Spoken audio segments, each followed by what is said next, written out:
Alright, how we doing? That should be good.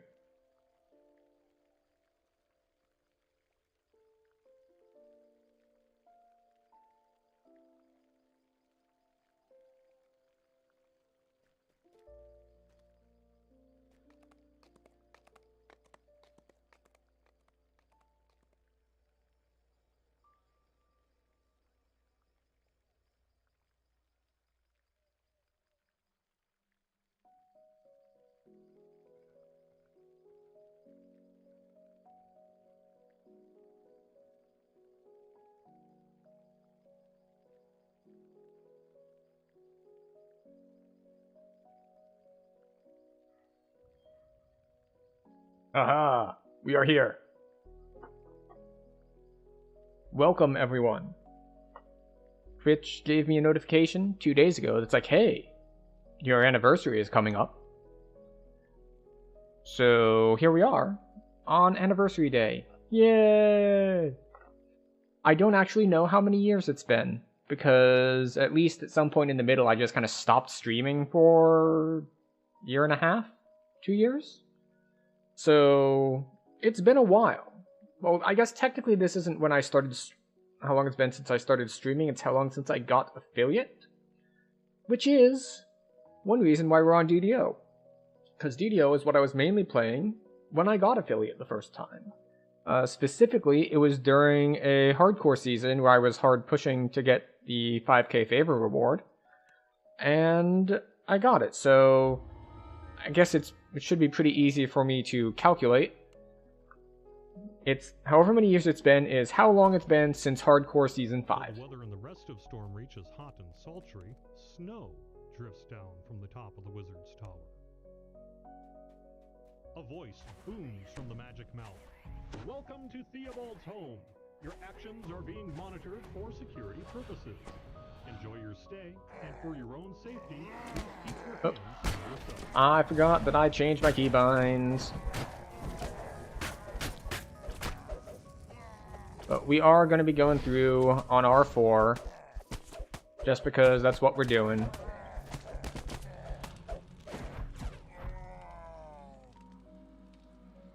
But yes, it's going to be an interesting one. We are going through on that difficulty just because it's a difficulty that feels good to me.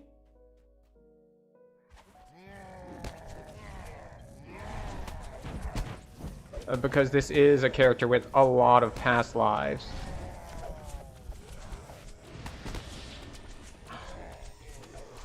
Stupid Reaper slow. In fact, I just want to come over here so I can hit things. And you're making that difficult for me.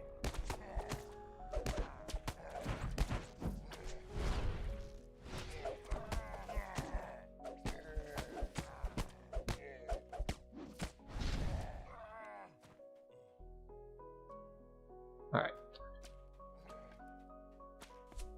Yes, yes. I understand that I, technically speaking, don't need to kill these guys. But, you know. Sometimes you just need to kill extra people just to be sure. The temperature drops even further as you step into the kitchen's freezer. The soft flapping of wings hints at how Theobald... You know what I don't have in my build right now? True Seeing.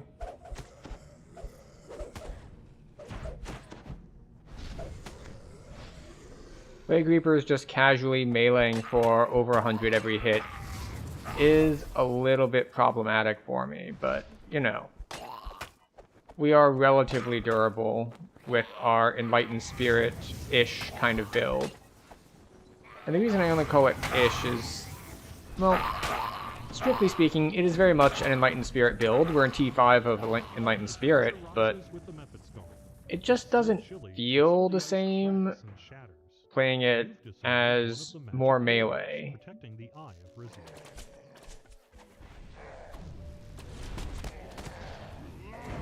Like, when I think Enlightened Spirit, I think more durability than offense. So, more shield than single weapon fighting. But then again, we kind of make it work.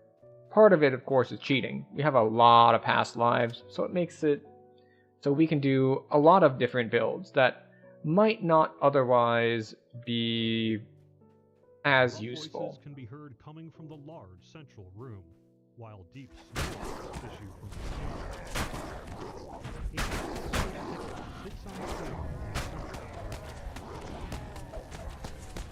Now, of course, one thing we could do... Oh, wait, no, there's a Fury Reaper somewhere. There's the Fury Reaper. We're gonna take a bunch of damage here.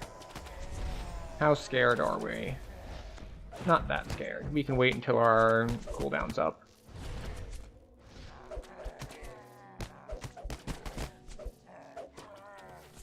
Oh, purple moat.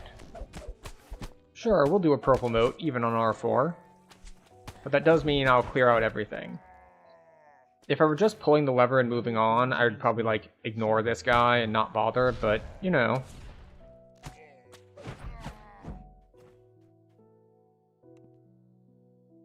You found a claim ticket. Perhaps we actually want to prepare a little bit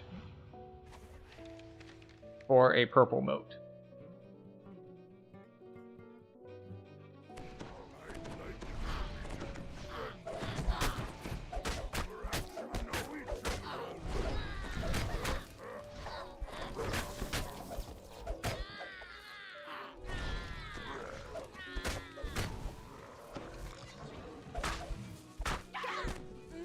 Light Maiden.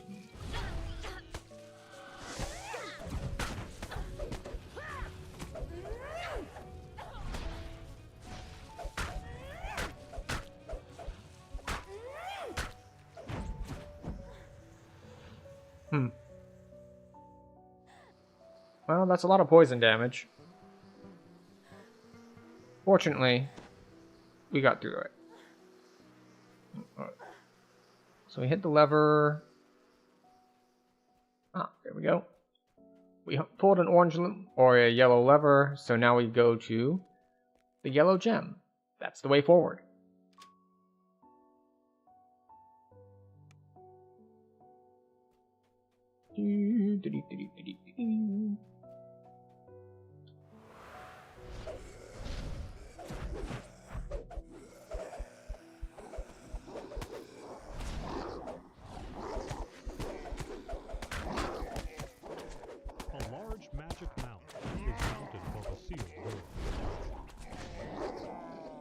More blasting, more meleeing.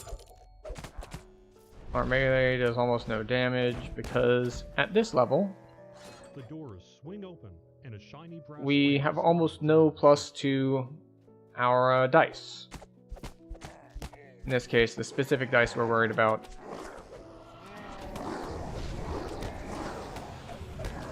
are, we'll talk about imbue dice.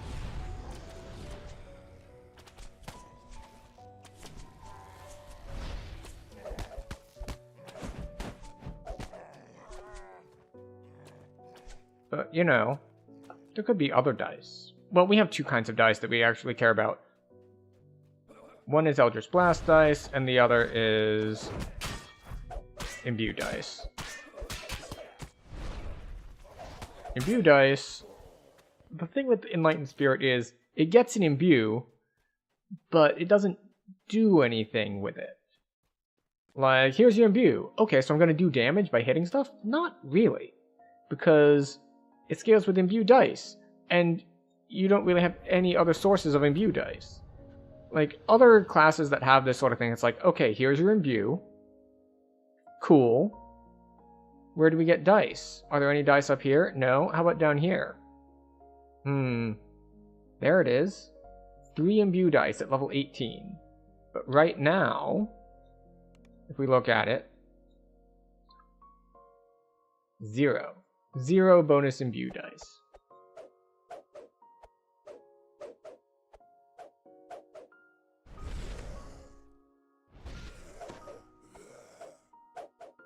Which is why, despite how much meleeing we're doing, the majority of our damage is still from our blasts.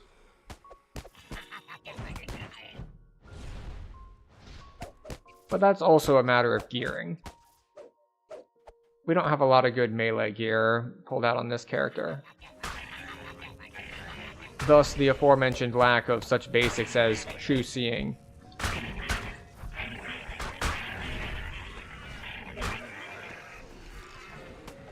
Which is something that, if I were equipped predominantly for casting, or for meleeing rather, I would definitely have true seeing. Mostly because it would come automatically with the Sharn melee set. Disabled one of the magic wards protecting the Eye of Rizia.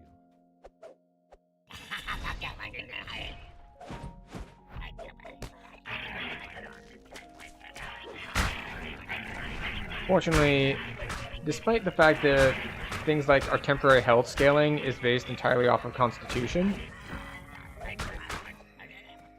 we have been building enough charisma that we have okay DCs. So we do have that advantage, that we can at least still tentacle things.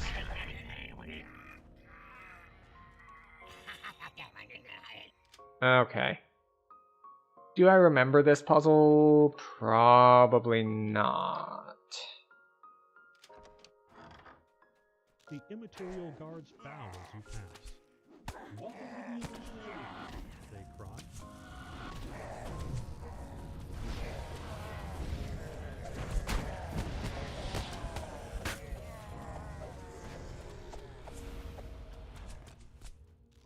Hi.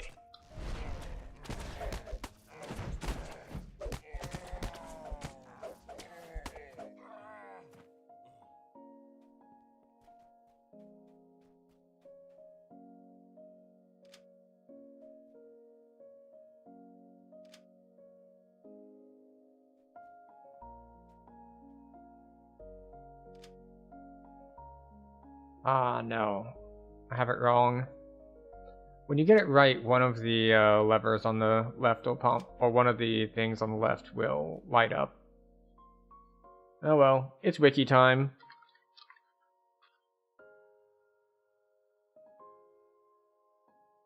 The other way to do it, of course, if you're not going to wiki it... Oh, it is... I was right, it is left and right, but it's not the bottom. Yeah, so you get the red one that lights up. Is that if you listen to the story, it'll kind of tell you the plot. So it'll tell you which things need to be here. Like, okay, you see the person fighting the beast. And the two levers I pulled show one is the person, one is the beast. And then, you know, person and chest. Your story was delightful, exclaims the magic mouth. Here, let me open the way for you.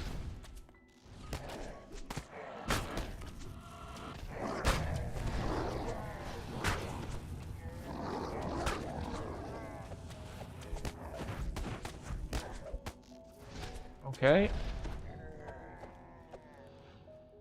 We're going to choose to not shrine. But this is the dangerous part. Wait, no, sorry. This isn't the dangerous part. The next part is the dangerous part. Well, I guess this one can be as well if I mess it up hard enough. Also, if the Famine Reaper casts particular spells, it can be rough for me, but...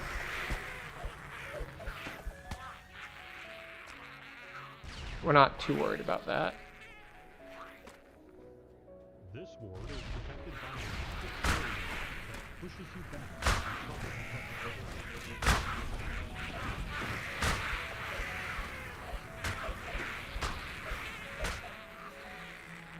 Cool. A Jinny appears. Face the before you lamp. in a gust of hot, dry wind. Alright. So he gets rid of that, which lets us turn that. You've disabled one of the magic wards protecting the Eye of Rizia. And we'll grab another Lost Soul, because why not?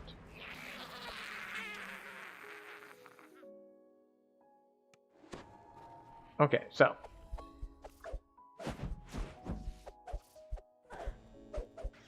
Living Chain Lightning, of course, can hit pretty hard.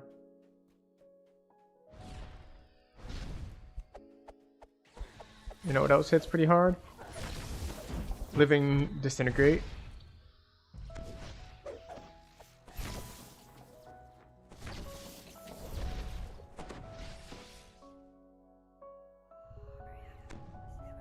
Yeah, this is the kind of place that you really want Spell Absorb, basically, is what you want. Because these guys don't cast a ton of spells. Okay, I take that back.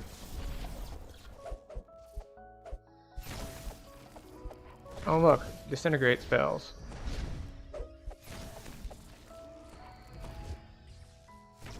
Okay, let me go around this corner real quick.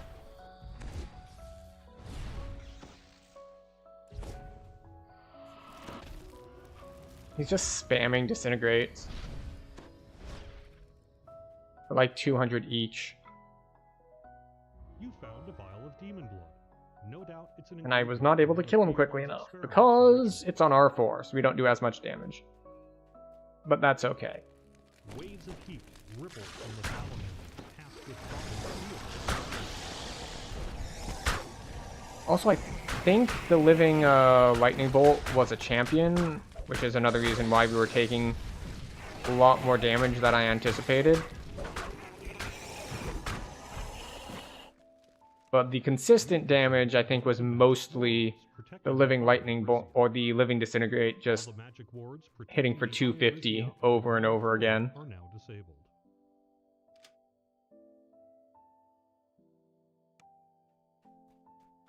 Fortunately, we get healed a lot for going through that door, because Reaper Points! Reaper Points are always handy for that. Hums with magical energy into that. Oh, and all of these teleporters work for healing as well. Isn't that convenient? Really, anything that makes you load into something has that bug. And on the one hand, it's like, well, I don't want to exploit the bug. On the other hand, it's like, well, is it really an exploit if you literally have to do it to complete the quest? It's like engaging with the quest mechanics normally means that you will benefit from this bug. So, you know. There's only so much you can do to play fair when the game just has bugs that benefit you.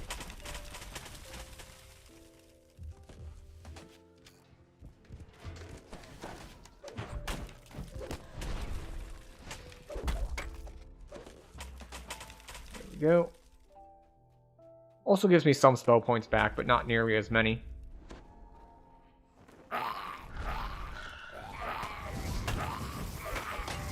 Man, I'm going way slower than I recall.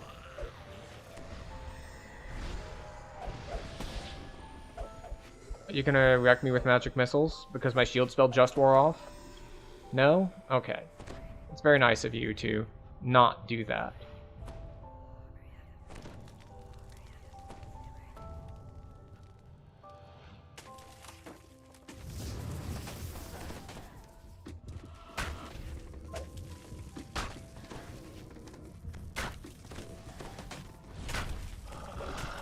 You mind?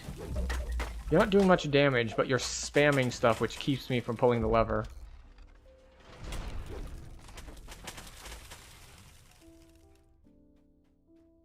Oh, that's fear.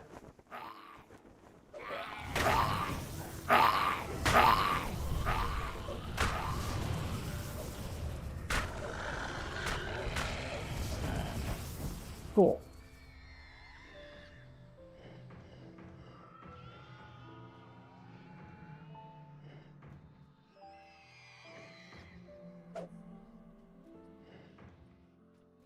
Now powered by magical energy, the elevator is ready to use. Yeah, we'll go down immediately. We already got rid of the wards, so we can just go and grab it. This elevator is clearly the work of House Cannith artificers. Theobald has spared no expense in equipping his tower. Behold Theobald's newest acquisition.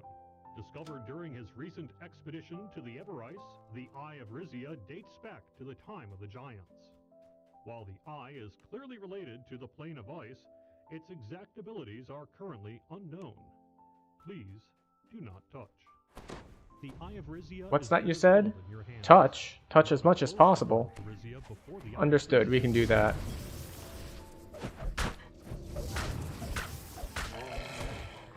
And we failed our save.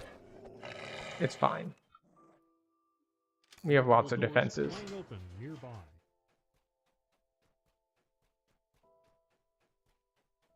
And up we go for the last fight. Which, if we had learned Resist, we would have cast Resist Frost on ourselves, but we did not, so we will not.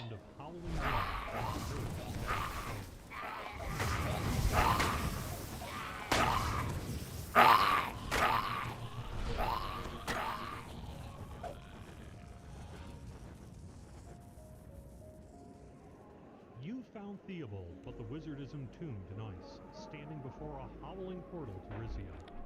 Perhaps the manuscript at his feet will tell us. You throw the eye into the portal, and the troublesome gateway to Rizia instantly wakes up resistance.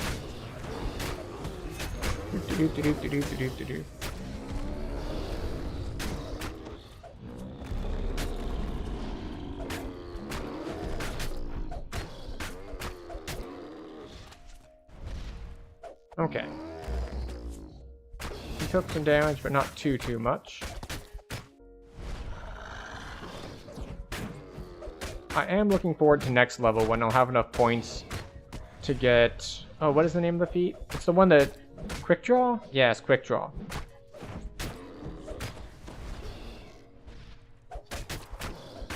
The one that lets you go back to meleeing after casting faster.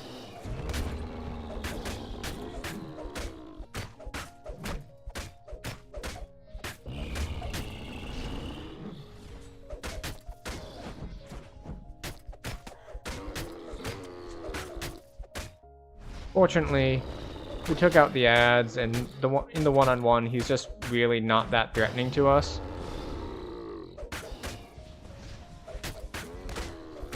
Of course, we're not doing a ton of damage here anyway, but it's enough.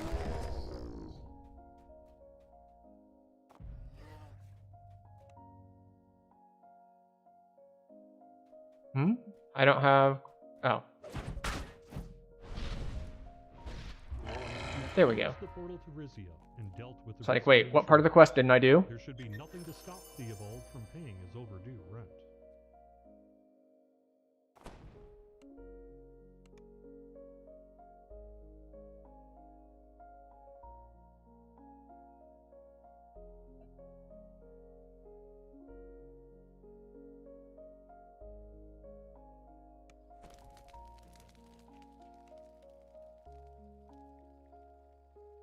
Yeah, I'm aware that our normal, quote-unquote normal, stream for DDO would be on Thursdays, but as I've said earlier, well, not earlier this stream, but earlier this year, we're going to be a little bit looser on the scheduling this year, just to allow for more flexibility in non-stream stuff. So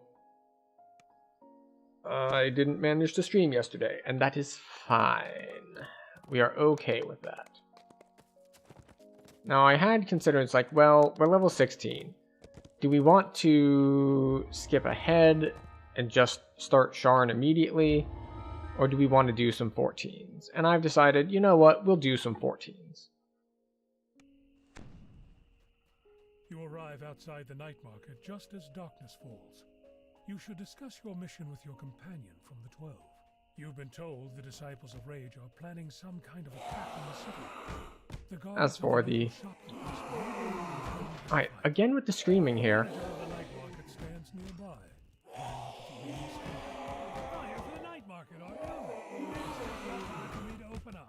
I don't know where the screaming is coming from here. There didn't used to be screaming here. That always marks the official opening of the night market. This is the best best part of the day, don't you But know? yeah, it's Some people rush home afraid of the dark. a little weird. Those who come here to the night market walk out. The sun sets, but it's not an end. It's a beginning. We become something different after dark. Our dull daytime. We'll just do this while we're here, Our petty little worries fade with the light. because we wanted to wait for him to get here anyway. I see new possibilities. That's what brings people to the night market. That feeling that around the corner or inside some stall, a new life waits for them. Maybe just like before. I do hope that you find That is excessive, game. the tavern owner insists. If we could stop with the screaming, I would appreciate it.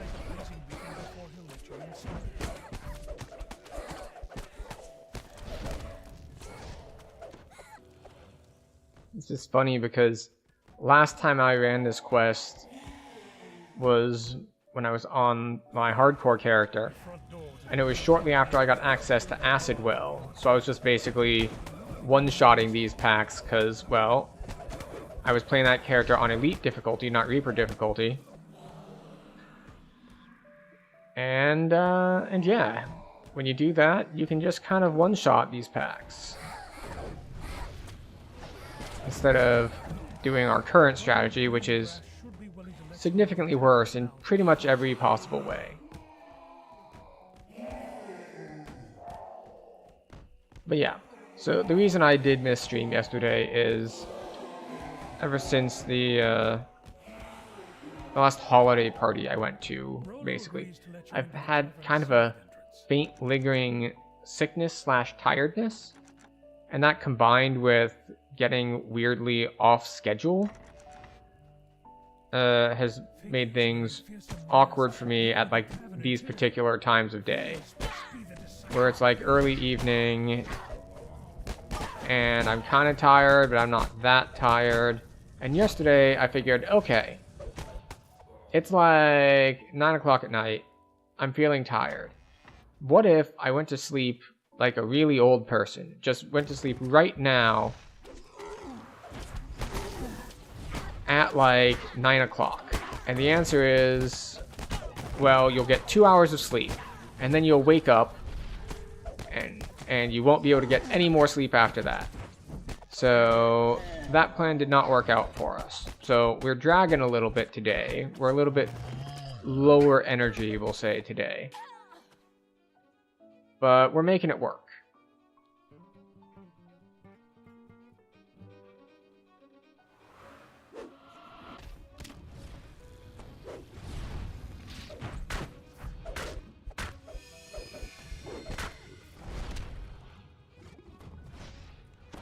Double Displacer Beast. Oh right, I should just do this. Because unlike pretty much everything else in here, the Displacer Beasts can be crowd controlled. Of course, I'm nowhere near getting my Summer Wings. Yeah, not even halfway. And that's including that I have already done the moat. Or sorry, done the golden moat.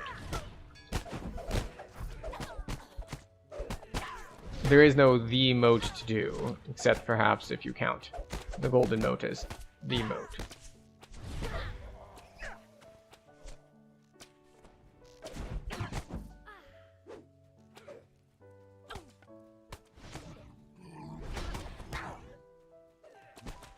So, is it a good idea for me to be doing this? To gather them up, to fight them all together?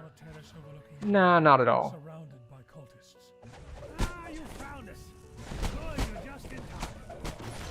But anyway, you must stop the cultists before they can.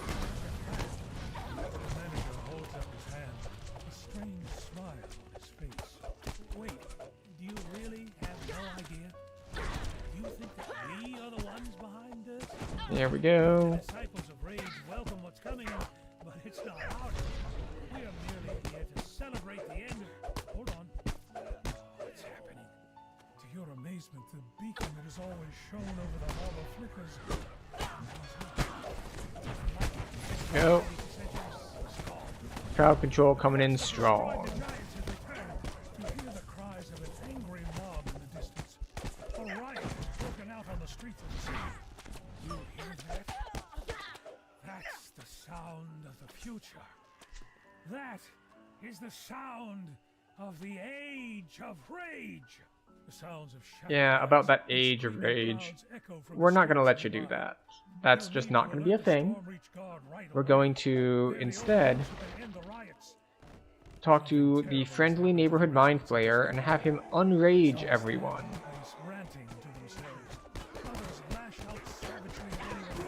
We'll walk by, our aura will hurt a few people, but that's okay. A few magical acid burns isn't gonna be the end of the world if it stops them from just fighting each other to the death. I'll say hurting a few people is better than letting them all fight each other to the death.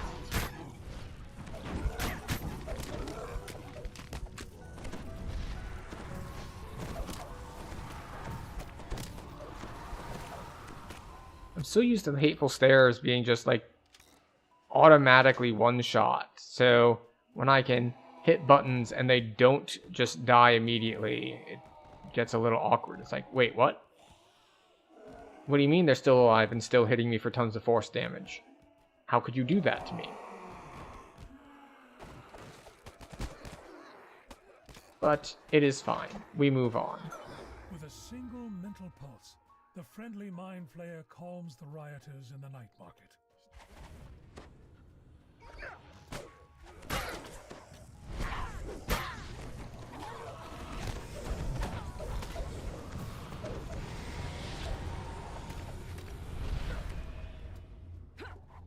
Bye.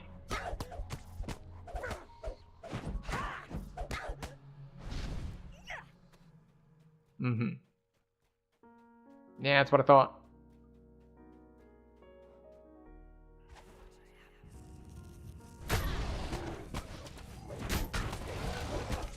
Eye horror, followed by hateful stares, which we hopefully burst down. Little bit of vampire healing. The guard on duty seems to be suffering from the same madness that affected the people in the night market. Quick, ring the bell to summon the guards inside. You ring the bell. The doors fly open and guards. Alright, Plague Reaper came out. That's not what we wanted.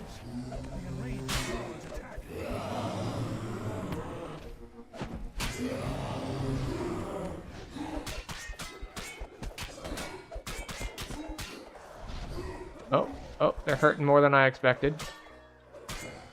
Time for more temp health and more crowd control.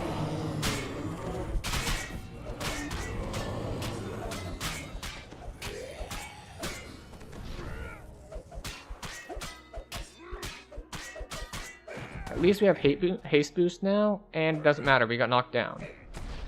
The theft of the harbor beacon seems to have brought down a curse upon the city. A curse that causes uncontrollable rage. You should return to the House Jarasco and warn them of this disaster.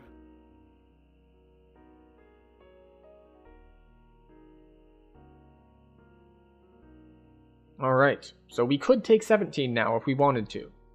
We don't want to, but we could.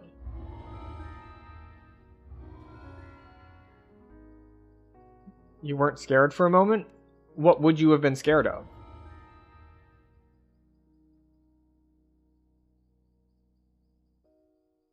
Of us taking 17?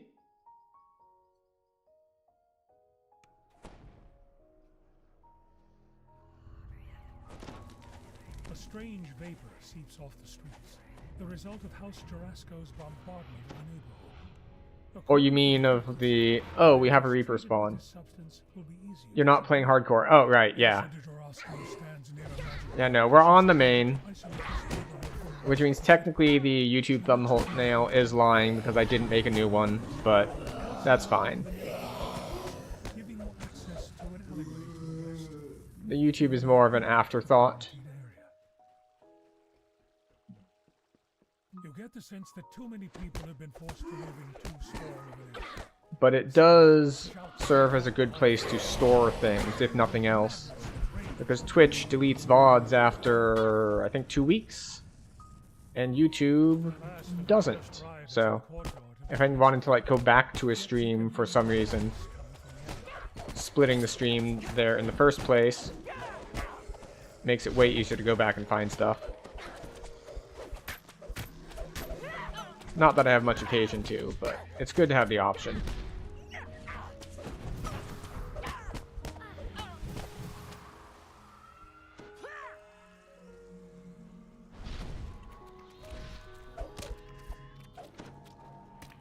The funny thing is, or perhaps not so funny, depending on your point of view, I accidentally had it set to private for a bit, because there was a stream where I revealed a little bit more personal information than I wanted to. Nothing too direct or obvious that I think people would have actually noticed it, but I noticed it. And that's good enough reason for me to go and delete the VOD. But the funny thing is, so I went to the most recent stream and set it to private. What I didn't realize that was also going to do is the next time I click stream, that it was going to take that privacy setting. It's like, well, your most recent stream is currently set to private. Therefore, this one will be private too. And that continued for like 3 or 4 streams. And I was wondering, it's just like, huh. The YouTube algorithms just decided it doesn't want to show me to anyone, I guess. And then it's just like, no, these streams were actually set to private. The settings were don't show it to anyone. So, it dutifully followed through. It's like, huh, go figure.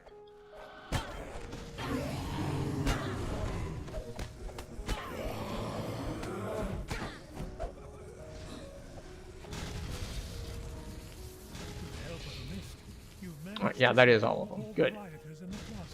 Was quiet? Well, yes, but keep in mind, this was only the YouTube side. And people are usually chatting on the Twitch side anyway, so... Oh, wait. I heard a... Oh, another purple.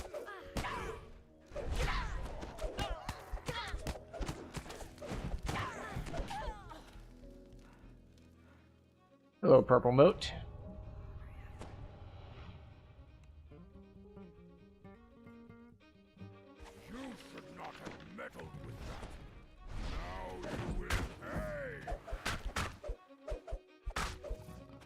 Don't have true seeing on a melee, which is a terrible idea. It's a massive hole in our gearing. That's okay. So much of our damage is not melee that it doesn't matter that much.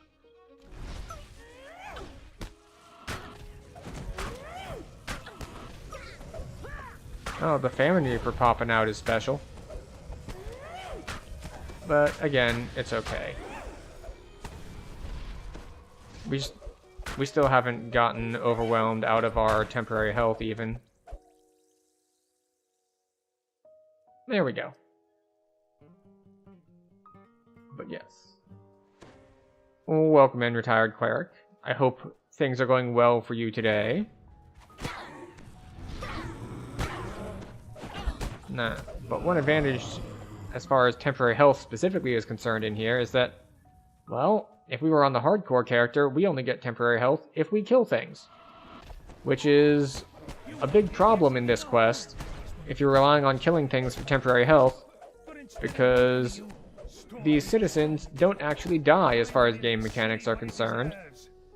They just get kind of beaten into submission, so you don't get your on-death procs. Just relaxing at the computer tonight? Not a bad plan.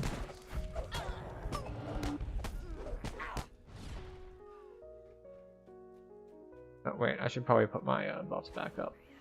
I'm always tempted to get extend for those short-term buffs like displacement and haste and things of that nature, but I've opted not to, particularly because on this build specifically, I have to grab caster and melee feats, so we're a little bit feat starved.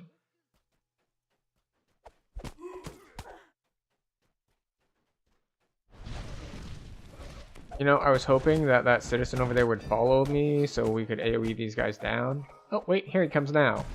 After the other guys are already dead, so we cannot get our area of effect efficiency anymore. So he was just holding back to annoy me.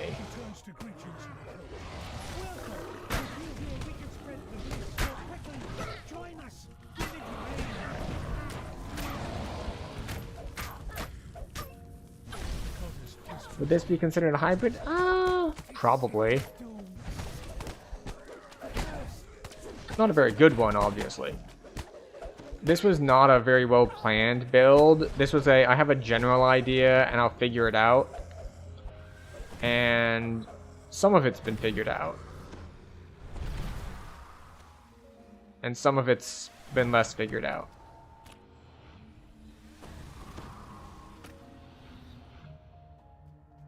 Oh, see, I am once again reminded of the things I meant to do but hadn't done. I have not gotten scrolls out of the bank.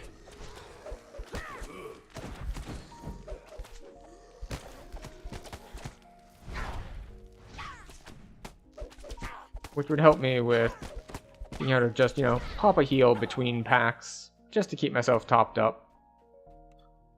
It's not really necessary, but it would be very convenient and feel safer.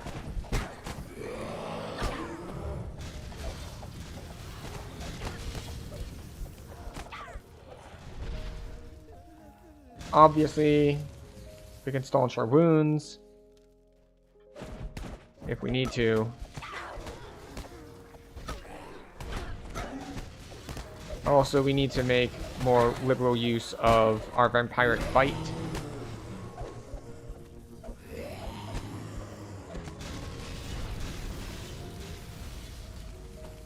Just to keep ourselves topped up.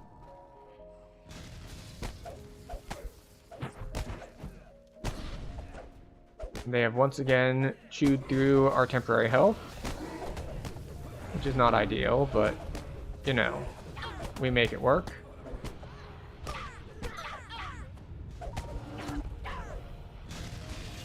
The last of the enraged rioters in the plaza has been subdued. Okay. We're good to go. We should probably put our defensive buffs back up. There we go.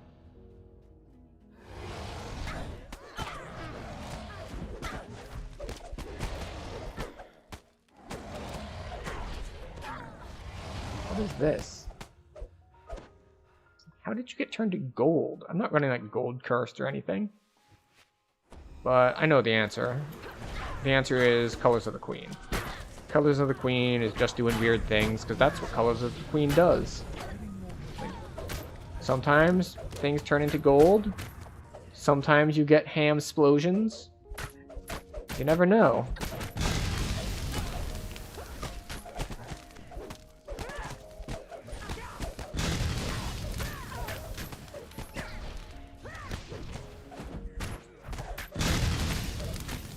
Oh, wait, we should swap this. Hooray! We remembered to put our voice on. Will the wonders never cease? Will now go to the people trapped inside the quarantine zone, as intended.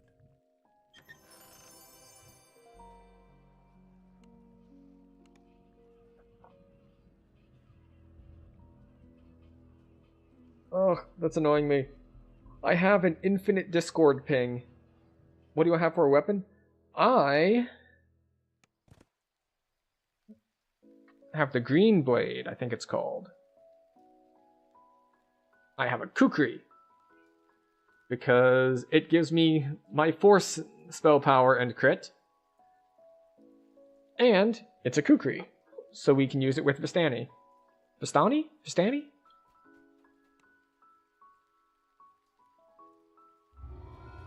What's odd is, I could have sworn you could single weapon fighting with an orb in your offhand, but when I put an orb in my offhand, I lost the single weapon fighting stance buff.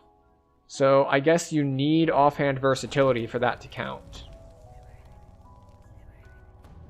I thought you got it automatically, but I guess their not. tents outside the Stormreach city walls, trading their goods, and the wind changes, and a sudden whiff of musky odor makes you both nauseous and angry.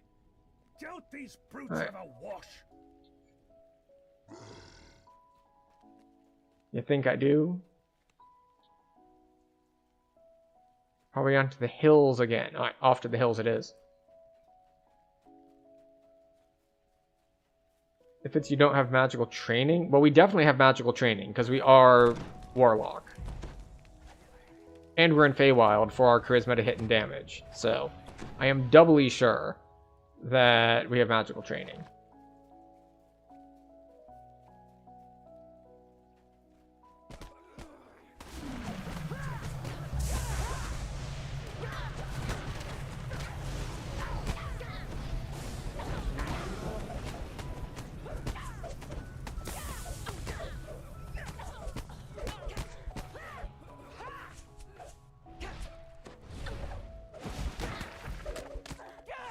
Okay, so we're just gonna kill these guys.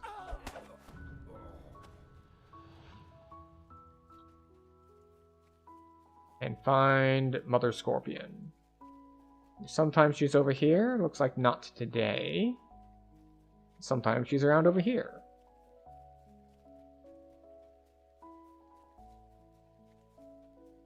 Oh yeah. No, I'm proficient. The problem is I lose my single weapon fighting buff. Like, I think I've got an orb on me. Yeah, so if I put on my Resplendent Fury, like you see that we have, here it is, greater single weapon fighting. We lose greater single weapon fighting. So yeah, I'm proficient with it, but... Wait a second.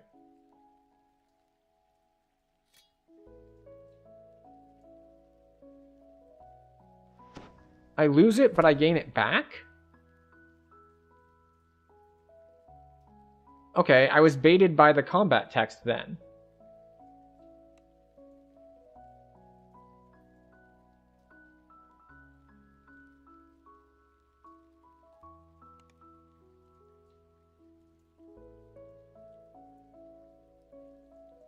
Oh wait. Greater single weapon fighting.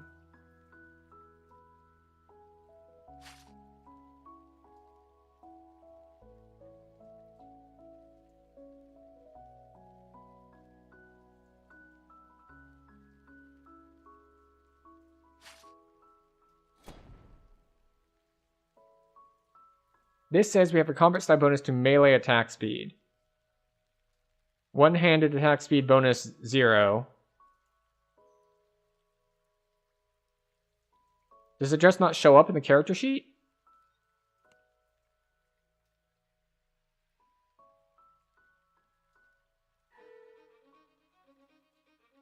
Oh, there it is. Melee attack speed bonus 38.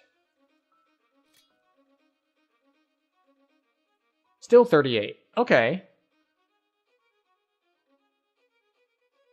So, I guess it refreshes? Maybe it's due to things like offhand versatility, where it's like a different version of single weapon fighting if you have it in different modes. So I got baited by the combat text saying that I'd lost it, when what was actually happening is I lost one version and gained a different version.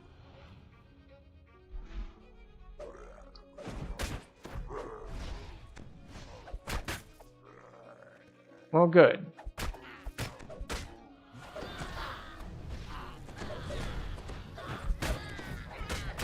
This just means that I get to wear my orb now. See? One of the extra benefits of chat, even if someone else doesn't have the answer. When I have to explain myself to people, sometimes I find out that I'm wrong while I'm doing the explaining.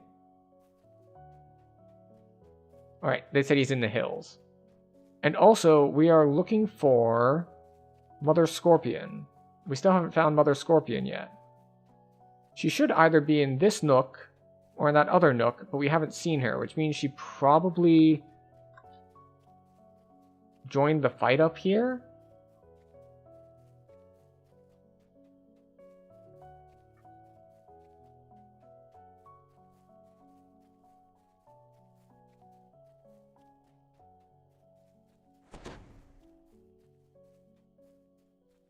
Alright, screw it. We get one of the other ingredients as soon as I remember where they are. I know there's one on a log, like all the way down the river, which is super annoying, but we can do it anyway.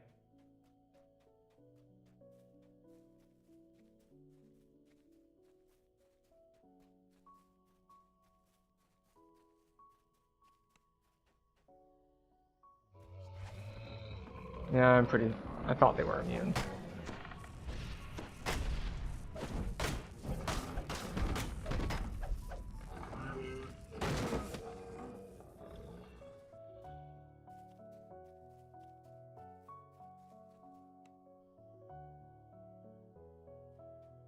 Hi.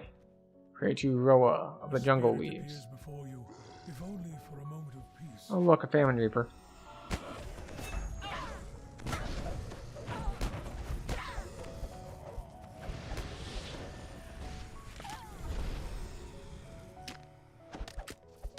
Oh, and a guard scorpion.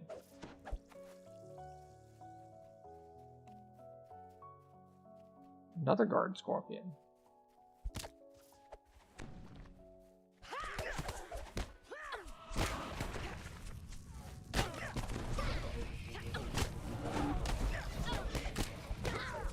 More scorpions and a plague reaper over there. See how it is.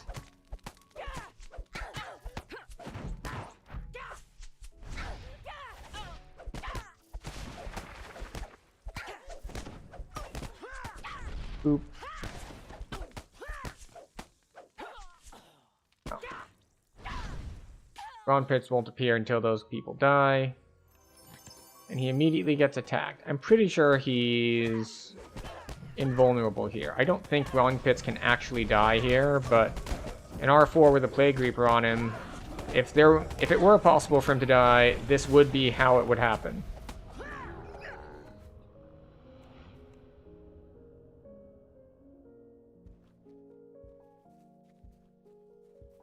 Huh, okay.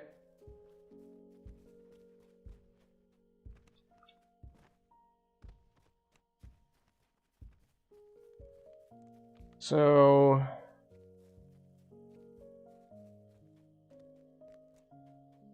I think where are the other ingredients?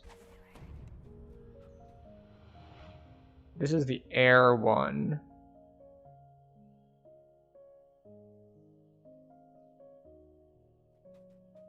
Oh, I got it wrong. Who's the fire one?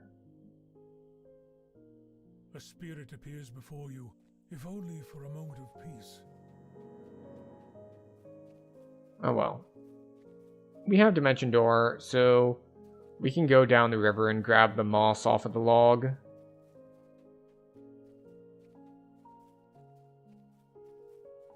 And there's a third ingredient, but I forget where it is. I guess this is it. As you take the burned giant skull from the pike, you hear a voice coming from the bushes. Oh, okay.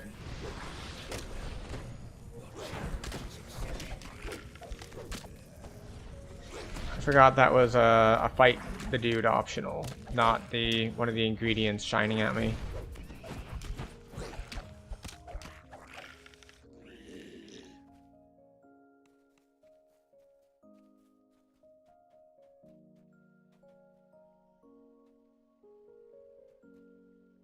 I believe that the thing I need is down here. No, that's just a collectible.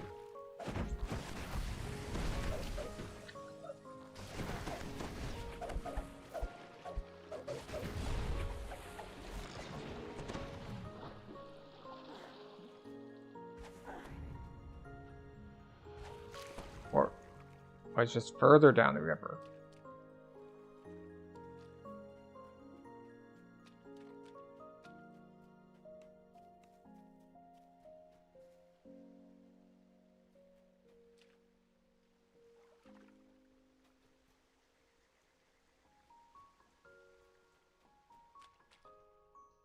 Oh, because I couldn't find a scorpion.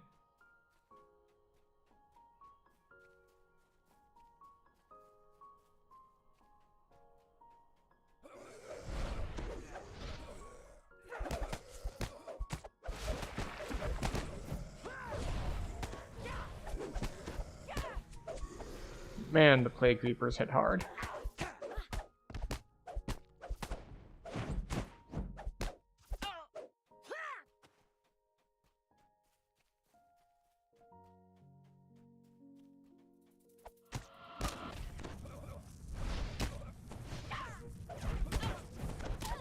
Hero's Soul Scorpion.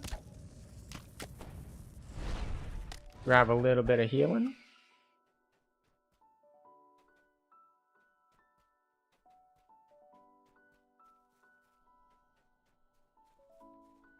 You know, this is supposed to be one of those quick quests, once you know what you're supposed to be doing. Except, of course, for the whole... The spider wasn't at either of their... Not spider. The thing with the stuff. The scorpion wasn't at their normal spawn points, so... Now it's a little bit of a longer quest. Oh, there it is. There's the driftwood log I was looking for. You found a piece of driftwood wrapped in a spider web. A curious place for a spider to make a home.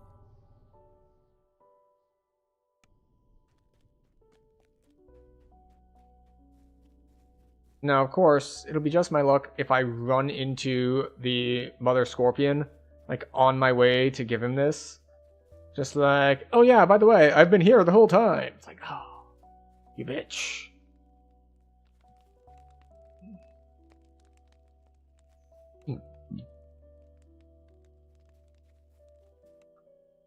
You lay down on the bed of fur. Alright, taking a nap. Perhaps oblivion will take you for a spell, if you can just get past the anger that boils within.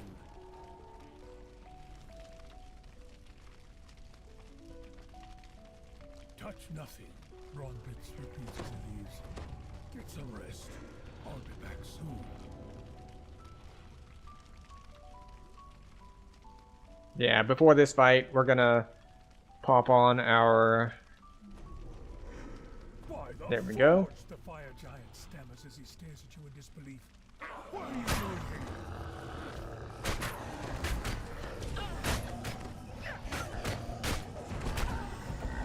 That's Family Reaper.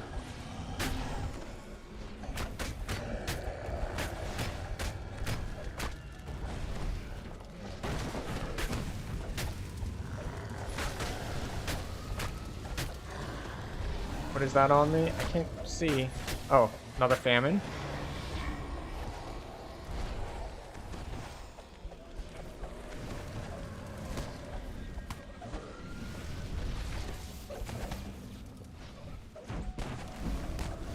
That's a lot of elemental damage.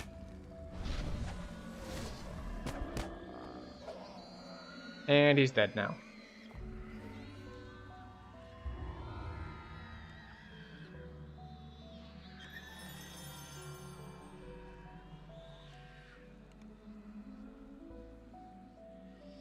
Alright, and it is time for our first ad break of the stream. So, about once an hour, we like to take a good health and wellness break, where we take a rest from staring at screens for a moment, and we get up, and we move, and we stretch, and we refill our drinks, and go to the bathroom, and do all those good things that you're supposed to do to take care of yourself. So, we're going to do that. There won't be any gameplay during these 3 minutes, because we like to pause the game so no one misses anything. And hopefully we all take a break, take care of ourselves together, and we come back refreshed and ready for the next hour of stream. So I'll see you in 3 minutes.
And we have returned.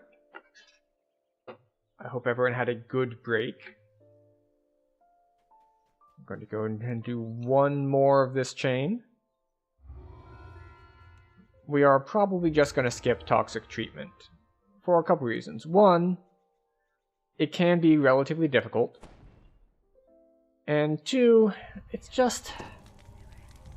a long quest to solo because it really benefits from splitting. You've arrived at the dockside Cartwright's workshop, but the well-worn door is locked tight. If you don't have knock, you can basically just walk around outside until you find the rock with the key under it. It's not a difficult spot check to make. Time to see if your informant was well informed. The lever is pulled, and the nearby workers immediately pull weapons from their hiding places. You're under attack. Down the hidden doorway, I'm not sure Too Easy was quite accurate, by the way, for that final fight. Because I started that fight with, like, I don't know, 800 temporary health. And I ended up taking a bunch of damage. Ah. I figured it was at least partially. I was gonna say I'm always, but never. I'm never entirely confident, so I always try to kind of roll with it.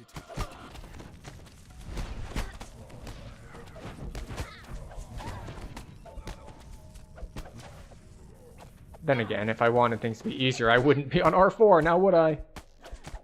But well, significantly slower, it does keep things more interesting. For me, and hopefully for anyone else. Pain courses through your head, and your vision tinges red.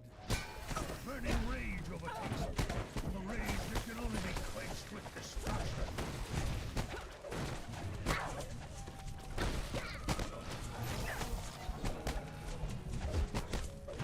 The DDO was doing rage rooms before they were popular.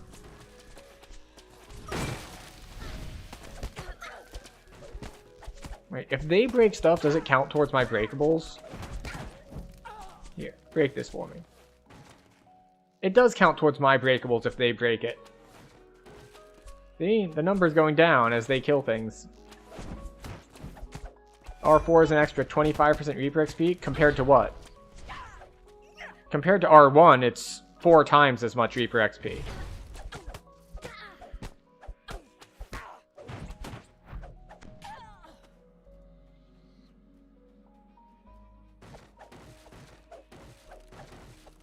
No, Reaper XP is linear with skulls. So, yeah, no, it's 4 times as much. The trick is that, you know, it's heroics. It's 4 times not very much baseline. So it's a waste of time compared to just running some, like, R2s at cap.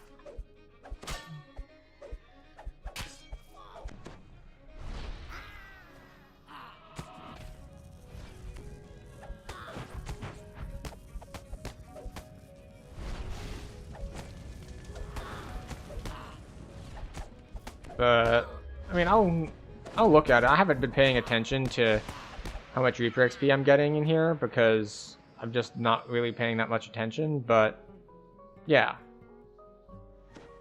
After other bonuses, that'll probably end up being like 900-ish.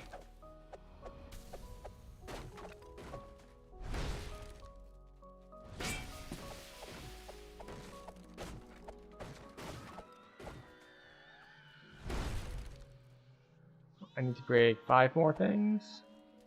The pain subsides. There we go. Your anger rapidly fades.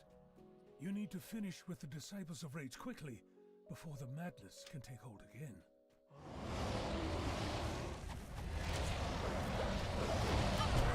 Let's see if we get knocked down by the bears. In fact, let's get ourselves a bit of an insurance policy there. Toss down the Arcane Storm so that even if I do get knocked down, I've still got damage going out.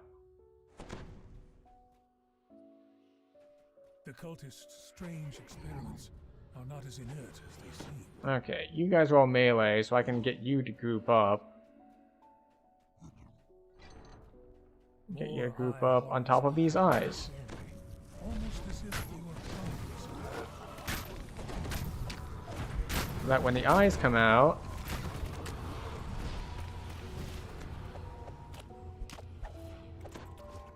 they all start pinging me for 1 to 200 force damage a shot. We're a little bit better off.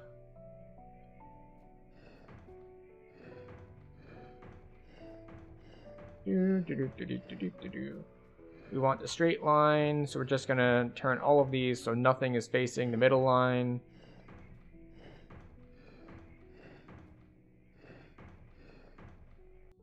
There we go.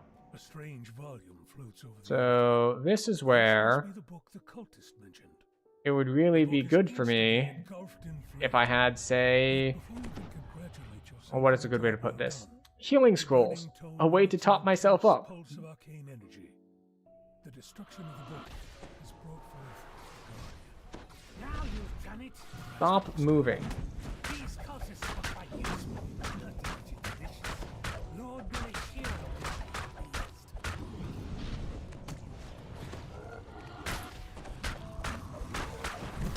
That was just... This is a ridiculous amount of force damage.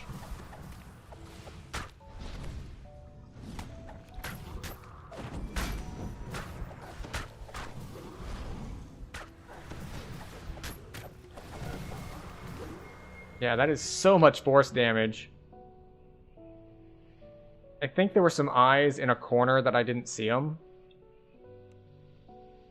Oh well. I should be able to finish out with Gibbers. Like, I should be able to, because I have stuff off cooldown, I can pop up, get my temp health, and at least kill the boss. Res cool timer is off.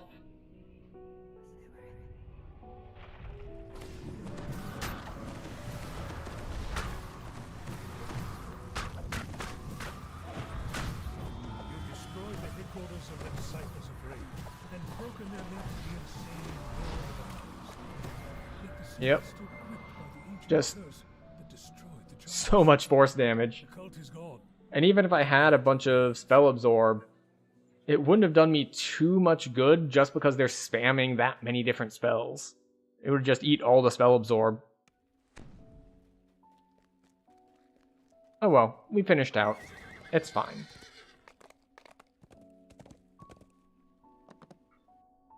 I think we're gonna take 17 and head to Sharn now. Because there's not a lot of other 14s that I would want to do. Like, what is there? Well, there's lag. Looks like in-game lag. Okay. Yeah, there's the Lost Gatekeeper's Chain. And there's Necro 4. And is that it? For 14s that I haven't done? I think that might be it for 14s I haven't done. Yeah. So we'll just go ahead and move on to 15s. Warlock Trainer. Over here?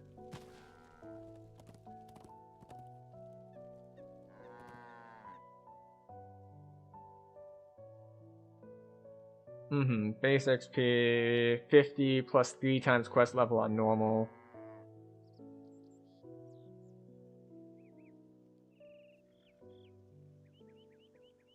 Alright, so yeah, it's got the normal bonuses for like first time bonus. And the length bonus. I thought number of skulls was on the outside of that 50 plus, though. Could be wrong. It wouldn't be the first time.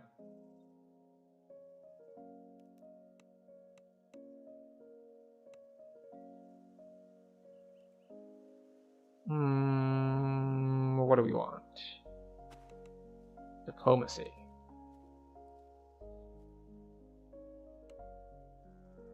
Never paid much attention to it. Neither did I, really. Let's see. Do we want Finger? We're really not being an insta-caster, so... Or an insta-kill caster, so probably not. And again, there's not a lot else here that is that important. Like, Tensor's transformation could be interesting, except that... I'm not really using my strength or dex.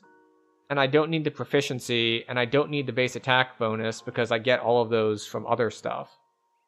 So... The penalties just don't outweigh the other stuff.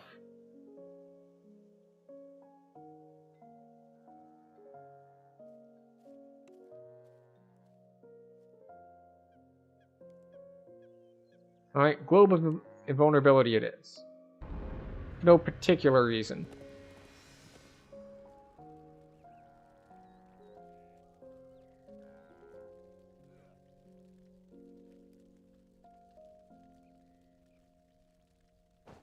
Yep.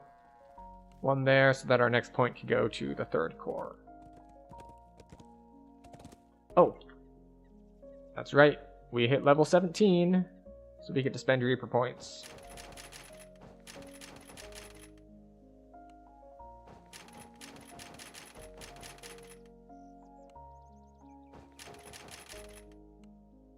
Hooray! Reaper points get spent.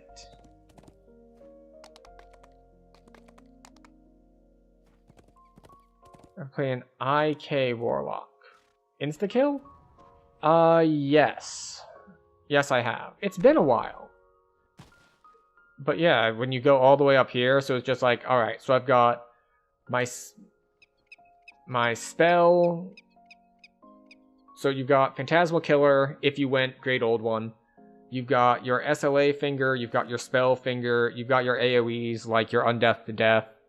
You've got your Devour the Soul. If you instead went Fiend Pact, you get Hurl Through Hell. It's a time. You get a lot of different ones, especially good because you get ones that work on different kinds of targets. Like, for example, this one. This ability works on undead, but not constructs and other creatures with no life force. Okay, so we have Devour the Soul. That works on undead. We have Hurl Through Hell. That one works on constructs. We have Finger of Death. You know, that's the generic one that works on stuff with all the normal insta-kill restrictions.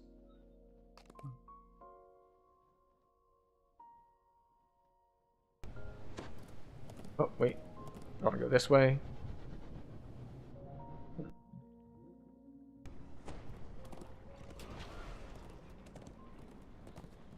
But yes, you get a lot of different insta-kill buttons. But obviously you also pick up, like Mass Hold Monster.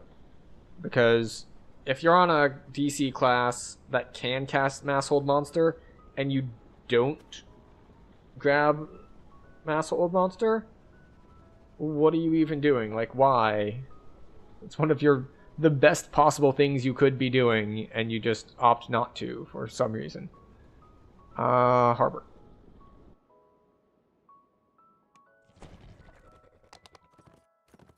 Not that I know of anyone who has. I'm sure there are people who have done it, either just through ignorance, like they didn't realize how good the spell was, or they wanted it for flavor. It's just like, no. My character is about killing things, not holding them still. In which case, well, if you're doing a flavor build, that you want your character to do a certain thing and not do other things, yeah, go for it. You are making a conscious, informed decision to be weaker, I was going to say systematically, but mechanically is the actual word I'm looking for. Be, like, mechanically weaker, but that's okay, because that was your plan from the beginning. Being mechanically weaker was the idea. It's kind of like the old... So I don't know if this is still a thing, I haven't kept up with the different editions, but there's a thing for wizards in some versions of D&D where I don't know if you have to, or if it's an option to, like, choose a certain spell, or a certain spell school, rather, but doing so locks you out of others. Like, there's a wheel of sorts. So it's like, oh, you took transmutation, so therefore you can't cast necromancy spells, and vice versa. Oh, welcome in, need more chai. Thank you for the celebration there. I don't know how many years it's been because I haven't counted. I think I mentioned this a little bit earlier on stream, but it was like in the very beginning before anyone had joined. But one reason that we are on DDO as opposed to continuing with our plan for the year of our, 40 years of gaming series is that DDO is what I was playing. Well, DDO is 1, my just most played game. And 2, it is what I was playing when I got affiliate, because I got it when I was doing a 5K favor push for hardcore season 5? Whatever season was the second season for Bloody Footprints. Bloody Footprints was the reward in, I believe, the very first season. And then they brought it back for a second season, and that's the season that I got it in.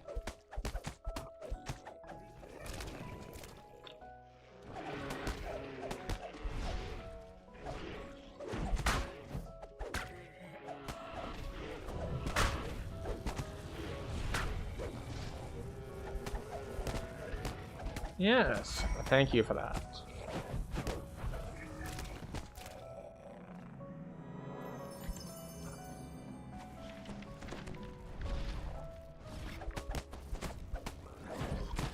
We are celebrating. And by celebrating, I mean, it's the same as always, but this time, we're acknowledging something at the same time. So we're celebrating streaming by streaming. Which, I think makes a certain amount of sense.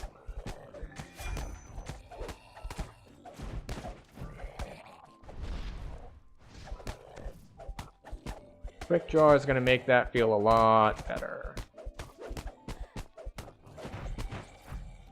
I will say that, let's see.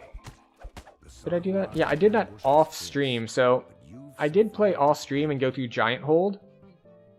And I was vindicated for my decisions I made with my hardcore character.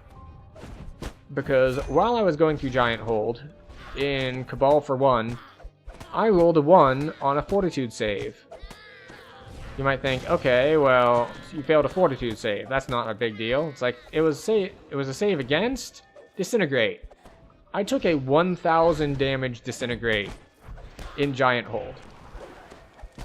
And this is why I skipped a lot of quests in Giant Hold on the hardcore character. Because it doesn't happen often, but when it does, oh boy does it hurt.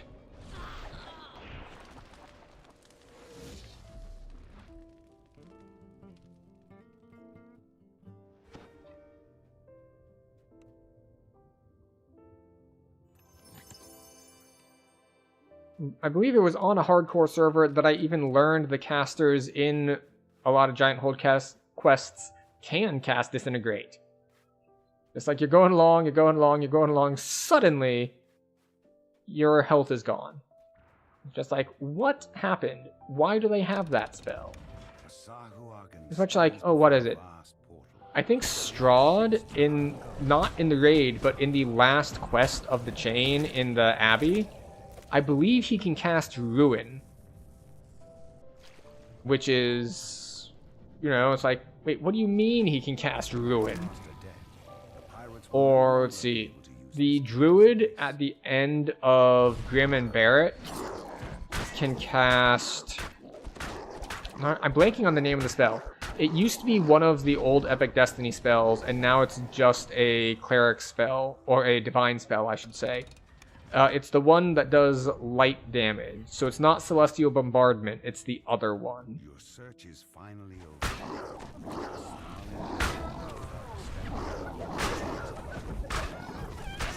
But the big light damage spell, yeah, he can cast that one. And if you go in there on High Reaper, he can cast it on you, and it will kill you. Kill you dead.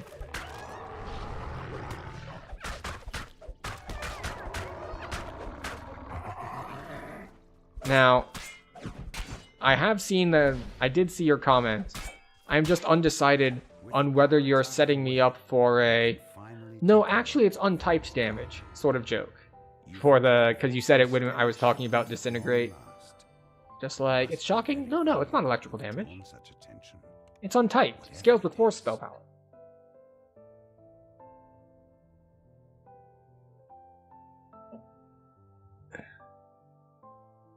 Which is one of those things that I know, because I've played DDO for forever, but isn't necessarily clear to a newer player.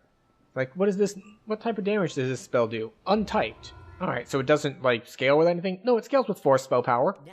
Why? In the wondrous city of Sharn, Captain Dranmore It's still shocking to a bioelectric being? to find out more about current events in the city.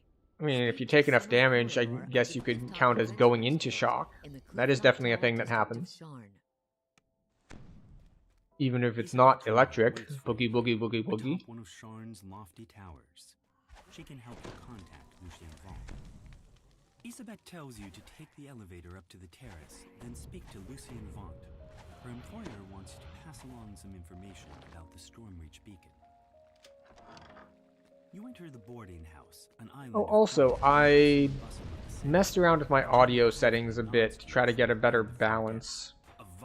I think the game is probably a little quieter, but I think it should be at a good place. It was for a couple reasons, but one of them was I also changed not just your mix, but my own. I had to do a little bit of hackery, like, nonsense things. How's the build holding up at this level? Well, I mean, we haven't really gone up a lot of levels, because this was an iconic, so we started at 15 and now we're at 17, but the build is holding up just fine. I mean, as you can see, we are still in R4, and we're going through without too many problems. But we do have a good amount of gear and all, and past lives, so the build doesn't need to be strong to be effective. It just needs to not be... it just needs to be vaguely coherent to work. There's a lot more flexibility for getting things that at least kind of work when you're sitting on this many past lives. Oh, I did change gear from last time, though. I went around to some other characters to find where I had stashed things. So, we did switch over to... We are now wearing the Flame Cleansed Fury set. Even though we don't really benefit from the fire or positive side of things, we do benefit from having medium armor, so we have like 30 more magic resist rating, just because it's not capped anymore.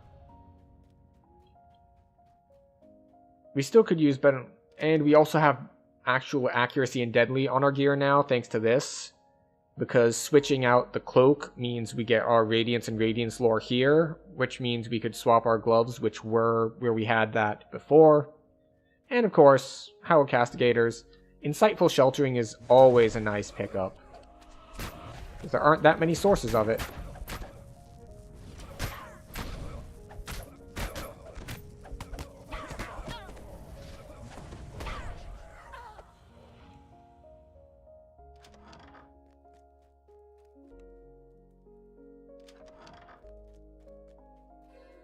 Oh.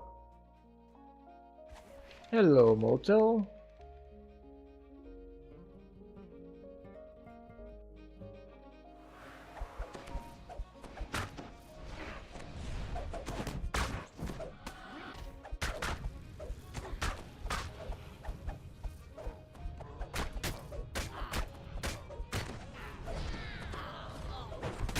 How are we doing on temp health? We're doing okay on temp health. Still doing okay on temp health.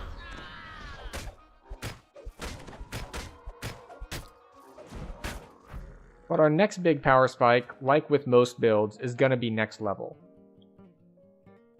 Because next level is 18. And 18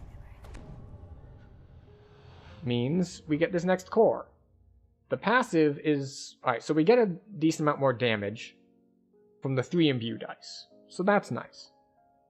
The passive means our aura ticks every 2 seconds instead of currently every 3 seconds. Which you might think, okay, so that's like 50% more damage.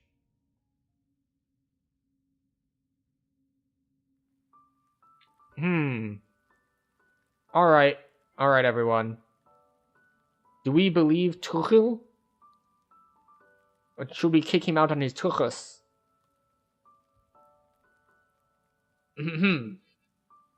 Very believable. Hey bro, I'd love to support your journey. I could connect you with a top Twitch streamer who streams to thousands, has 60,000 followers. Yeah.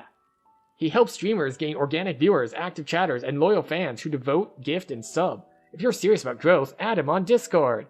And tell him Tuchel sent you. Approach him with respect. He is a big name. Don't wait. Growth starts when you take action. Oop. Finger slipped. My bad. Where were we? Oh, yes. So, going from 3 seconds to 2 seconds, that's a 50% boost. Because, over 6 seconds, you'll take 3 times instead of 2. But also notably is the temp health.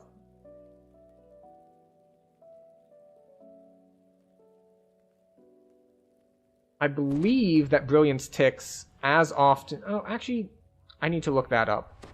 One sec, I don't want to be spreading misinformation.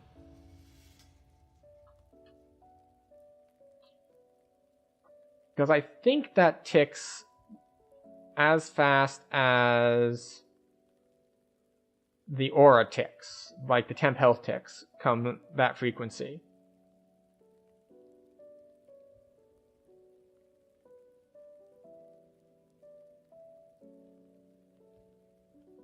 It doesn't say the frequency, but I'm pretty sure that it is every time it ticks that it gives the temp health, which means getting temp health every 3 seconds versus every 2 seconds, big difference.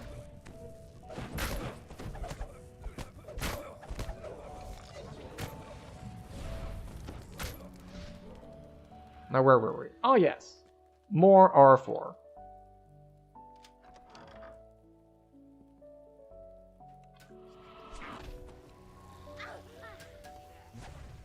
Hi.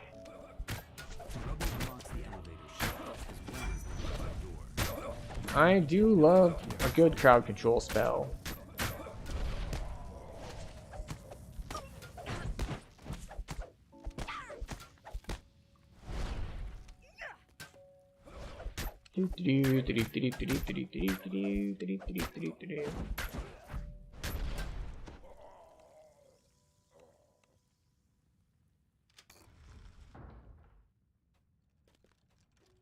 Alright.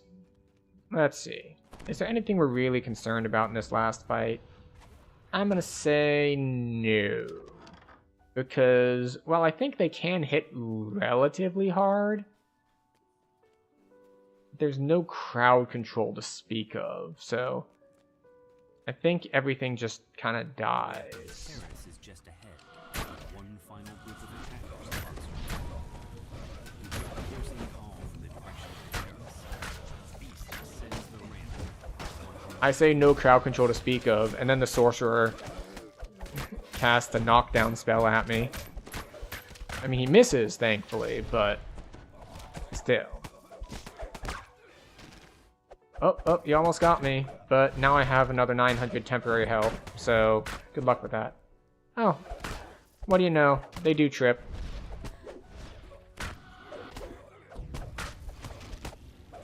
R4 too easy? Well, you didn't see me in the Age of Rage chain then, did you? Where I got absolutely melted by all of the eyes hitting me for 1 to 200 force damage a shot.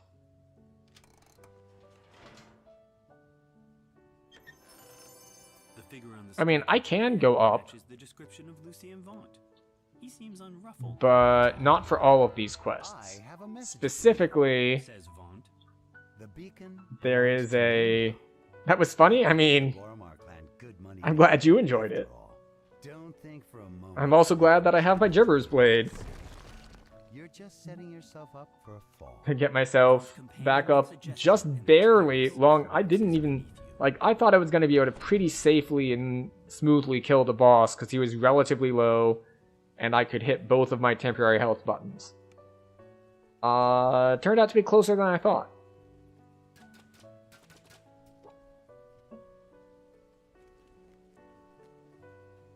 Oh yeah, what is the name of the, this next quest in the chain that you need to do on lower difficulty? Like, I can probably do Red Rain on 6. Like, that's probably not a big deal. But, yeah, Best Laid Plans. Best Laid Plans is not going to be a higher skull one. Because, again, force damage. Lots of force damage. Spire's tidy office. The Inquisitive calls out to you. Step inside, quickly. There are eyes. Zealot pulls a switch and nods toward the back of the building. You hear the scrape of stone on stone as the concealed back door slides open.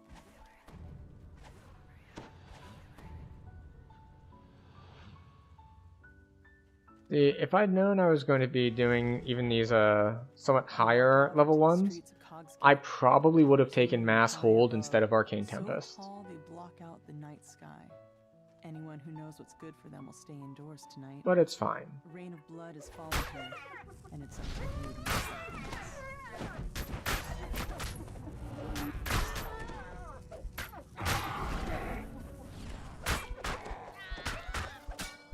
you to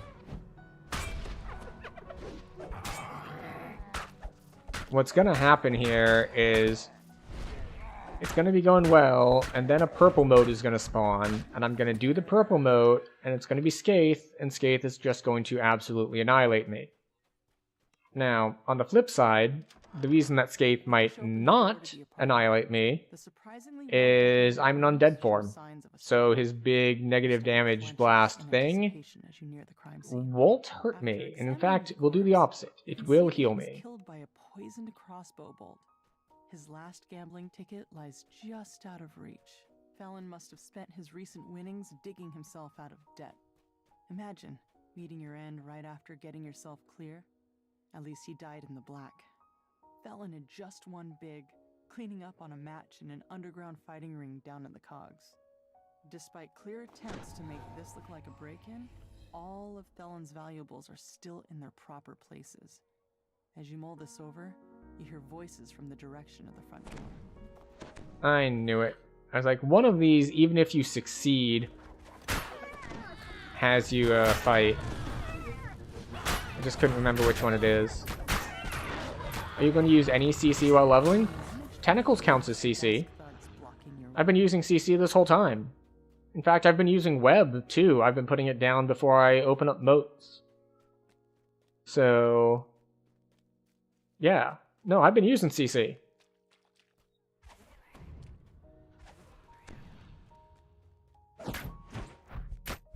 It's just that in cases like this, where we've got a variety of ranged people, I want to try to group them up first.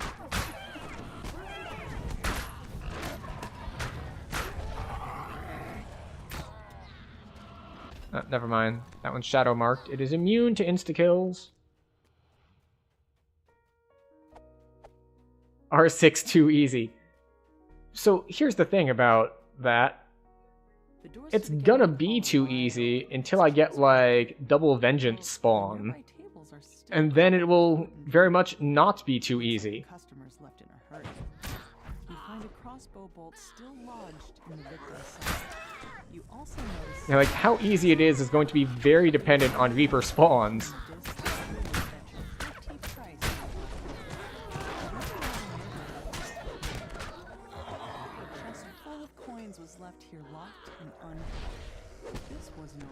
Because the Reapers hit ridiculously hard.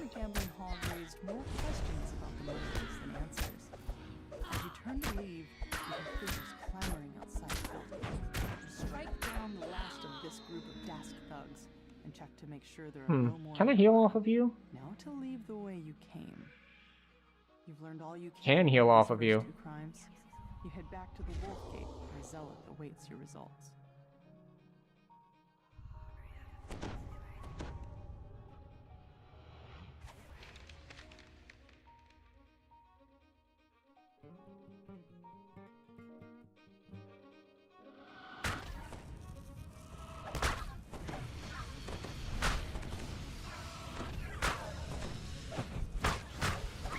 That is a Famine Reaper. A Famine Reaper that's going to be getting healed by the Great Shaman. Well, something just hit me for a ridiculous amount. Also, something healed me for like 200 something, so that's interesting.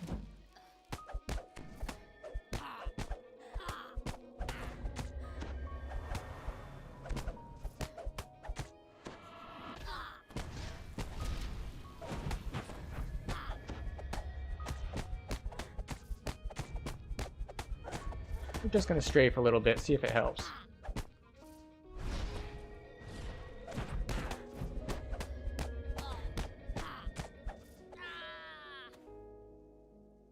We're exiting undead form for a moment.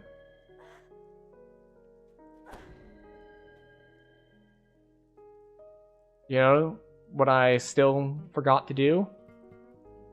I still forgot to grab, like, healing scrolls out of the bank.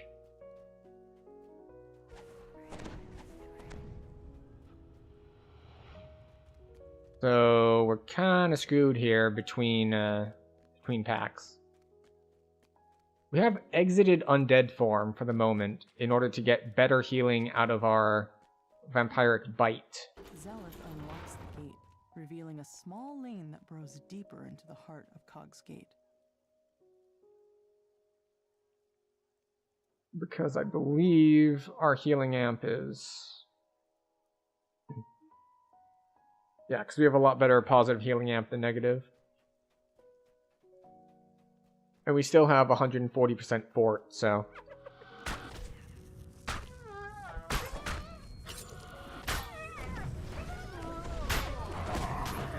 That is Carnage Reaper.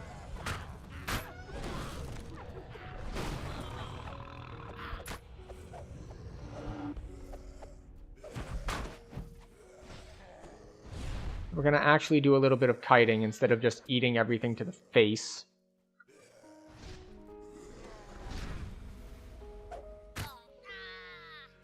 There we go. We ended with higher health than we started. Do you have any owned hirelings for healer? I do, actually. I grabbed this one out of the... for lever pulling purposes when I was about to do Crucible. And then, wouldn't you know it, because I was in party, well, people joined party.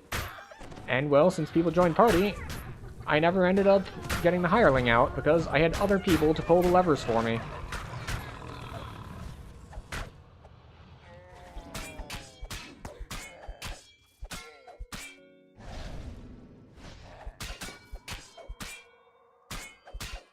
Heal for another 100.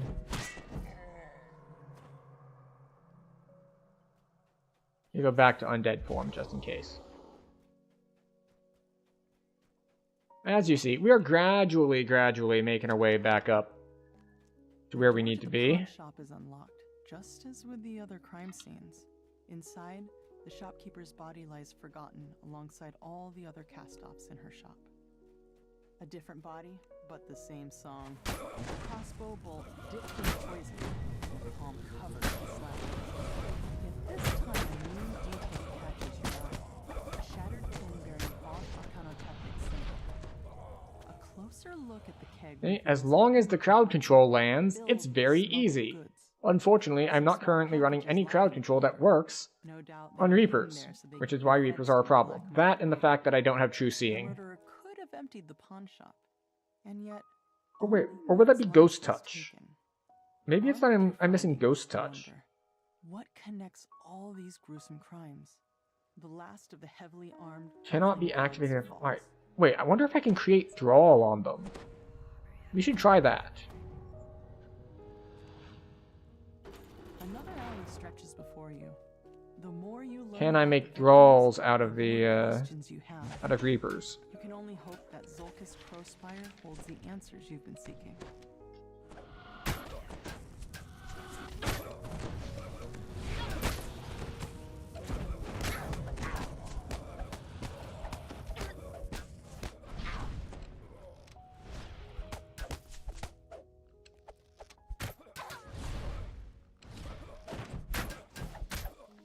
Let's just get rid of these guys.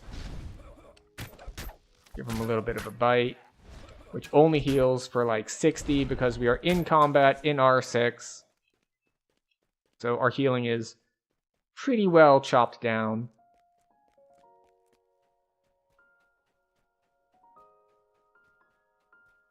Hero's soul, that's unfortunate. With a face you remember from your recent adventures.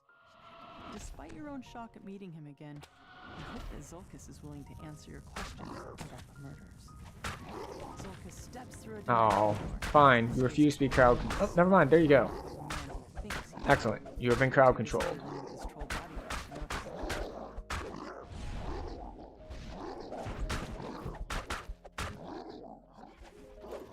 There we go. We did manage to land the crowd control, or land the insta-kill on him.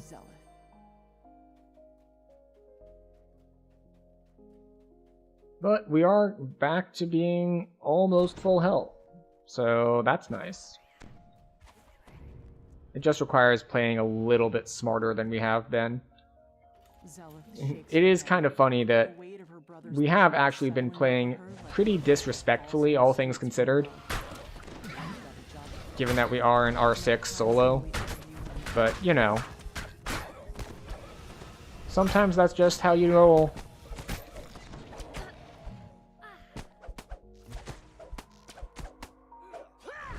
There we go. We have successfully completed the heal back to full challenge.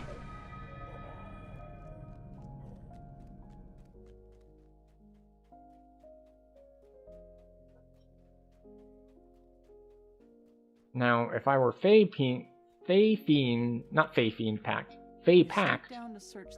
I would put up a disco ball there where they spawn, but I am not, so I can't. More slashes on the palm. This time, you see the pattern. You wonder how you could miss an important clue. The slashes clearly the signature. Whoever did this? Now, the main thing I need to look out for is that some of these guys can summon the exploding pet thingies, and we really don't want to stand in one of those, because unlike the hardcore character, this one doesn't have evasion, and we will just get blown up. That ledger told you what you needed to know. The victims all worked for Vaunt and were killed because they knew too much of his operations down in the cogs. You strike down the last of the attackers. You can't let these petty thugs hold you back. Not when you're so close. Haha! The Fear Reaper is mine! Which is not as broken as it used to be. Like, charms used to be stupidly powerful because of how the damage scaling worked.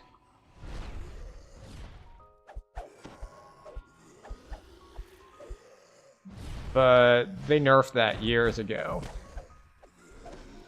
Also, that Fear Reaper, not one of the melee Reapers, but a Fear Reaper just meleeed me for about 300. So, yeah. Back when Reaper mode came out, charms were a big strat. Yeah, like, you just charm the Carnage Reaper and it kills everything. Like, huh. And then they were like, maybe that is a bit too trivializing. A familiar voice echoes from behind this door. What part of make it look like an accident didn't you understand? And leaving your signature behind was beyond stupid. Now Zelith is onto us. It's only a matter of time before she and those adventurers come barging in here. Hey, can I do this? Maybe, maybe not.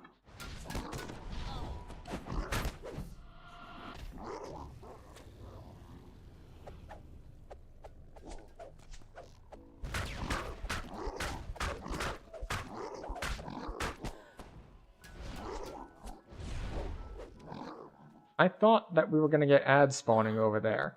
Do I need to hurt you first?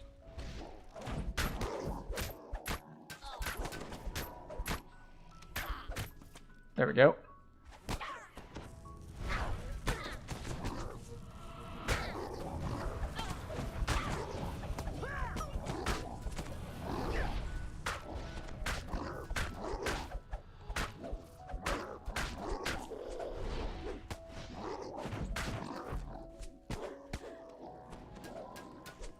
Okay. You're gonna call for more security now?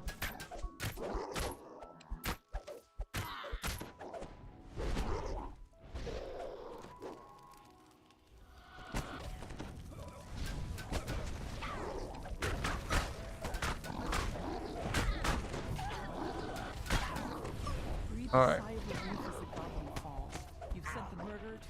Oh.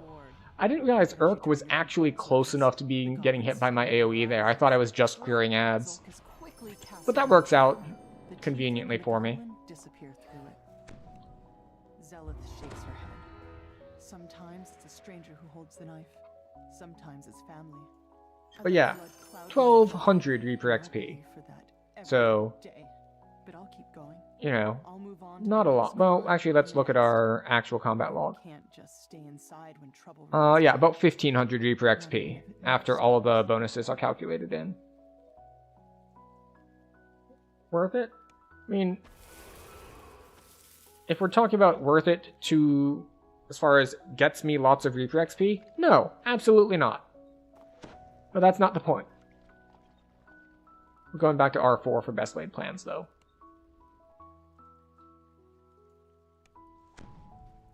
This adventure, like so many others, begins in a tavern. You're supposed to meet a disgruntled But it is more lawyer. interesting. He'll give you an So, raconteur for nearby I'll warehouse. take it. Victor asked you to wait for him outside. Looks like getting inside his warehouse won't be a problem. It slows you down leveling. Yes, absolutely. And whispers, Like, if I were on R1, I basically just never stop to kill anything at all, ever. I just kind of blast things as I run by, and if they die, they die, and if they don't, they're close enough that when they catch up to me again, they'll die to the next round. Victor coughs and nods at a flimsy-looking grate. Then he hurries away, disappearing into the night. That must be your way inside. But no, if I were going for most efficient use of time, I would level on R1, and then I would farm for Reaper XP at cap. Like, that is the efficient way to do things. Blueprints have been moved to the office upstairs for shred. You need to get in there.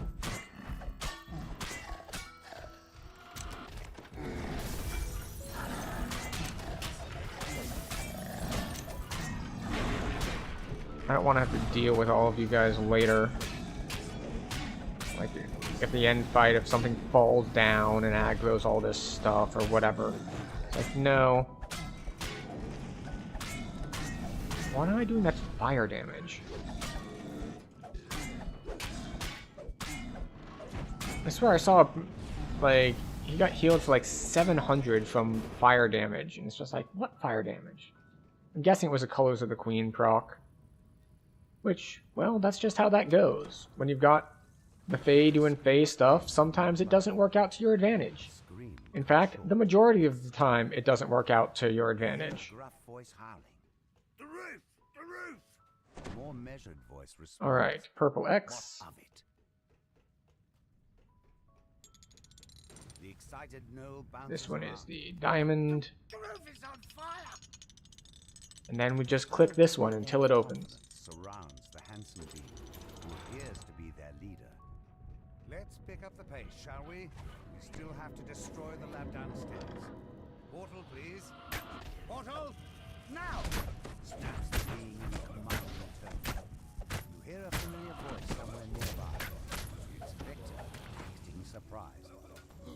What's all this? Dear Orion, we have a security breach! Quickly! Double fear. And a command knockdown?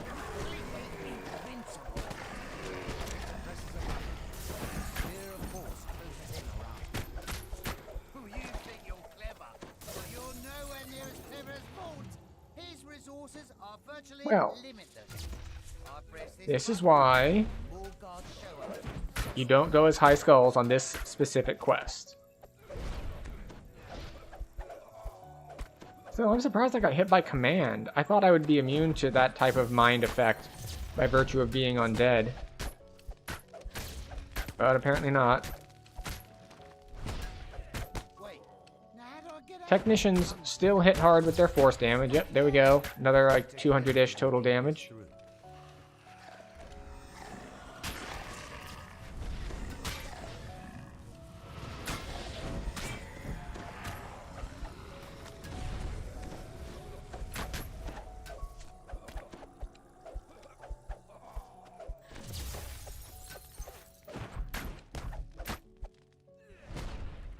We want to kill this guy, but we do want to do it at such a timing that our cooldowns are ready for this group.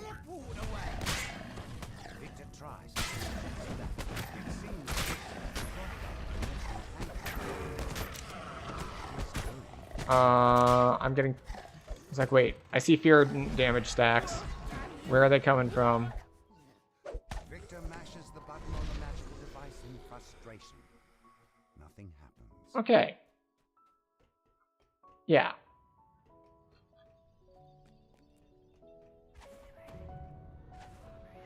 I will say Form of Pain appears to be performing quite well. Getting the stacking defenses works quite well for when I'm stopping in the middle of things to fight. Even if it does come at the cost of, it's like, oh, well, you lose move speed. It's like, yeah, well, I was going to fight anyway, so...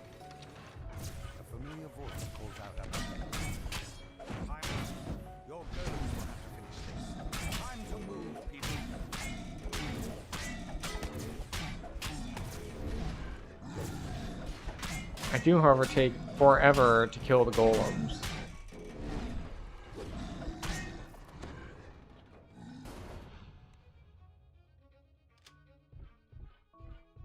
Fortunately, we can also disrupt their programming.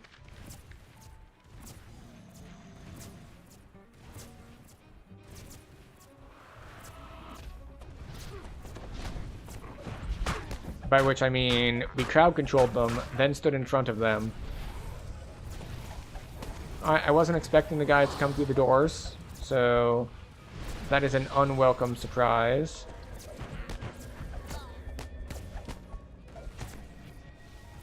This guy does a lot of light damage, so we're going to come out of undead form, so we stop taking double damage from that, which is going to make him way less threatening.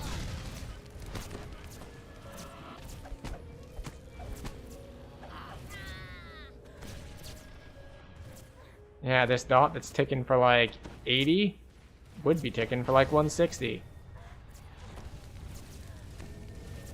What the hell?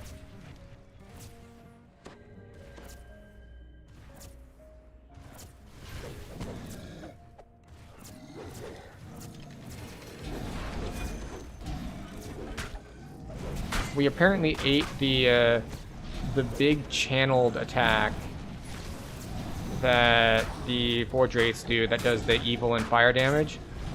Well, apparently they can do that through doors, so that was nice. They are cheating, in fact.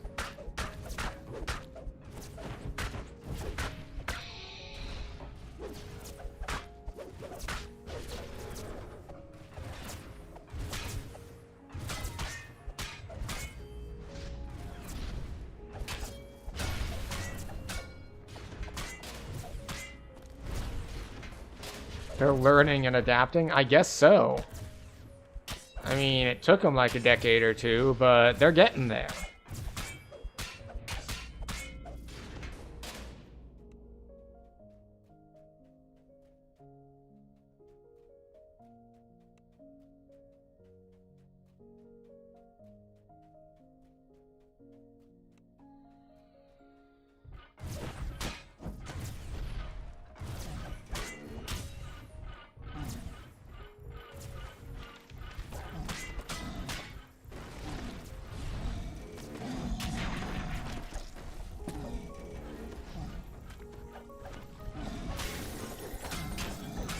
Ooh, that acid dot from the Elemental Fury is a little rough.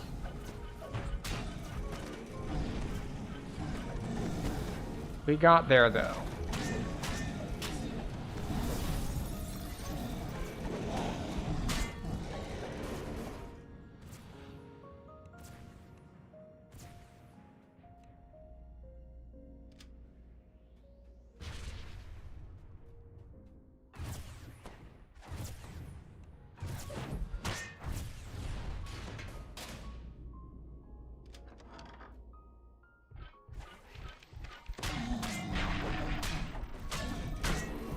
Oh, they do it even when crowd controlled? Rude. I specifically crowd controlled you so you wouldn't do that, and you did it anyway. Victor's treachery continues. Oh, is that a fire? Nobody goes in or out until we find them. Don't just stare there gawking. Move! Hear the ominous hum. You only have improved? I think I have greater. Yeah, no, I've got greater.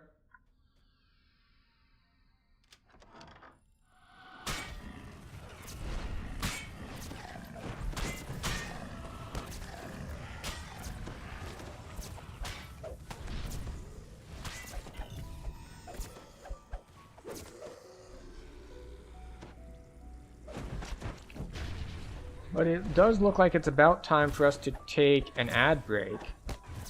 So we're going to do that right after this fight. And that means that we're not going to finish up the quests quite yet. We're going to give everyone the opportunity to grab a drink, grab a snack, whatever it is that you need to do. Take a little bit better care of yourselves. And in about 3 minutes, we will be back and we will finish all this stuff up. So I'll see you in 3-ish minutes.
heat.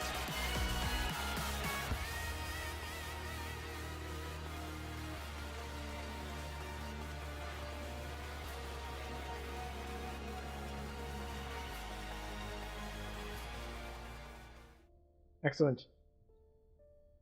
I hope everyone had a good break. Personally, I refilled my water, I got up, stretched my neck, because my neck and shoulders have been giving me some problems recently. Probably from sitting here doing too much computing. But I also saw some of the screenshots from Axel's event tonight.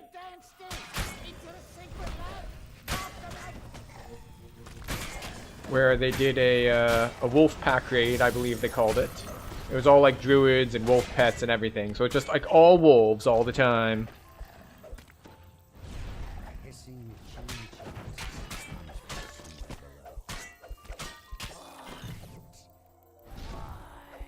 It's a shame that I can't heal off of these. As this chant continues, forge wraiths coalesce in the But air. up we go. Panic screams and pounding feet indicate rapid losses. Victor yells, "Get back here, you cowards! These brutes aren't going to vanish themselves!"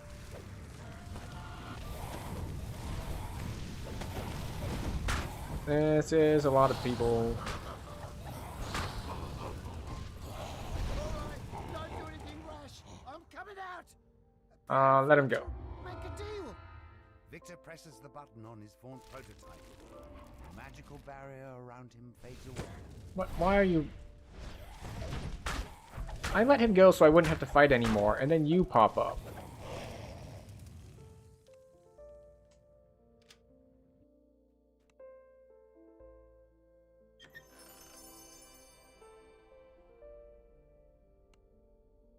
And there we go. We did bring it down to R4, but then again, it is a more difficult quest thanks to the tacticians. Oh, wait.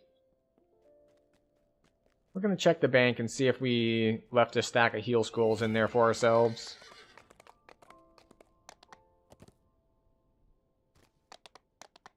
Just in case, you know.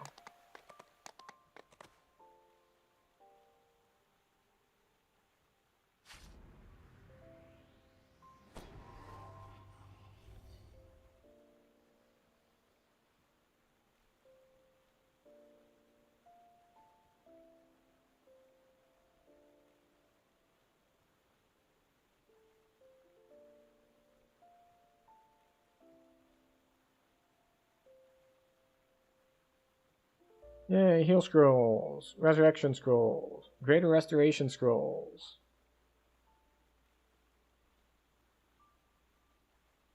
Heal. Res. Greater restoration, and of course, we need to put our weapons here to be able to swap back to them. And also we need to go repair, so we'll do that too. Because it said our green blade is getting worn. So, with it being worn, we'll go repair it.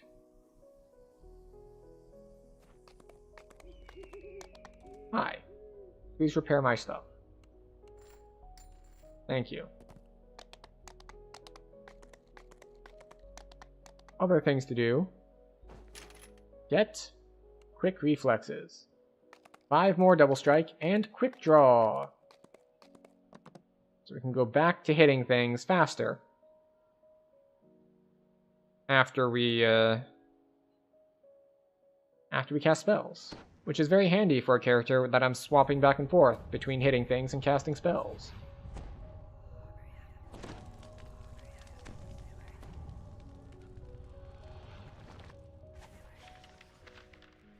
You've arrived at Club Coffee, a popular night spot.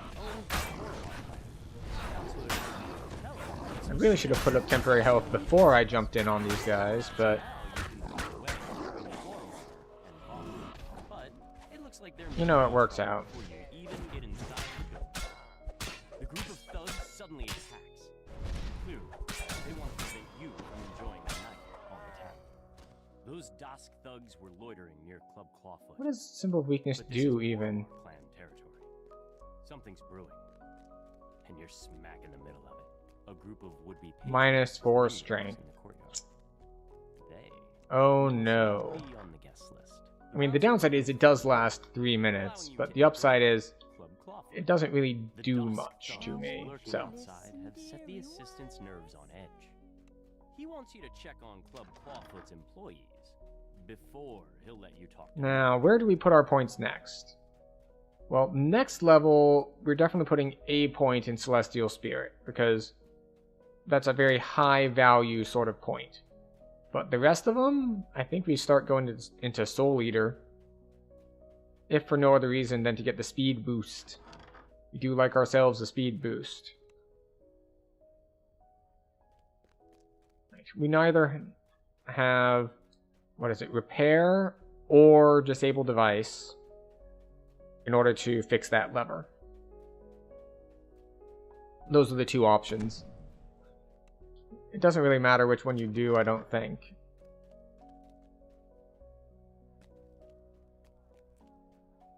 Right, we go through here. Boxers are fine.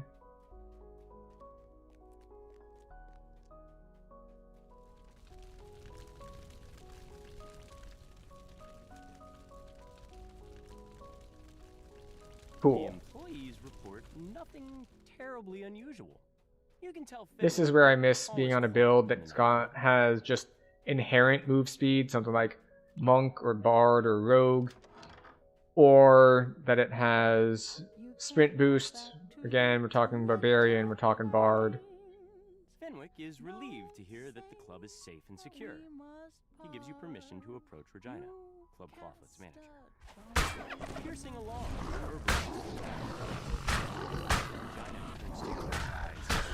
alarm! Someone's preaching on the road! There must be an attack!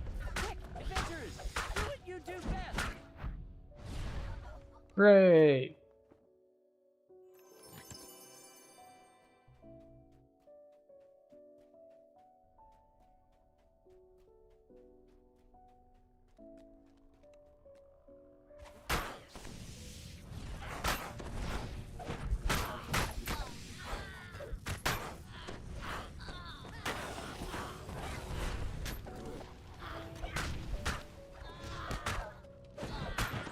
Alright.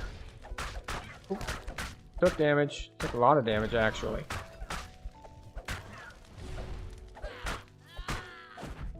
Continuing to take more damage.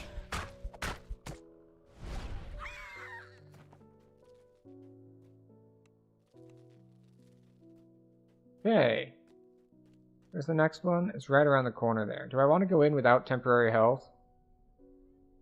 It'll be fine. Oh, right.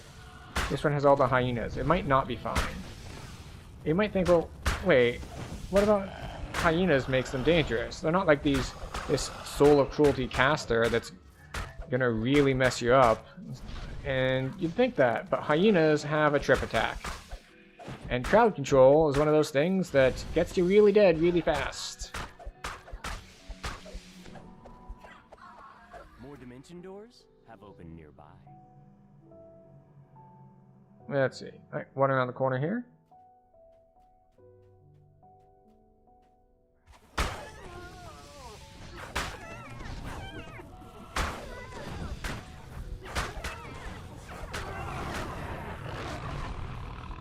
Get over here.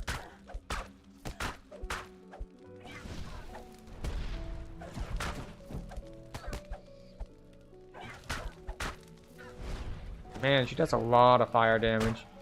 Which I could probably avoid a lot of by strafing instead of just standing here face checking her. But, you know. Sometimes you just gotta show them who's boss. Gotta stand in front of them and be like, yes, I will beat you down, and you can't do anything to stop me.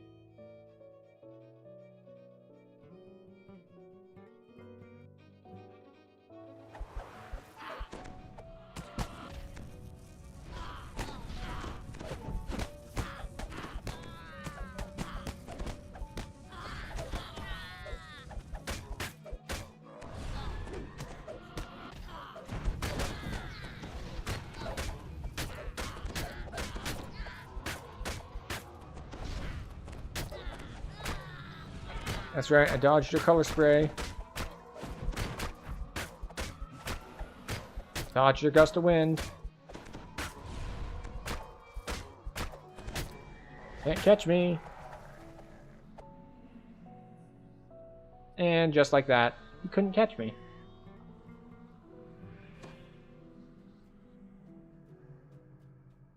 Good. Our buffs don't need refreshing.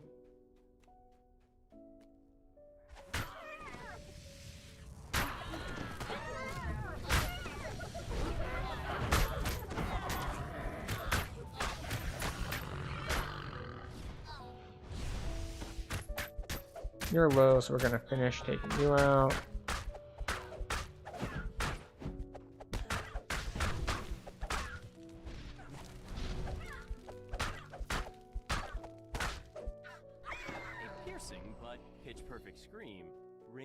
Oh, that was it? I thought there'd be at least one more.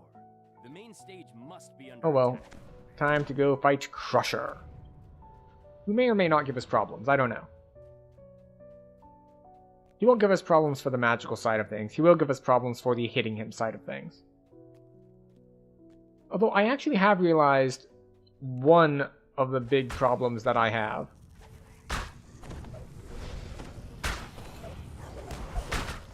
As far as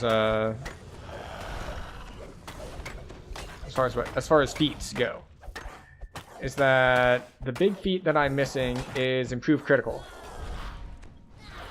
I don't believe I have improved critical anything right now.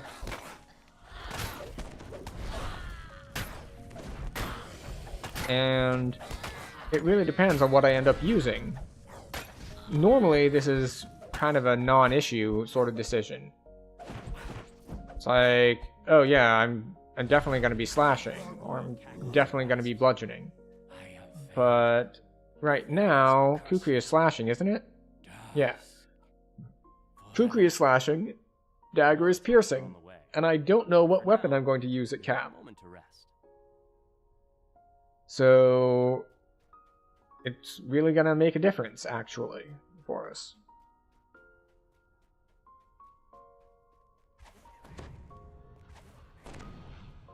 The magical alarm triggers once again. Alright, nothing on the left-hand side. You're going to down to the kitchen, to that corner.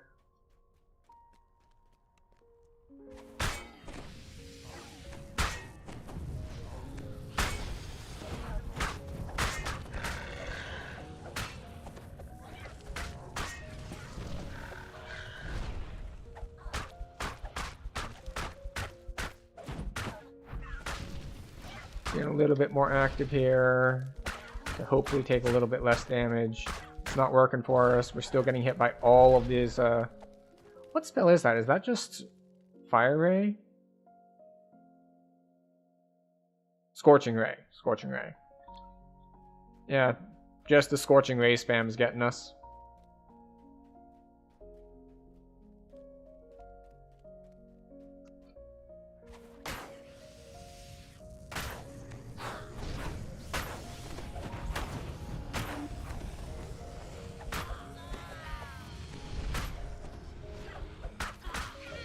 Oh, Shadow Mark, okay.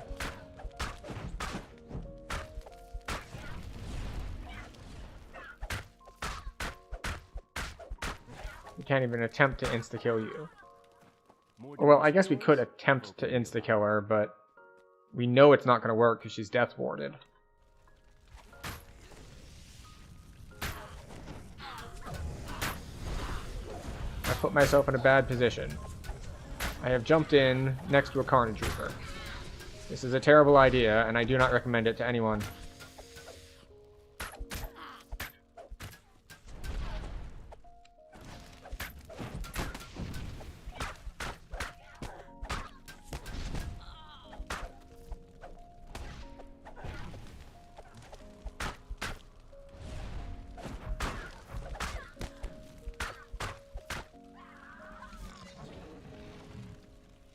Oh, that is a lot of cold damage over time. It's ticking for 100.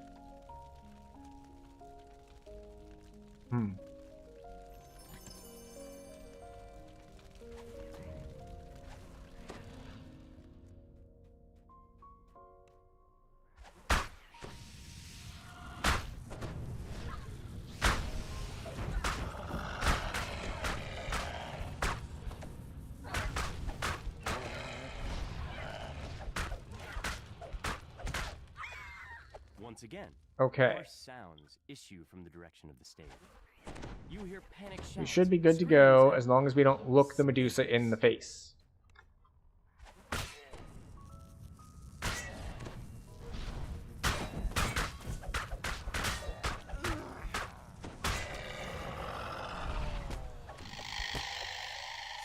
Time to not look her in the eyes. She's like, my eyes are up here, and I'm like, no. I choose what I look at on you, lady.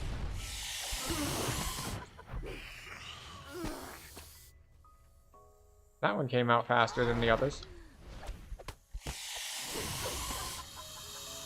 Jesus.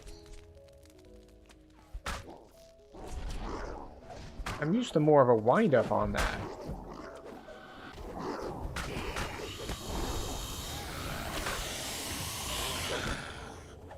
But she's just like, nope.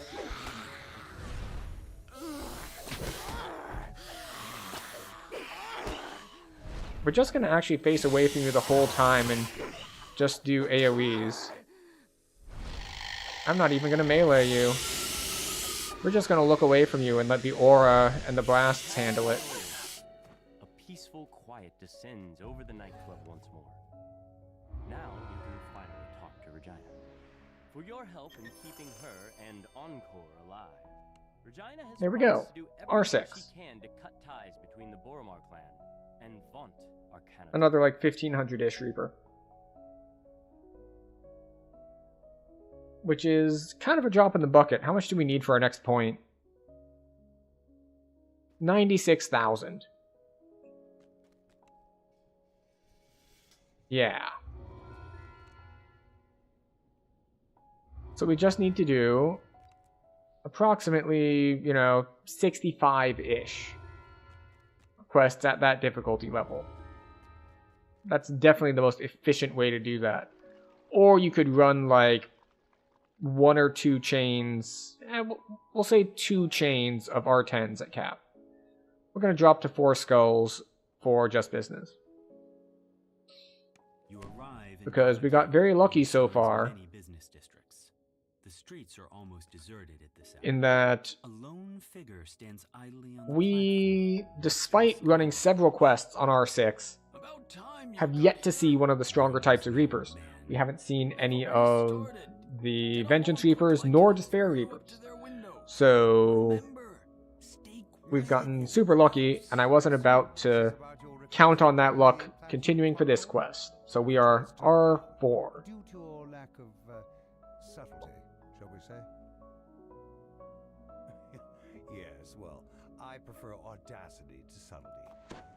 I admit that subtlety has allowed the Aurum to do as they please with the Five Nations for many years. But what I have to offer your organization cannot be ignored. What cannot be ignored? We're just gonna wait. Zendrick bloodhounds sniffing at your heels. You're exposed, Mr. Vaunt. Not for long, my friend. Allow me to demonstrate. Isabet, please come in. Now, Isabet, I know you invited our mutual friends from Stormreach. Oh, no. There we go. Let's put them on screen, shall we? Don't cry. That's better. This is just business, Isabet. Just business. I'd prefer that you do your house cleaning when I am not present, Mr. Vaunt. A necessary demonstration of my device. I wanted you to see my improvements firsthand. Not quite dead yet. A calibration issue, perhaps. No matter. Urk, Gish, take Isabet outside. We will adjourn to the yacht. Okay. It's time. Now we put our buffs up. Next thing to begin. Vaught's henchman releases a strange whooping bark, and the darkness around you erupts with a choir of menacing responses. An ambush! Damn us for fools! Shouts Casper. The old man produces a bow from somewhere and is given shapes to send. Okay, here we go. Get me my sword sled.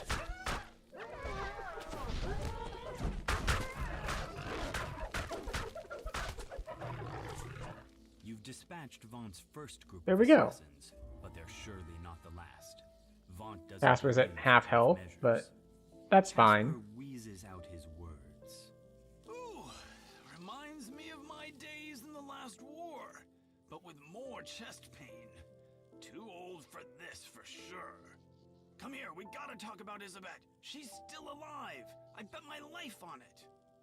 You've agreed to help rescue Isabet. To do that, you'll need to clear the way so Casper can follow safely. He says to head to the southeast. Alright, so Grabbing we a draw source these like guys this in. will help even the playing field. We draw these guys in. Shouts Casper. Those And we source come lights over can't here. go too high or too low without losing their enchantment. Keep them over fog and don't push over the higher. Please group up. Thank you. Thank you. I appreciate it. I appreciate your further cooperation with plan Group Up and Die. Couldn't have done it without you. Thanks again. Thanks again. A motley crew of creatures takes up position on the bridge, boiling for a fight.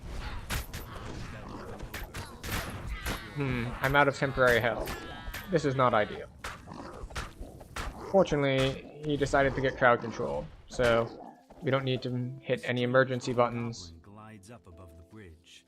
We just come here, grab a new source sled. The goblin shouts abuse at his gnoll escort. Those nobodies made mincemeat out of That's our right. flea-bag gnolls. Mid-air spider web. Direct approach wasn't gonna work. I'm gonna go bait the hook. Lore accurate spiders. Wait, goblin meat. Like, where else would you find a spider web? Just like sitting on the ground? No. We're putting air spider webs in. In the distance, you hear the gnoll snarl. We have evolved. Weak? No. Well, technically there are spiders that do both of those kinds of things. It's the stupid who died first. Tried to get fancy and it did not work well for us. Before the fireworks. Mob of gnolls and goblins have taken up positions atop a nearby wine shop. You'll need to clear them out for Casper to pass safely. So, I tried to charm the Reaper, and I think I got interrupted or something? I don't know exactly what happened, but I don't think it worked right. Fortunately, we could fly above the Reaper, so we have that going for us at least, which was nice.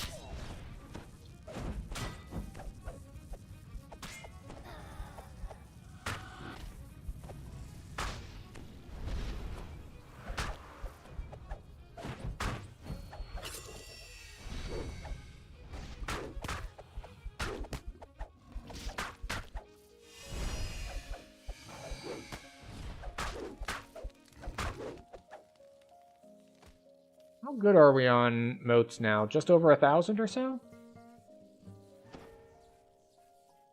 Oh, we're all the way up to like 1,100. That's way higher than I would have expected, but I guess we have gotten a decent amount of purples. And purples really accelerate it.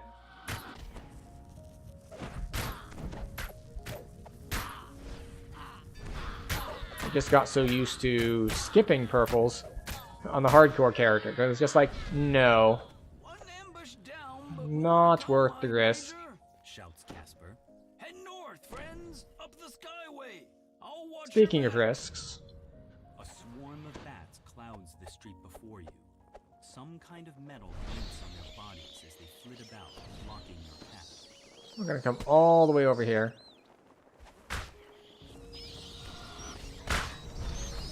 door to nearby bookstore opens, and another cloud of bats streams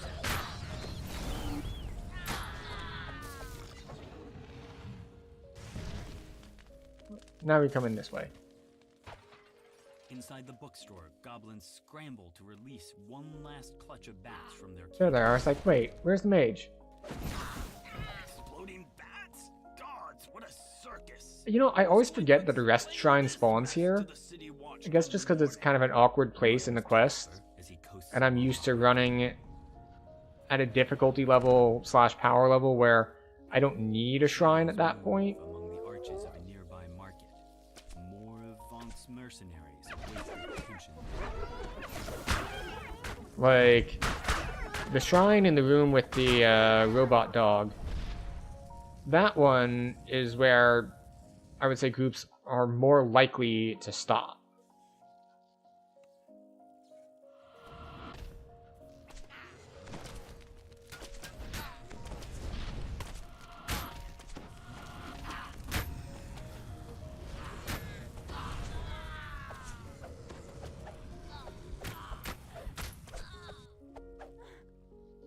Okay, took a lot of damage there.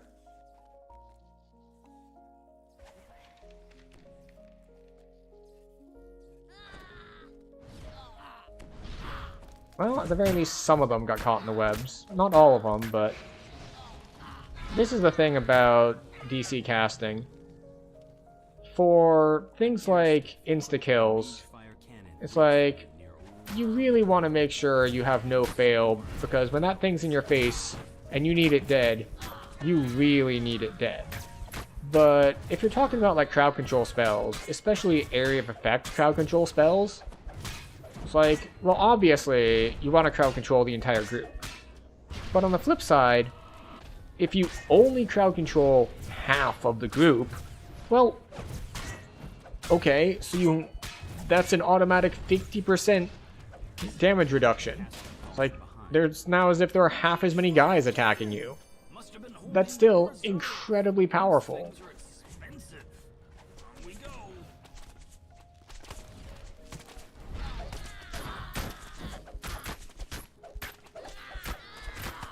Now, of course, where that still incredibly powerful thing breaks down is that oftentimes what happens is that the things in the group that aren't getting crowd controlled are immune to that crowd control, because there are various kinds of champions. Like the ones that come to mind immediately are Fey Touched. Fey Touched are immune to enchantment effects, because, you know, they are Fey Touched. Go figure. And the Feywild is like, yeah, no, we invented that sort of thing. What do you mean? We're not affected by that. So your mass hold won't work on them. Which is why, as a DC caster, it's nice to have something to fall back on. Specifically, a different school to fall back on. Like, okay, well, mass hold doesn't work because it's a mental effect. Insta-kill. Because, at least from what I remember, there are no champions that are immune to both.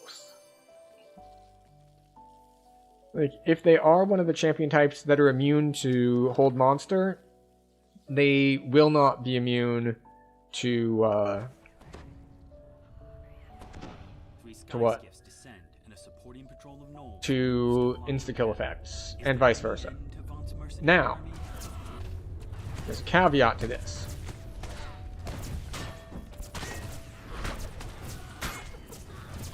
Is that there are certain base enemy types that might be immune to one of these things. And there's nothing stopping a base enemy type that is immune to something from getting a champion tag that makes it immune to the other thing. And then, well, then it just sucks to be you.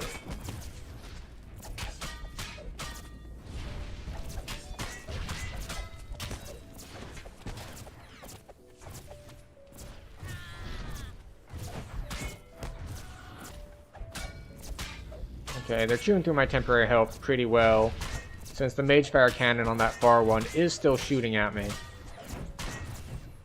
Fortunately, we're still good.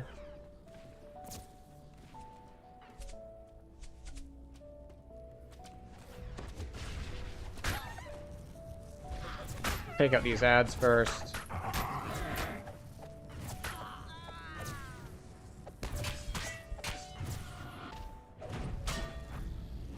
And then we just have to take out this Magefire cannon. Do I ever use greater color spray on casters? Yes. Why aren't I on this one? Because I've been starved for points. But it is an incredibly powerful spell. And it would honestly probably be a really good addition to this build. Especially because we're already 7 points in. So 7 points in, that's 1, 2, I guess, 3? 3? Probably $1 saving throws would be nice. So yeah, 4 points for a greater color spray SLA would probably be pretty nice. And I might look into trying to squeeze that in. It's gonna be tight. There's a lot of things that I want, and I'm not gonna get all of them. Enough waiting. I'll butcher you now. Feast on your flesh and keep all the glory for myself. You just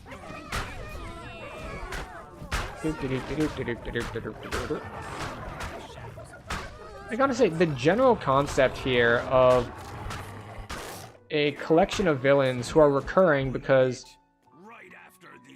in universe, resurrection is a thing. Like, if you can afford it, you can just keep having clerics resurrect you over and over again. And these guys are henchmen to really rich people. So, the fact that you can kill them, it's like, who cares? Their boss is just going to resurrect them anyway. Sorcerer completes his spell on a ledge above you. Gish vanishes, reappearing at the sorcerer's side. But I guess lets him go away at least. I mean, technically Urk is like, it's because I have Jack Jibber's blade. But the broader thing is like, as long as one of them survives to bring the bodies back to their boss, it's like, well, yeah, who cares? We're just coming back. Death doesn't mean anything. High above the construction yard, a soar sled slowly drifts up. Yvette's body lies on the sled, completely still. Oh, I'm not immune to knockdown yet. I forget if that's level 18 or the capstone.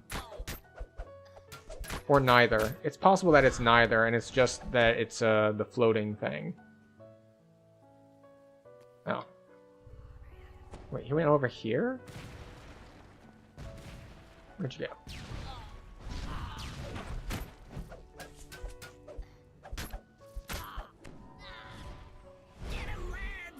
Screams Urk as he tosses down a smoke bomb. The shrill voices Okay. pierce the night air. Time to go hunt down Urk again. We'll kill the other dudes on the way, sure. Does it actually work against all knockdowns? No, this is DDO.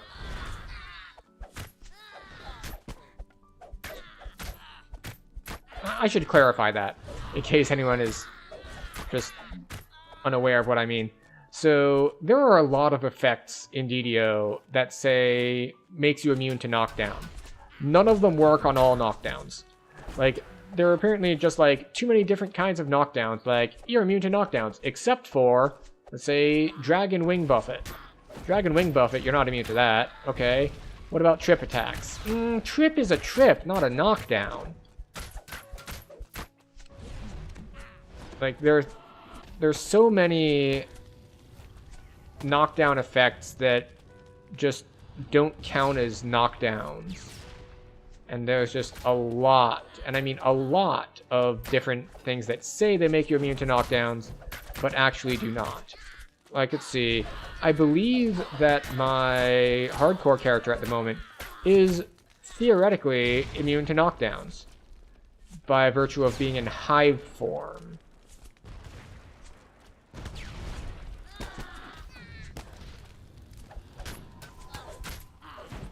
But that doesn't make me immune to all knockdowns. Other things that make you immune to all knockdowns, let's say, Unyielding Sentinel, Epic Destiny. It's like, immune to knockdowns while wearing a shield. Or at least that one says immune to most knockdowns.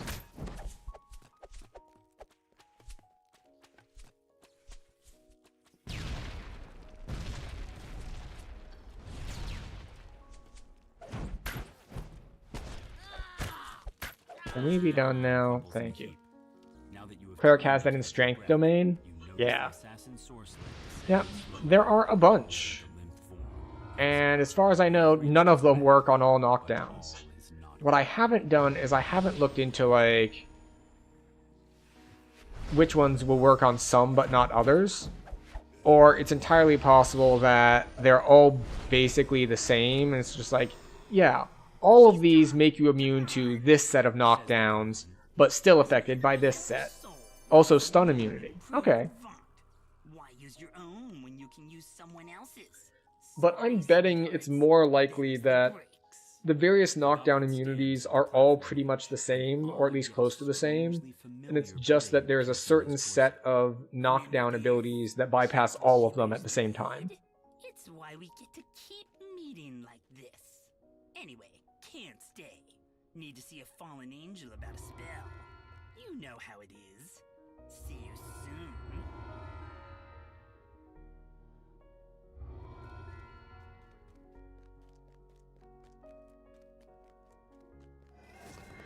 We have, what, one more point? One more point. One more point could get us 2 sneak attack dice and 20 negative amplification, which is actually a very strong single point, 20 negative amp. The sneak attack doesn't help us at the moment, obviously, but who knows? Okay, so let's plan for the end of level 18. The end of level 18, we will have 5 more points than we have right now, which means we will have 6 total to spend. So we could get up to Feeding Frenzy for move speed. We could go 1 here, and then we could get Color Spray. Like, that's another option. We can't get up here, which is unfortunate. Like, the downside to going into, like, these other trees is, like, we miss out on things like 20% spell crit damage is incredibly effective. Like, that's super strong. But, you know. Oh, you know what? Here. Let's respec this.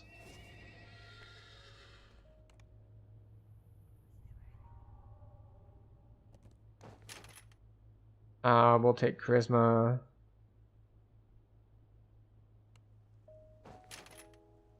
That's great, 20% damage, yeah. Charisma and that. Vampiric thing, dice. We'll take the negative amp. We'll take this, we'll take this. Take that. 2 points of magic resist. And we take these 2.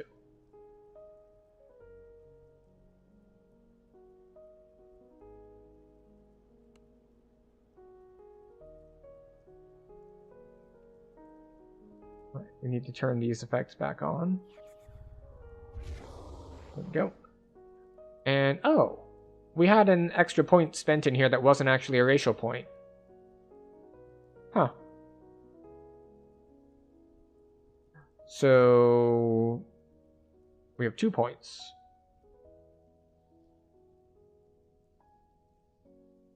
So 1, 2, 3, 4. That leaves us with 3 more. 5.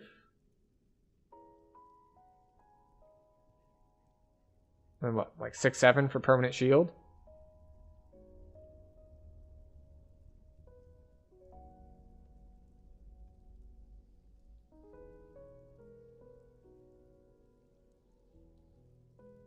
+1 W.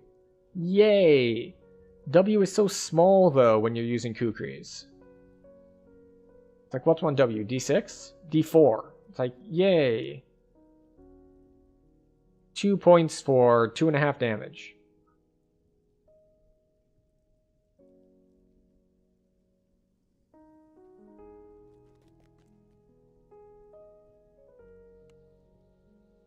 Just grab a charisma. Alright, does that also give us more force spell power? And universal spell power. Nice. Off to Cogs.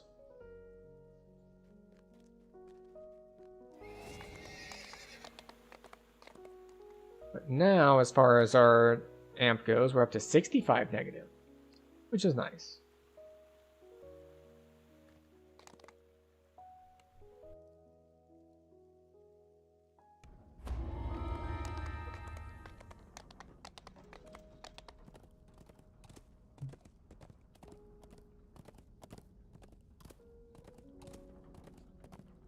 But yes.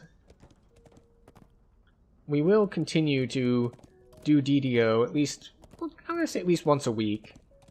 But I'm still pretty excited to get through my whole 40 years gaming history thing.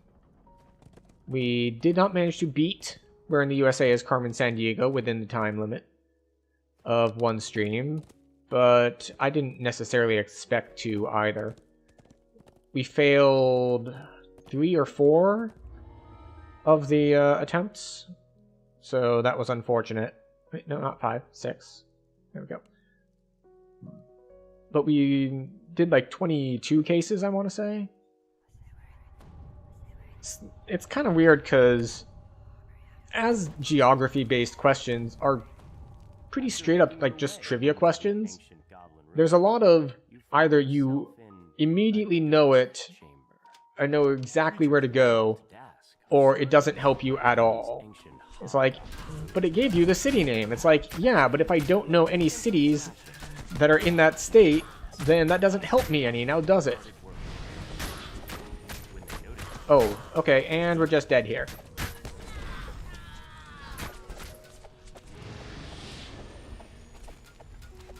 This slow from the Reapers is nasty.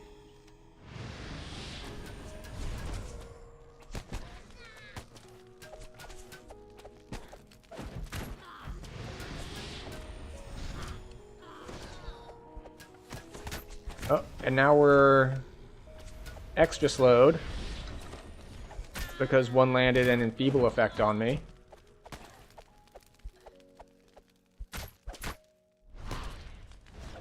We'll get rid of it in a second. I don't know exactly what spells they hit me with, but it was enough. There we go. Greater Restoration. Oh, look. It is convenient that we have scrolls now. So in between pulls, we can be like, excuse me, I would like a little bit of healing, please. Oh, right. Leave negative form. Now I would like healing, please.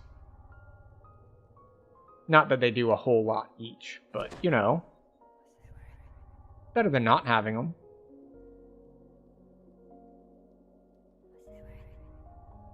Yeah, we'll say that's good enough.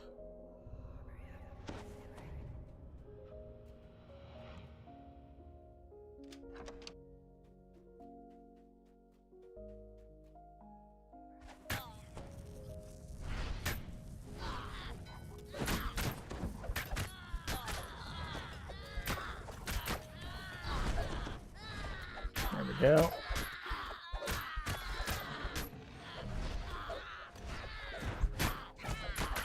Such a big difference when there are Reapers around versus not. There we go.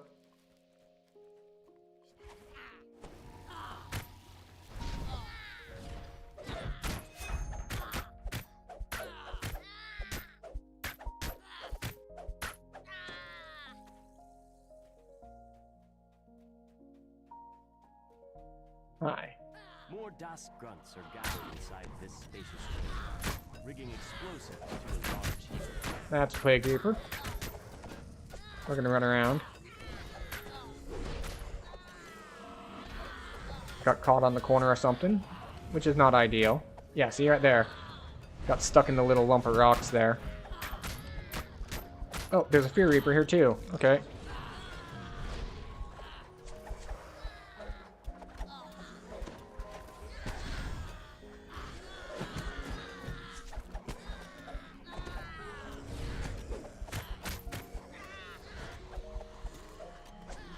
It's weird, because I keep expecting the Fear Reaper to just sit there spamming the Fear Dot. And then what's happening is something different.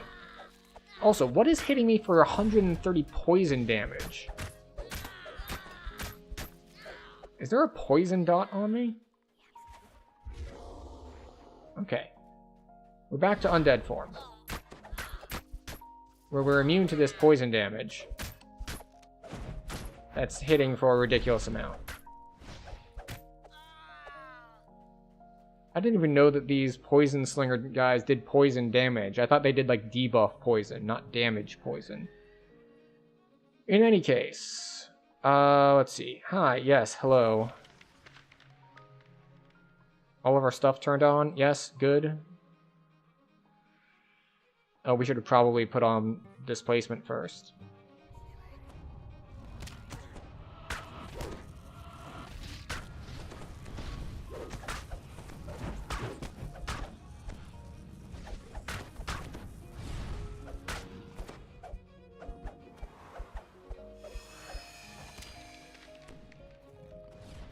Man, I'm glad I can crowd control you, because you were hitting hard.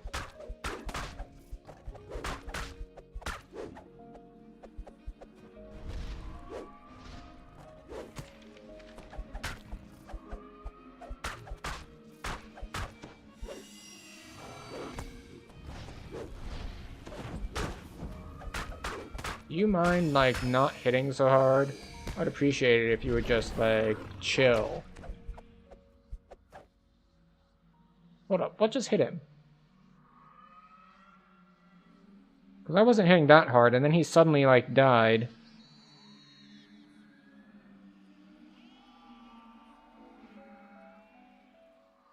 Oh well. The important part is that he died.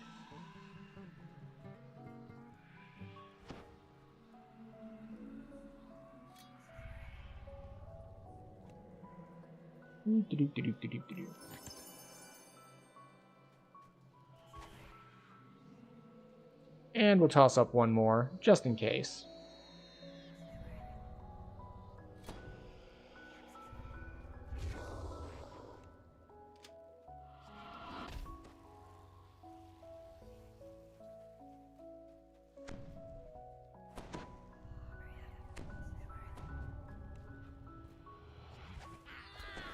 Yeah.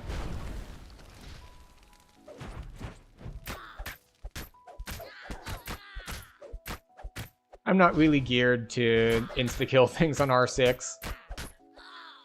Malik calls to you from the platform. Thank you for clearing out the task for me. It was a great help. Those fools had no idea what they were dealing with. The friendly gnome transforms before your eyes. A Rakshasa. Soon, my name will be known across Corvair. Portal opens. Fiends flood into the room. Now, this portal timer is playing. That's a Despair Reaper. And I just now hit all of my temporary health stuff. Excuse you. More temp health stuff. Thank you.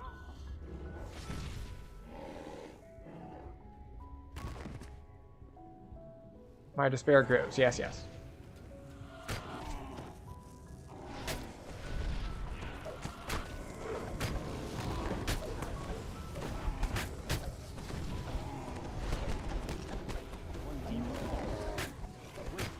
Okay, we got rid of the Despair Reaper, so we got that going for us. Now we need you dead.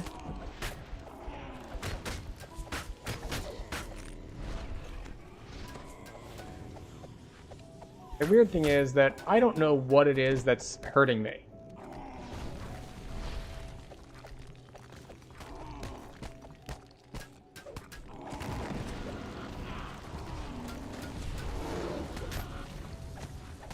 Because, like, there's a variety of different things hitting me. I don't know which of them is actually the problem. That's a Vengeance Circle, though. I know that could be a problem.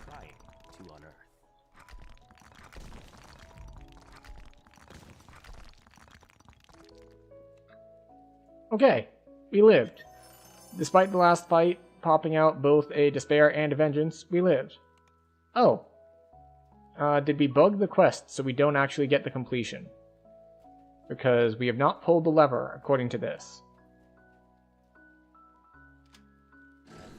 You pull the lever, triggering an explosion that flattens the remaining debris as the roar of the blast dies away.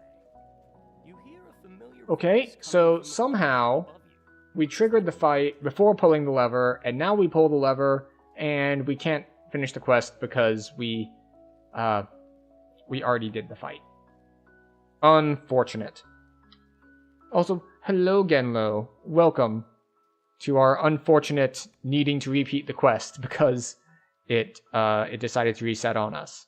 And after I just said we beat the last fight, there was a Despair Reaper, there was a Vengeance Reaper, and doesn't matter, we have to redo it.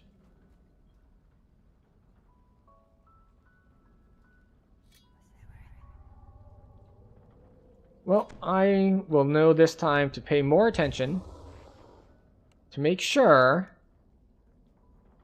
that I pull the lever first.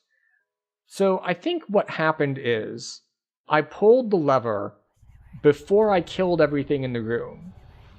And normally I thought you just straight up couldn't do that. But it appears that in whatever circumstance I was in, you can do that and it will trigger the fight, but it won't trigger the quest flag. Stirring up trouble in these ancient hobgoblin ruins. Perhaps if you gave them a gentle thrashing, it might teach them a lesson. Dusk goblins are hard at work repairing the room. When they notice you, they Come here, you. We're back in undead form, right? Yeah, good. Well, at least this time we didn't get, like, immediately jumped on by a pair of Famine Reapers when we walked into this room. That's really beneficial.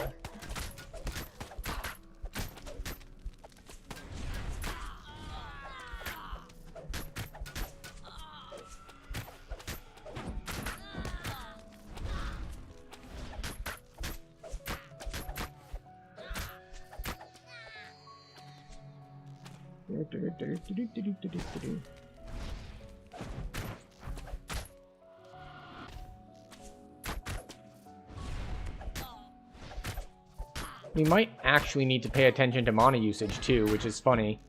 It's such a short quest and on a build that doesn't use that much mana. But it's going to be 2 quests worth of mana because we didn't get a chance to shrine.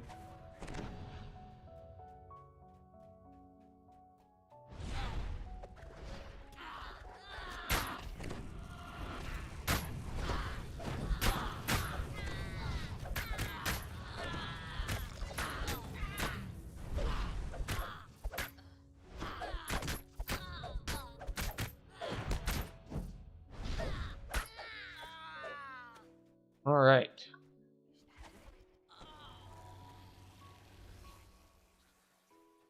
Get a little bit more temp health going.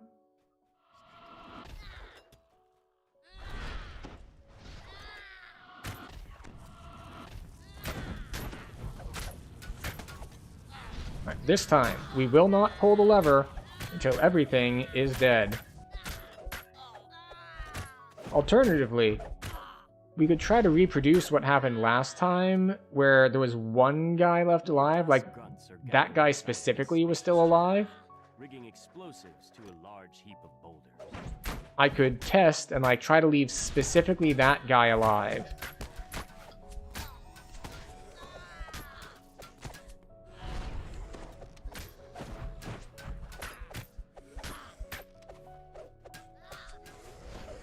I'm sorry, did you want to hit me, Plague Reaper? That's not allowed, you know. I put a ban on that.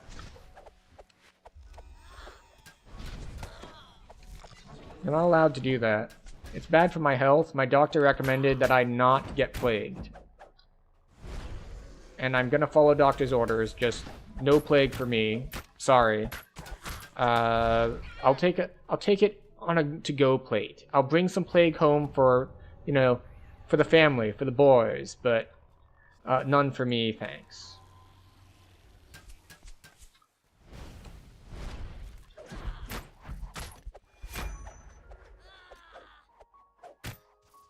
Alright, we'll just go down here. Toss our AoEs.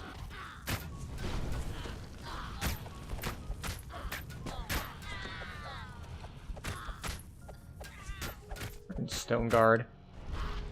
I can reduce damage from both my melee attacks. Thank you for clearing out the DOS for me. It was a great help. What? Those fools had no idea. Oh, it's just busted then. The last Dask thug. That's not how this is supposed to work. He's not supposed to spawn until I pull this lever. More about the strange artifact that they were trying to unearth. So it's just straight up bugged. That's new. A Rakshasa. I don't remember that bug. Never seen it before.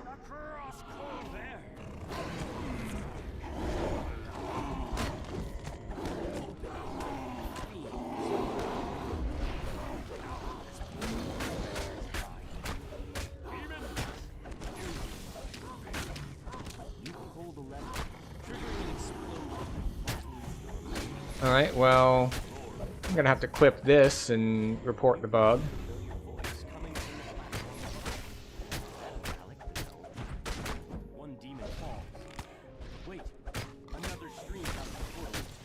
Yeah, that's very odd. Since it's not like it's a new quest, I wouldn't expect it to be getting new bugs, but here we are. Spaghetti code gonna spaghetti. Oh, and now there's a Despair Reaper on me.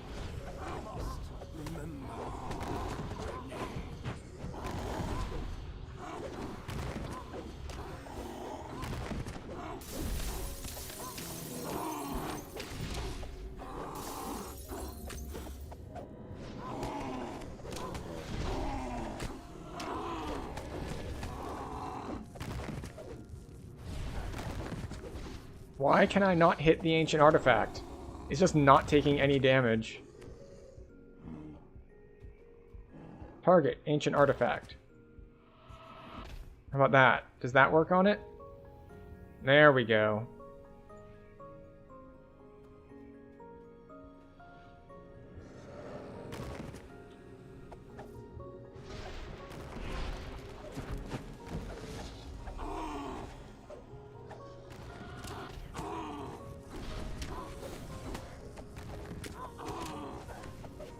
Alright, we're running away again because something's meleeing us for ridiculous amounts of damage.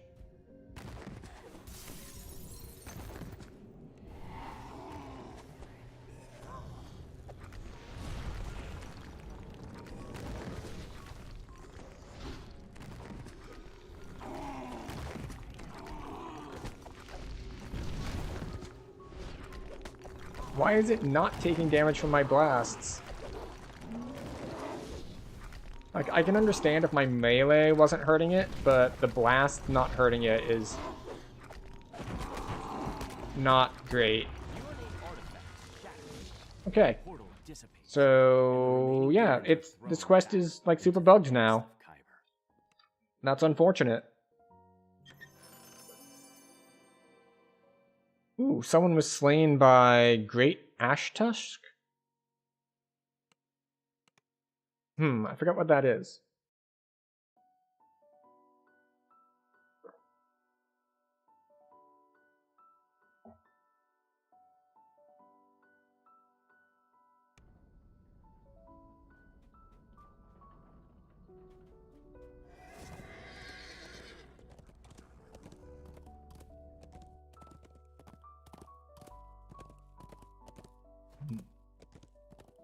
Alright, so that is one quest down.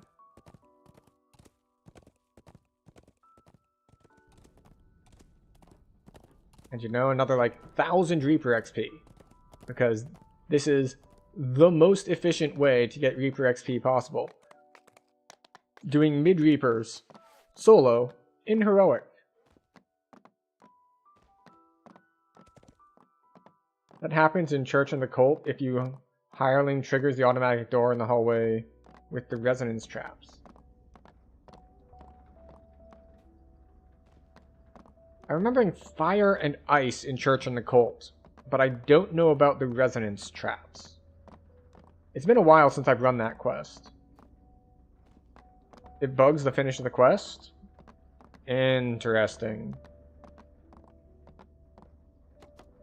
I remember my first day in the cult. But I know that the way that this quest was supposed to work, or at least the way that it used to work, is that Malik the Malevolent did not spawn at all until you pulled the lever, and now he just kind of spawns, and it's like, okay, if you don't pull the lever before you fight him, even though he has spawned and is about to attack you, you're just not going to be able to finish the quest, which is not ideal. You followed the trail of red crystals deep into the ruins. The path opens. Does it up stop into a larger ransack? chamber, and the sound of voices drifts in from up ahead. Oh, that's a double reaper. Oh, and now I'm body blocked and possibly dead? No, okay. We managed to kill one thing, which was enough things to move forward. We're still taking a bunch of damage, though. Oh, because there are 2 champion archers. I'm gonna wait here for a second. Yeah, there's our temp health.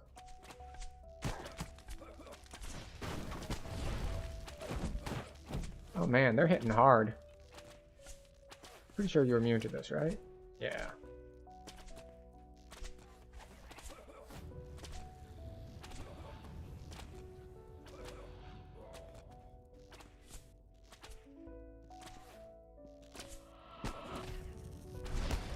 There we go, crowd control.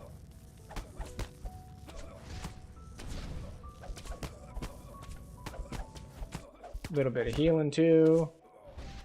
There we go. And we just need to wait like 5 seconds for our crowd control to come off cooldown for the big pack we're about to fight next. But I doubt it has any effect on Ransack. Ransack is tied to the chests themselves, not quest completion. Unless you mean, like, how much XP you get Ransack, in which case, yeah, I guess it would affect it, but if it... Oh, wow. I don't know what the Family Reaper hit me with, but it was like 600 damage.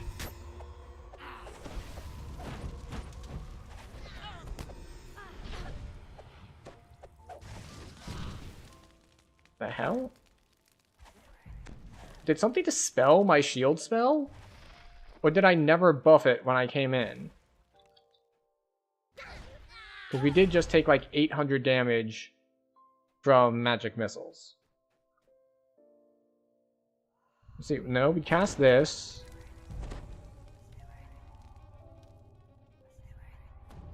And we cast all of our other spells. I guess we somehow just neglected to cast shield and we took ridiculous amounts of damage. Great. I'm counting as in combat with the moat, so I can't really heal myself effectively. That's unfortunate.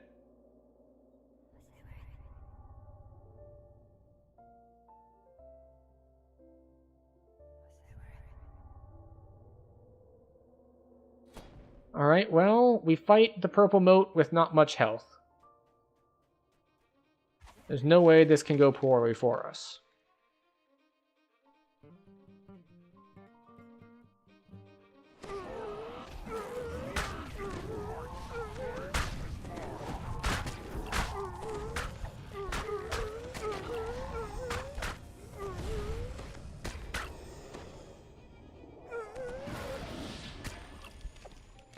I thought I had freedom of movement too. Apparently I don't.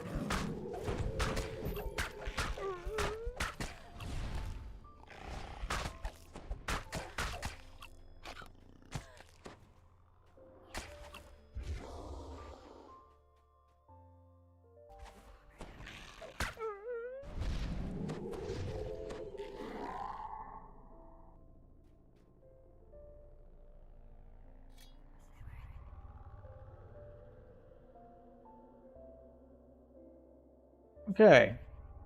This is fine. Everything is fine. We have heal scrolls. I guess I'm just not getting hit with all the bad stuff because past lives and saves are good enough.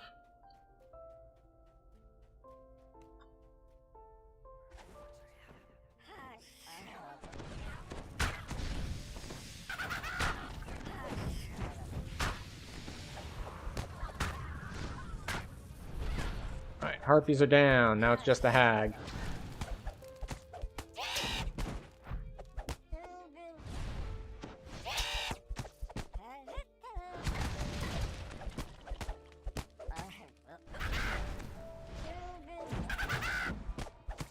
is annoying because she has damage reduction, so we're not hitting for anything with our melees, but fortunately we don't have to kill her with just our melees.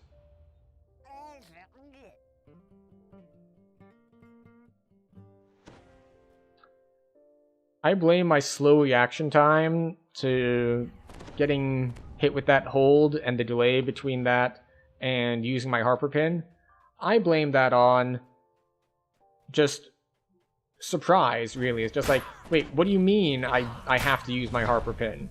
What do you mean that I'm not immune to that?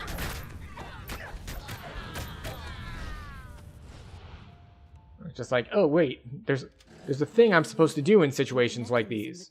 What was that again? Oh right. Use the thing you carry specifically to help you out in these circumstances, in these situations. It's like, oh right. I have a backup plan for this. That is a Plague Reaper and a Fear Reaper. Fortunately,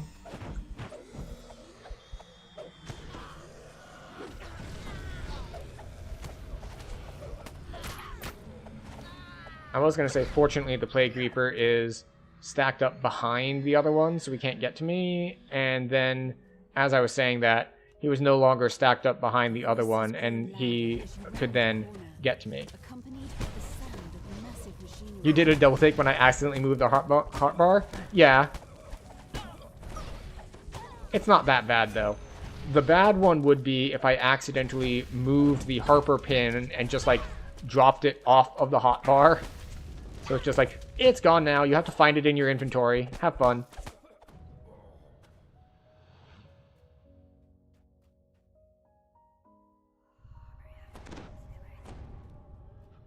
That would only be a clip if I died to it. Otherwise, it's just a happy coincidence. Just a happy little accident.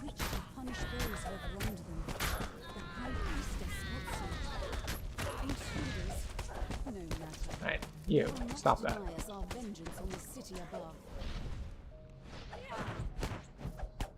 Probably would have freaked out a little too.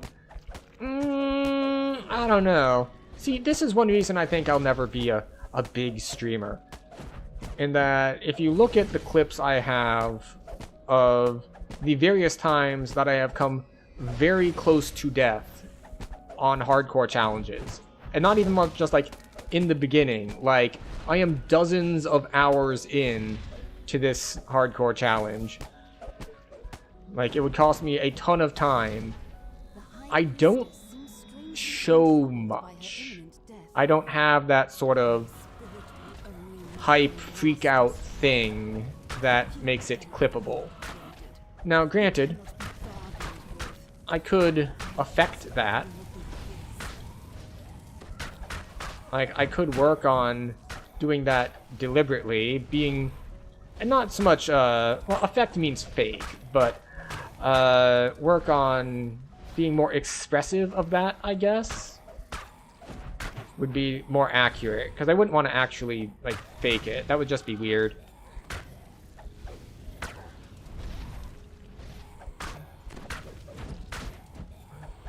But, you know, it would be good, probably for streaming and clippability, if I did freak out more about things, but on the other hand, I just don't. That's just not how I'm wired, I guess. Throughout the cavern, the cult is destroyed, and the city is now safe from their schemes. Like, yet this was not the only forgery. I have a recent example of this. More still lurk in the cogs. Welcome in, Ozymandias. Never-ending thirst for vengeance. Based on the emoji, what day it is, and general linguistic similarities, I think you clicked the button and your default language is not English. But yes, welcome in, and thank you for the congratulations.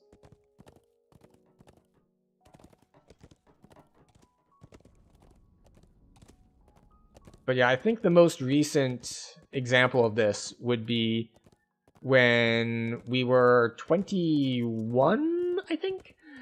And we were in the keep on the Borderlands quest with the Minotaur boss, and the server decided to eat its own ass and just collapse in on itself like a singularity. And we nearly died. In fact, we went to negative hit points.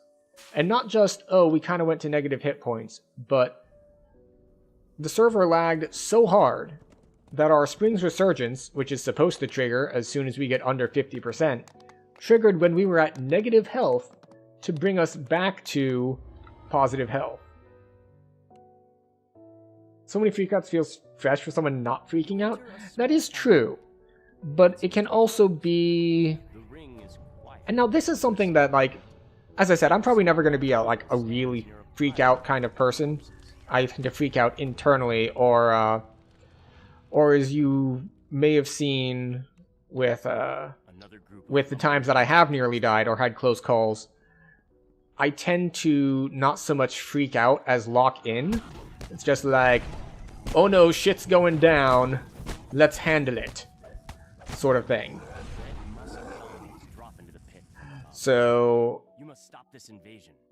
there's that, but there is something that I'm working on more in general, and this is something that actually streaming over the years has helped me with a lot, even in non-streaming contexts, which is simply being more expressive. I'll use a related but not really the same example, and this might just be neurodivergence talking as well. That's a Vengeance Reaper, and we'll tell this story while we fight the Vengeance Reaper, it's fine.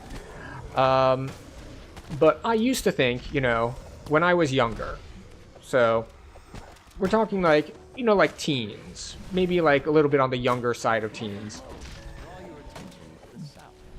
But like, the reason I wasn't very expressive with things like, oh, out of the circle, with like compliments is just like, if you just compliment people all the time, it kind of like cheapens them. They don't mean anything.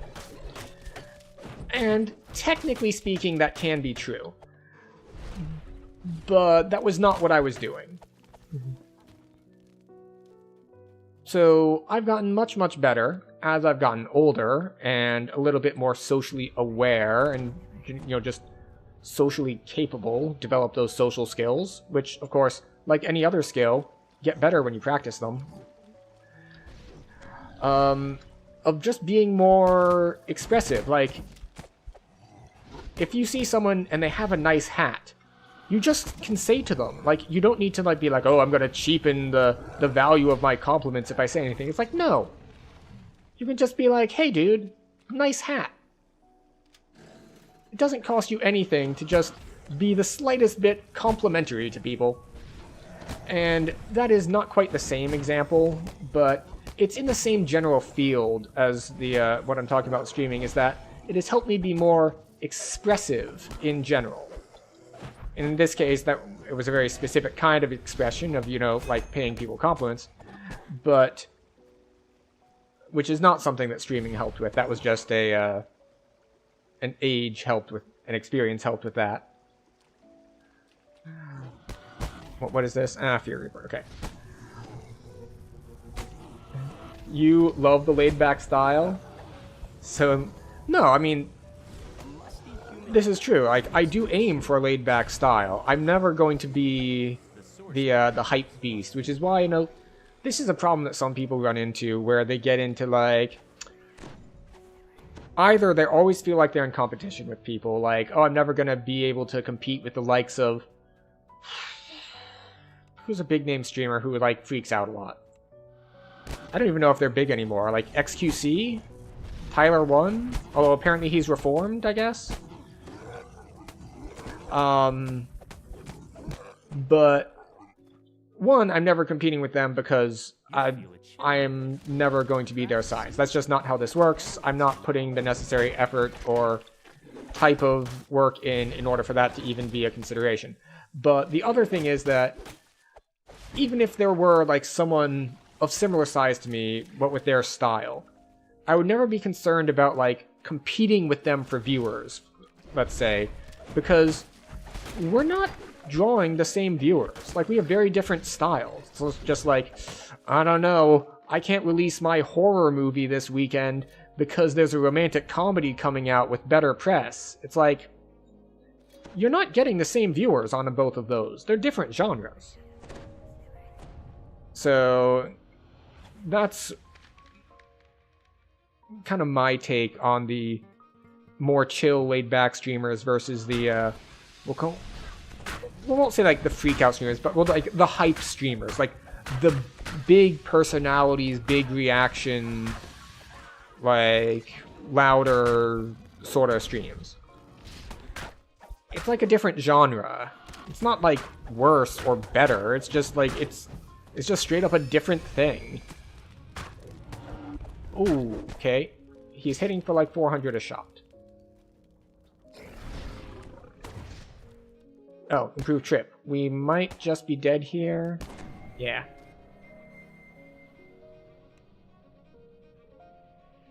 It's weird how some of his hits were doing like 60. Let's see. Let's see. That one was 140.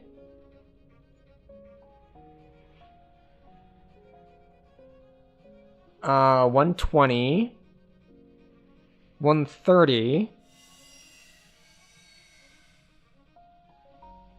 140. I swear he was hitting for like 400 at one point.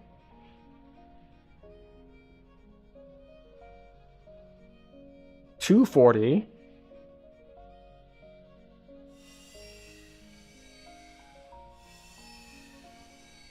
$280. $340. Why does sometimes he's doing twice as much damage as others? Alright, so where is the shrine here? Like, I know there's one up ahead. Seems like crits, so maybe more fortification? No, it did say hit, not like crit. So I don't believe it was crits. But what we are going to do is we're going to do this. Oh god. We can't move, which is not ideal.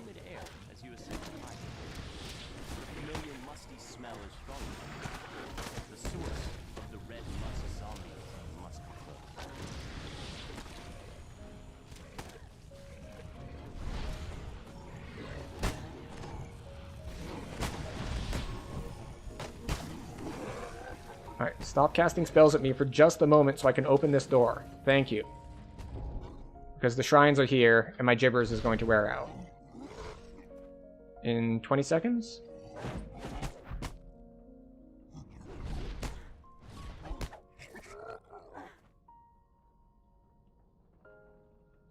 Was it family? Then it can be different spells used?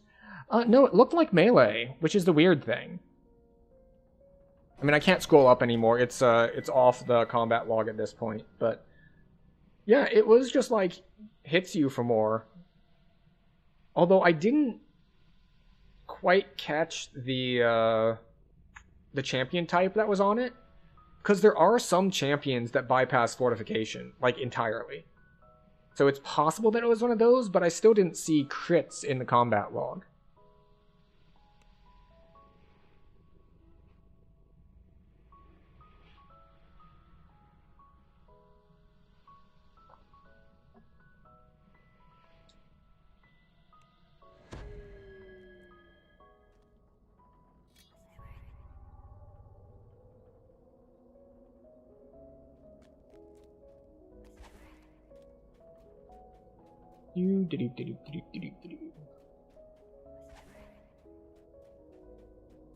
Ah, the moat faded. Oh well. We didn't have to restart the quest, so it's fine.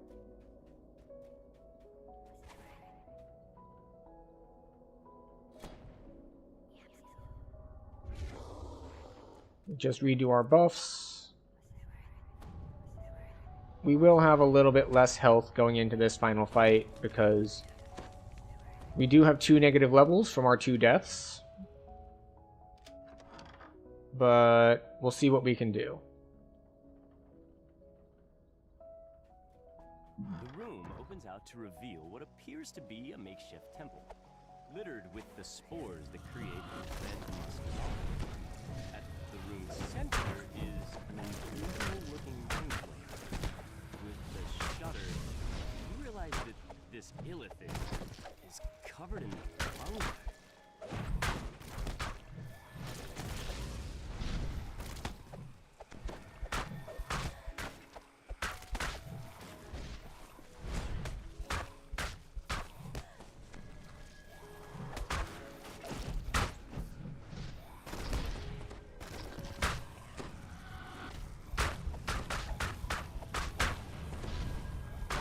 Oh, someone killed by a howler. Alcatraz has fallen. His creations no longer Excellent. threaten the local fighting pit or the people of the cogs.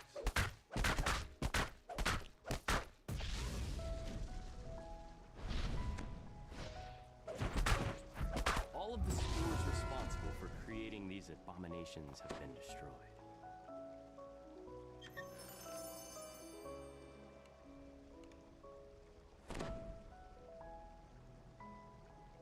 All right.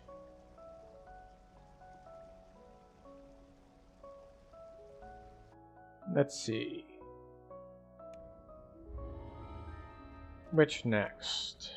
I think we can magma next. I prefer the magma next routing.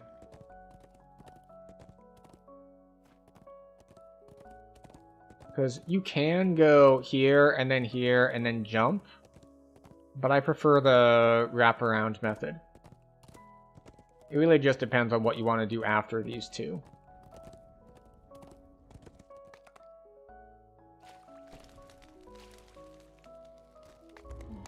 Still great that, like, after however many years they fixed the magma there. It used to be awful, like you get stuck in it, like there was like double magma, so you'd like jump out of the magma into the magma and it like, you just like bounce on it and be taking like double and triple ticks of it. Ugh. There's a mess. The foreman turns and opens the door. Railton's disappearance can only mean trouble. Figure out what's got the magma running cold. That is a ridiculous amount of fire damage all at once. These sweltering caves have served as a comfortable home for the fiery beasts that Can I get out of line of sight long enough to do something? Okay. Okay, cool. Cool. This is fine. Everything is fine. Shadowing Matriarch gets one at level 5.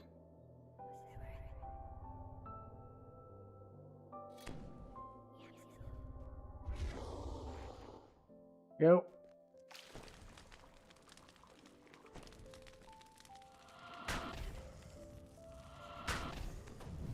That is a Vengeance Reaper.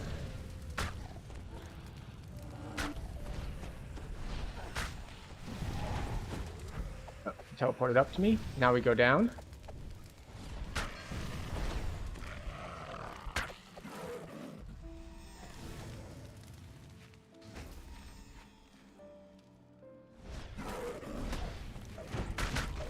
Out of the circle. On Thrain, you hear the same message? Yep. Out of the circle again.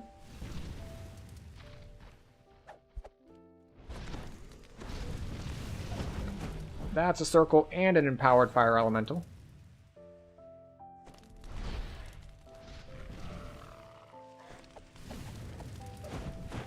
There we go. Great success.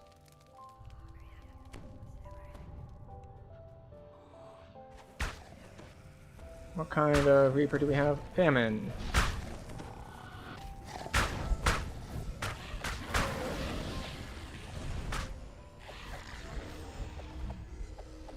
Alright, Famine Reaper down.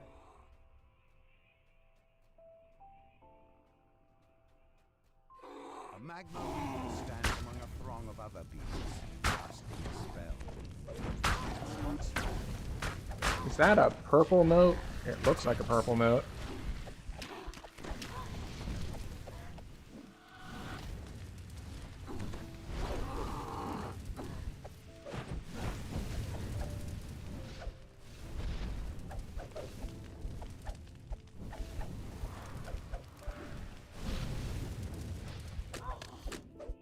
Alright, we get to fight a purple mode after we take out...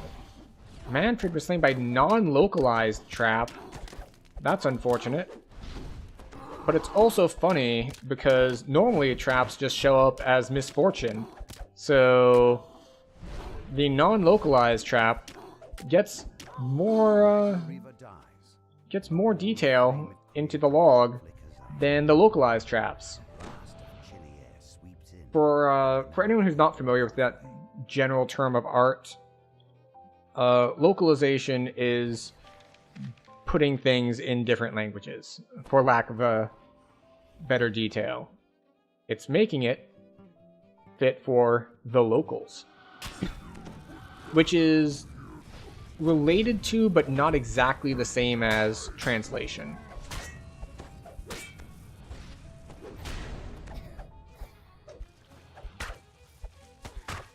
It's often also shortened as into like numbers.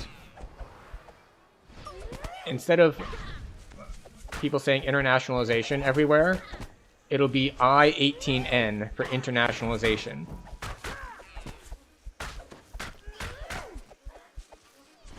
Which I will admit, when I first saw it, kind of threw me. It's like, what is I-18N supposed to be? Like, well, it's internationalization. I learned it, and now you have learned it too. Congratulations. Why are you not taking damage? Or were you taking, like, just a little bit and then she was healing you or something? Well, look at that. She takes, like, no damage. Stupid damage reduction. Fortunately, she also doesn't do much damage, so... we've got that going for us.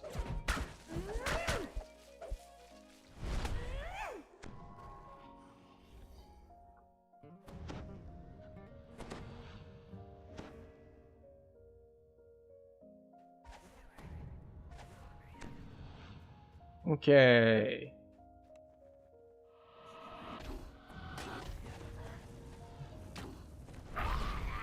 We're going to be being a little cautious of that guy, because that guy can cast Polar Ray, and Polar Ray hurts a lot.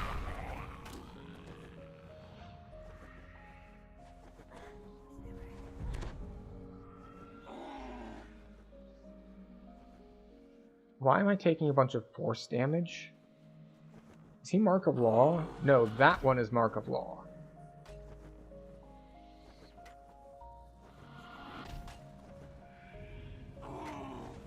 We're taking a ton of force damage. Alright, he's down. He's Elemental Fury.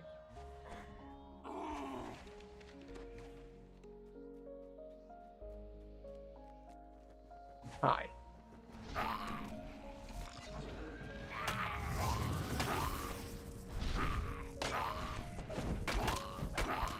Let's see what we can do about crowd controlling things a little bit. Can you do 1100 damage with a single burst? This is the question.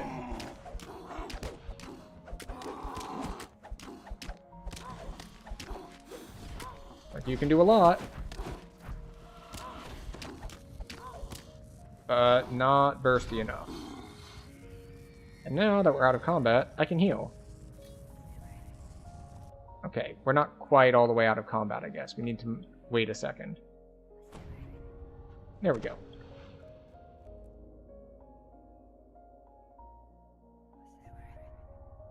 Little bit of top-up healing. It is a very nice change they made to Reaper. It's just a convenience change that the big healing penalty applies in combat. And when you're out of combat, it's just like...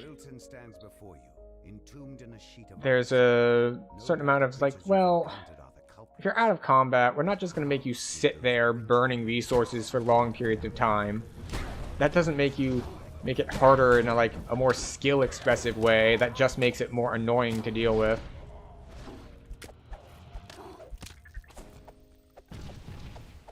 It's a shame that it can't blow up the this dude entirely.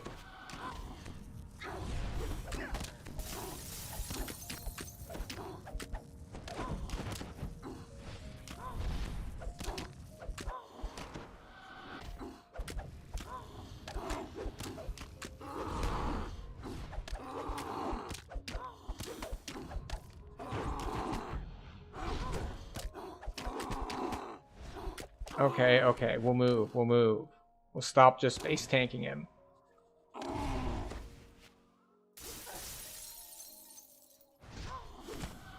Alright, crowd control it is. We can't deal him damage fast enough.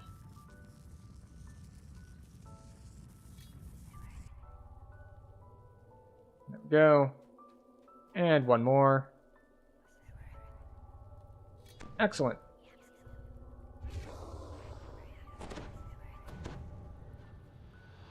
Hi. We're on Despair Reaper.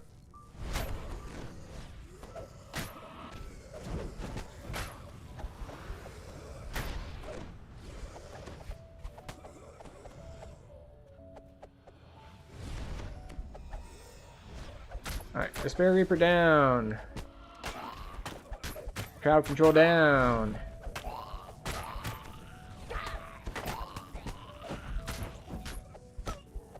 Stop. You don't get to attack me and then say stop when you start losing. That's not how this works. If you want to start a fight, you gotta finish the fight.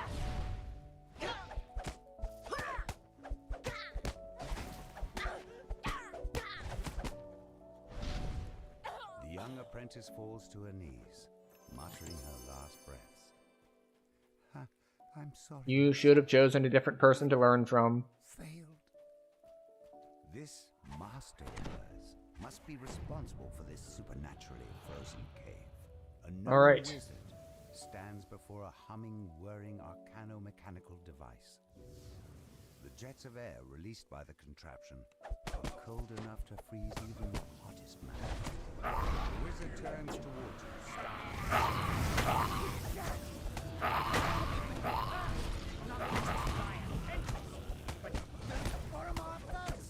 Okay. That is a Vengeance Reaper. That is a problem.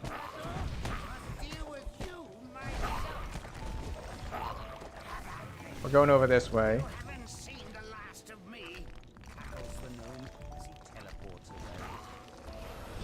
Vengeance Circle. We want to kill the other stuff first. Haha, you cast a negative energy spell and you healed me for 600. Get wrecked. Ow. Okay, alright, alright. I'll get wrecked. My mistake. Stupid, horrid wilting. Was that 800 on it?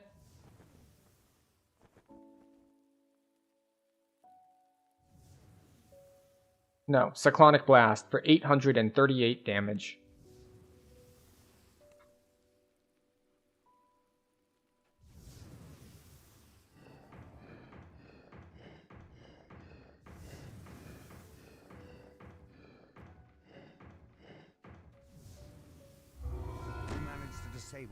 Hooray! Rank up. You can feel warmth seeping back into the cave, a sign that things are returning to normal.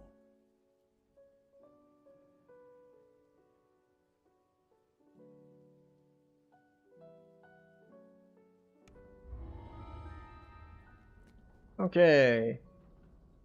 Now we get to go fight the Odio. We heard shouts from outside.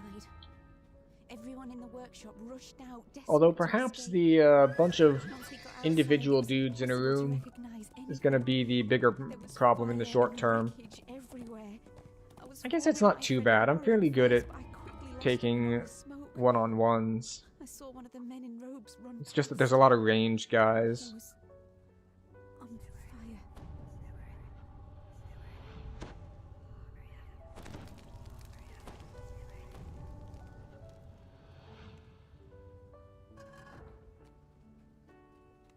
Alright, we will not do the normal speed run thing.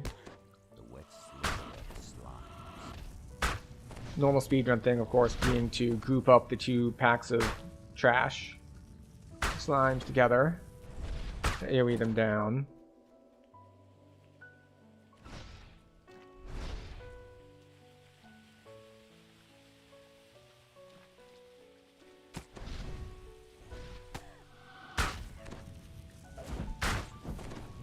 Yeah, that's what I thought. It's like Green Blade is warned automatically from performing one attack. Like, yeah, okay, fine. I understand. My mistake. I will not melee the slimes. Members of the Das gang run. One of them runs off into an adjacent room. That's why. It's a Carnage Reaper. It's like, I just lost all my health. It's like, is it the Carnage Reaper? Probably. Oh, sorry, never mind. It is a Carnage Reaper and a Plague Reaper. Time to run in circles. I do AoE damage.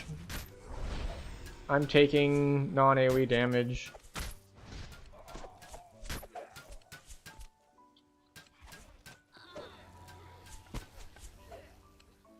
Hi.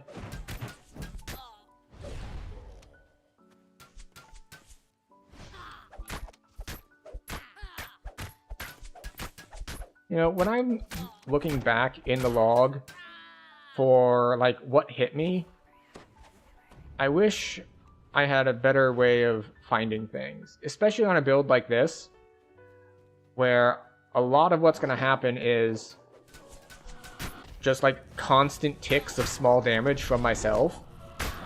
It's really, really difficult to find anything in the log for, like, what happened to me.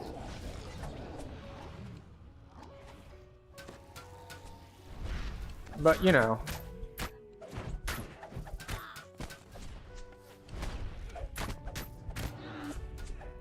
Okay, that's an Arborian, which makes him dangerous.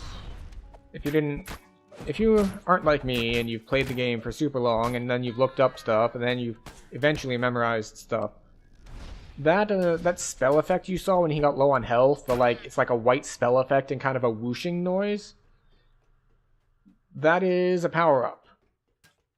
That is, oh, I got low on health, I'm gonna start hitting like twice as hard now. So, when you're in R6, and it's a champion, and it's like, I'm gonna start hitting you twice as hard, those things kind of add up, and they get to be pretty dangerous pretty quickly. Which is why we started running away. And then it died. Just to our aura.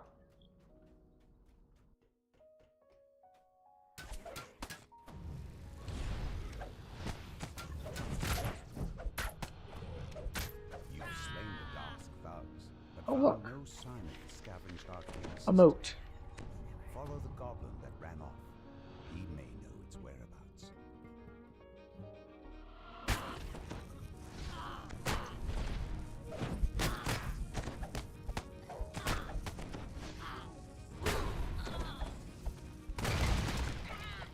Battle Goblin Wizard Gang, understood.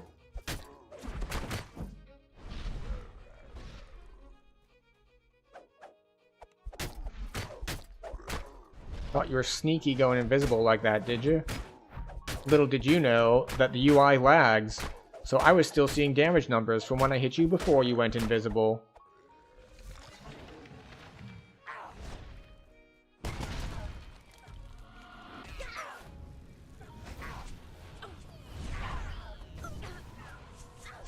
Alright. So the Harpy is dangerous enough that I want to fight it on its own, so we want to take out the Pixies first. Alright. Pixies have been taken out.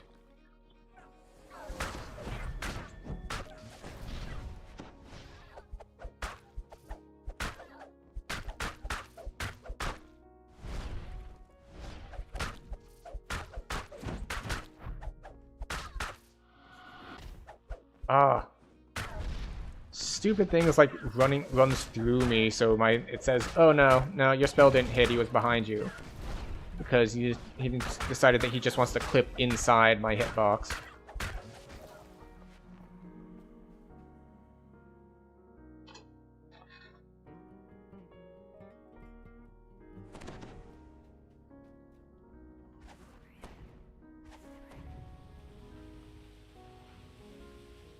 Okay. We grab this, we turn the corner. Oh no!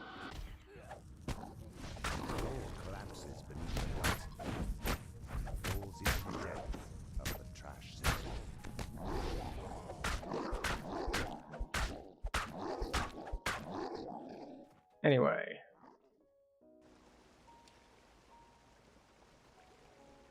Here we go. And we take just enough time to kill them that we're off cooldown.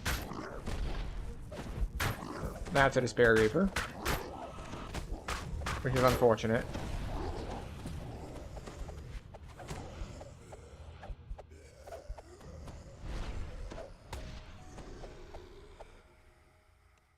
Fortunately, the Dusk Thief we have flees lots into of the temporary trash help. disposal room. There's a blood-curdling shriek from beyond the door, followed by a deep rumbling that sounds strangely like a belch. Your nostrils fill. This massive chamber is filled with refuse from the upper city. In the middle of the debris stands a grotesque, lumbering beast, a trash-devouring creature. Unfortunately, he's already noticed you. Okay.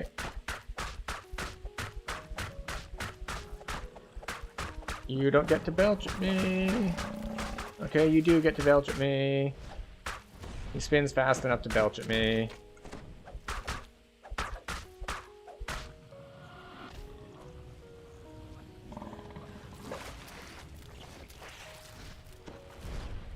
Okay. I'm gonna stop trying to kite it and just face check it.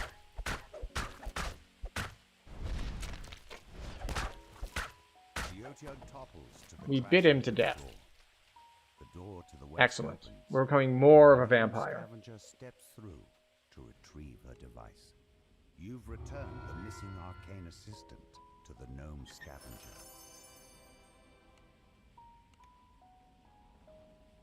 You know, I hope that after the Fae event is over, they change the border on all of the stuff that's like, this was dropped during the Fae event. Because having all of it, like the named loot and the non-named loot, have the same border is really difficult to handle when you're trying to manage inventory. It's really annoying. So hopefully, once the Fae event is over, they change that. So we can go back to seeing that our named loot look different than the randomly generated loot. I don't know if they will or not, but I would at least appreciate it, because it's a pain to see them all look the same. Okay. How do we feel about doing this one on R6? It's a terrible idea, but we're going to do it anyway. There's just so much force damage in this quest. Just all force damage all the time. Then you get to the end and it's all Forge Wraiths all the time.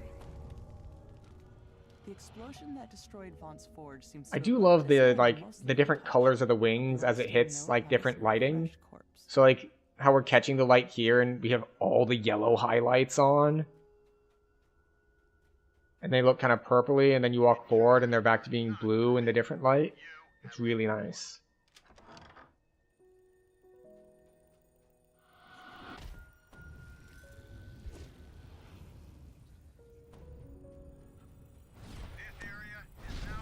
Oh, thank you for the congratulations there. But yeah, I hope you also have a great rest of your night. There is no expectation that anyone be here for like the entire length of stream or anything. Swing by when you want to swing by, leave when you gotta leave. You know, whatever works best. It is a stream after all, not an obligation. It is a form of entertainment. So do whatever makes you feel most entertained. I'm waiting over here until my temp health comes off cooldown in like 6 seconds.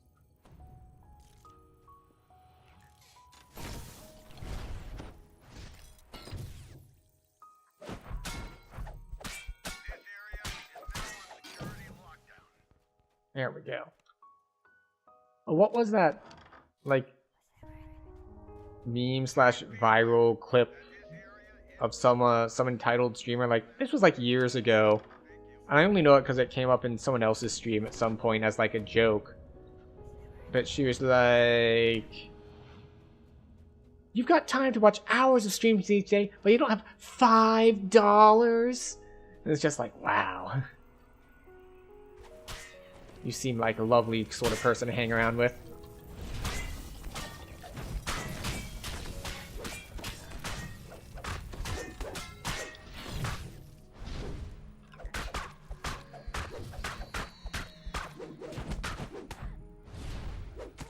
But I guess there are certain things that happen once you're, we'll say, professional.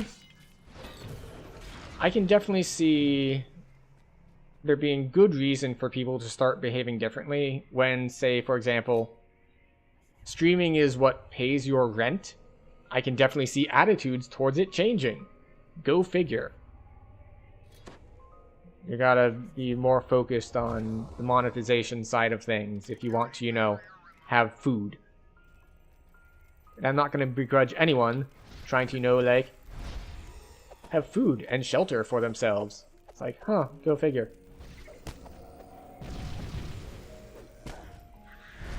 Okay. Excuse me, Mr. Carnage Reaper, sir. If you could stop hitting me for like 400 a shot, I would appreciate it. I am now an EverQuest 1 Bard. I'm just running in circles with an aura that is just larger than the enemy's melee range. And this is how we level for hours on end.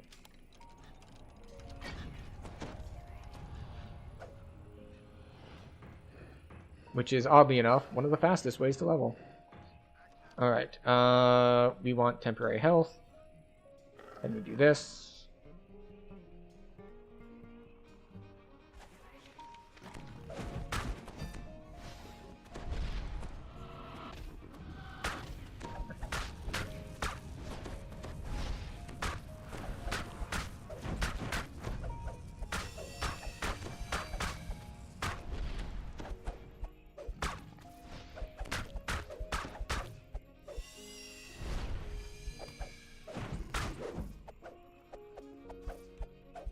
Got it with Matriarch. Came with some Harpy friends. Oh no, she cast Harpy Lady Sisters.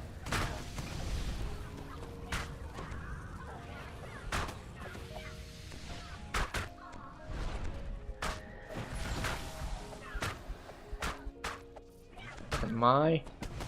I'm gonna run around the corner here. We've been taking a lot of damage.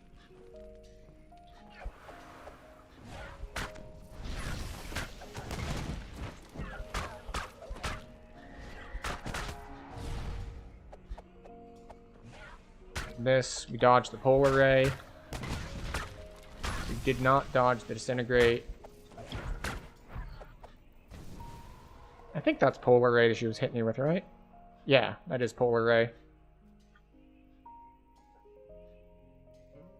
All things considered, getting hit with Polar Ray for only like 170 to 200 damage in R6 is getting off with it pretty lucky. Like, it's... Polar Ray can definitely mess you up way harder than that.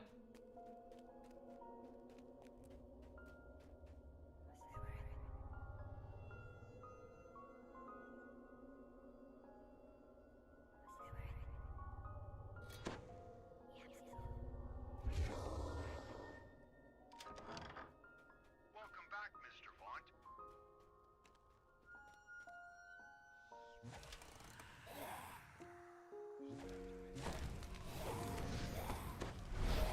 That is a Fear Reaper. That is multiple Reapers.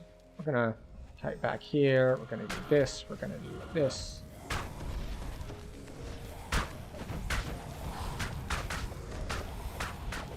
Oh, well, that's a Vengeance Reaper. That is a Vengeance Reaper Circle. We are running. We are running. We are hoping that the Fear Reaper dot drops in 2, 1, 0. Thank you very much. I would love to finish off that Fear Reaper, but it is sitting inside a Vengeance Reaper circle, so I can't do anything about it.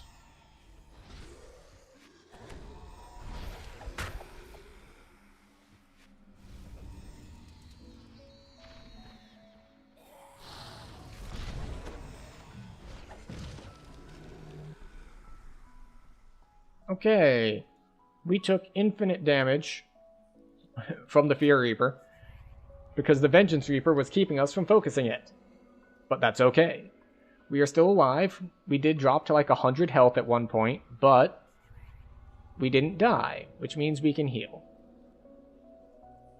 It does mean that I don't think we're going to be able to get the cannons online in the boss room, which is a little bit of a problem, but it's a problem that we'll deal with when we have to, which is, you know, now-ish, but, you know.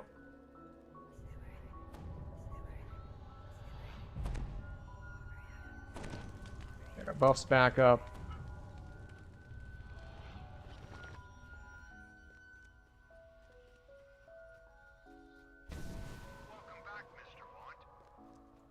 Alright, what do we have? Carnage this time?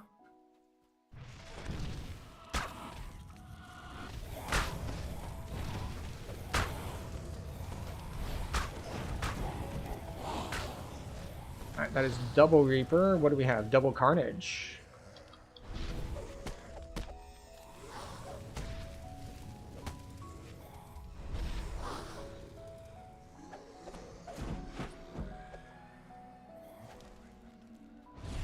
And a Demon Soul Forge Wraith putting dots on me. And hitting for lots of poison damage. Poison damage? Oh, right. I once again forgot to go back into undead form after I was done healing myself. Back to undead form. Welcome back, Mr.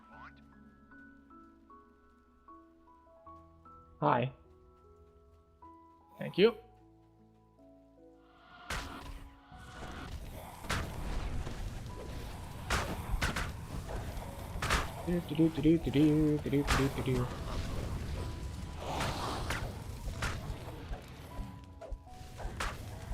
Oh, he got its channeled attack off. Ugh, channeled attack hits so hard.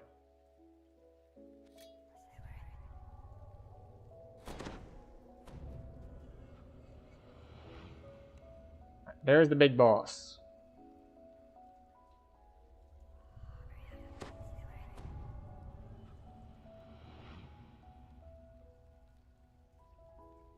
Get some extra temp health going into it.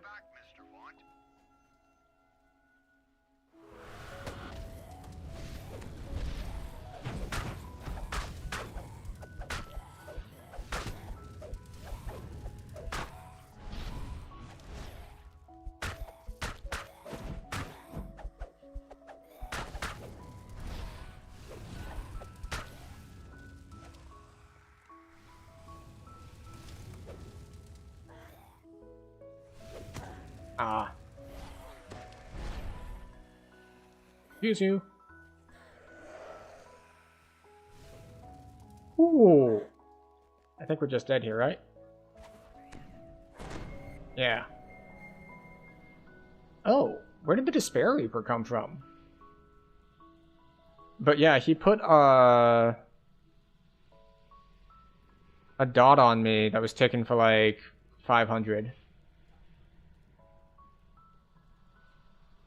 Technically, it was only, like, for 250, but it was 2 different damage types.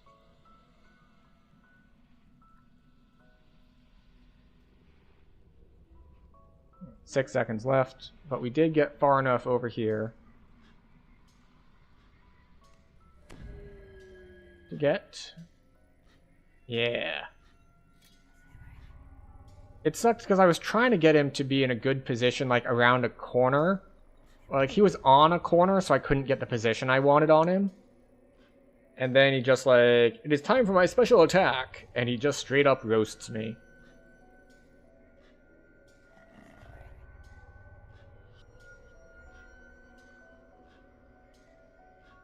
I hear robot dogs.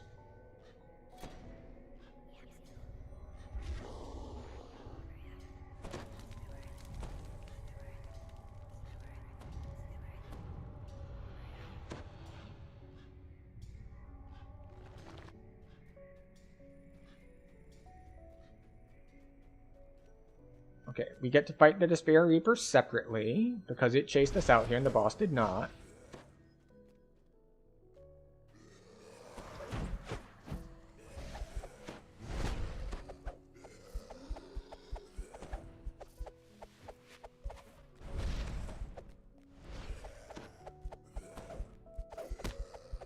Ow.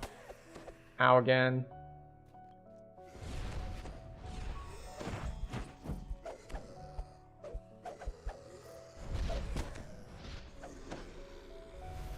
Okay. Reaper down. This is like lower saves, right?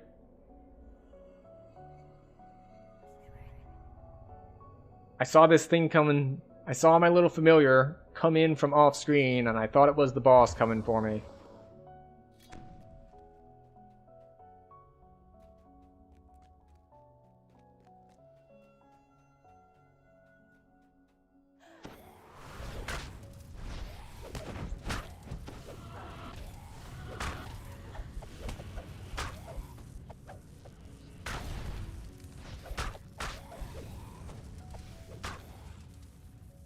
Okay, we dropped the debuff.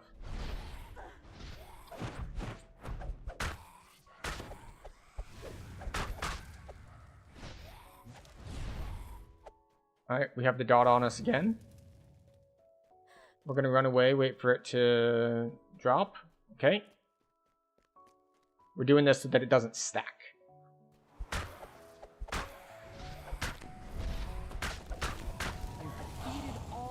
Wraiths in the room. The more can be seen lurking outside in the distance.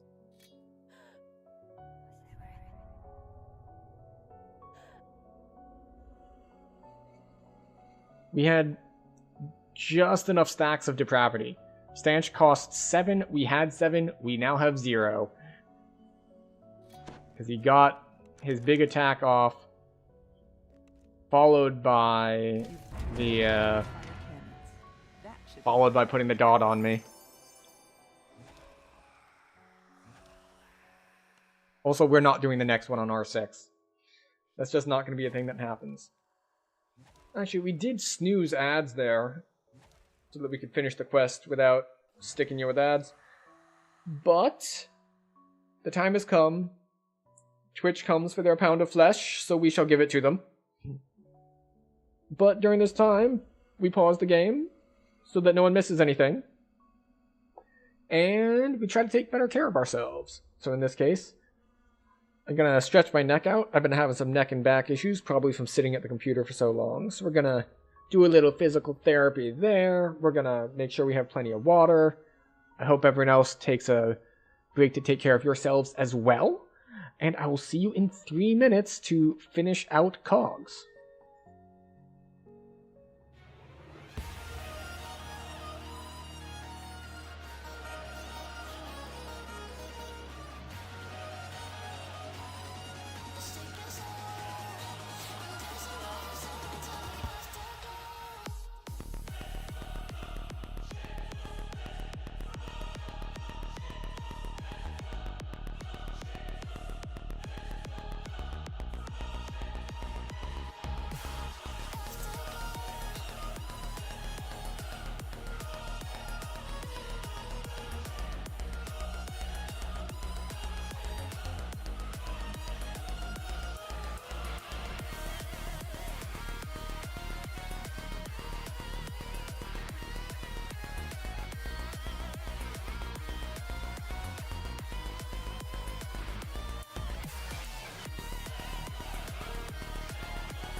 We're back. I hope everyone had a good break. I'm feeling better.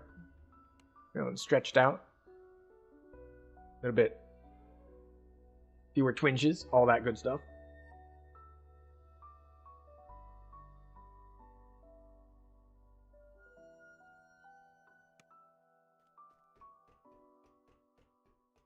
And off we go. We have 2 quests left, neither of which we will be doing on R6. The first because, well, there's a ton of force damage in it. I found a ramp leading up, but it turned out that ramp went nowhere. All I could do was stand up there on the walkway and look down at the flames below. Fire! Fire! I shouted. I was too high up for anyone to hear me. Besides, there was no one down there who could do anything about it. But you shout fire, because what else can you do?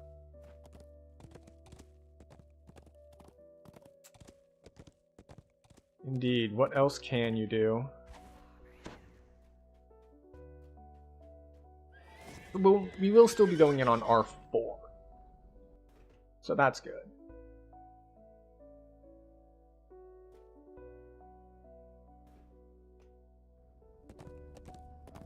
I will note that we are now eligible to take level 18 if we wanted to. This does of course mean we have to give up on running any other 15s, and we still have 1 15 left? I forget if this is 15 or not. R4, thank you very much. So at the very least, when we get screwed here by Reapers, it'll be like getting 3 Carnage Reapers instead of getting a Vengeance. A group of Moorgrave University students are lost inside the forge. You need to track them down. This cavern is bare aside from 2 circular doors, one of which stands open. You'll have to navigate the forge by using the pipe system. Hostile security drones control the pipes. It looks like the lost students have triggered one of the alarm systems.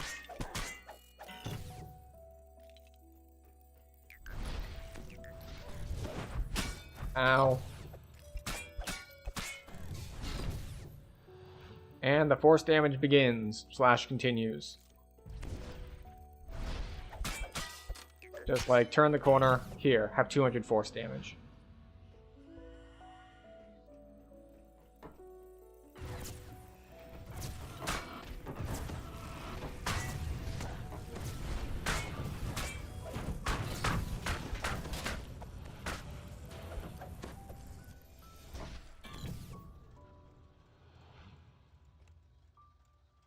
You teleport the hapless student back to the entrance. The hole is a trap. We go back this way. I think.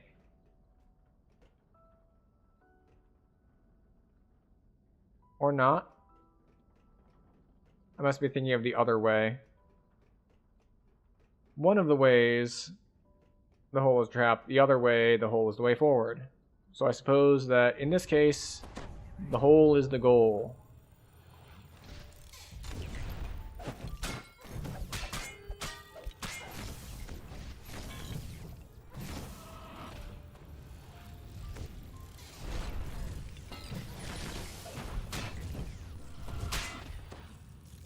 Something just hit me for like 500.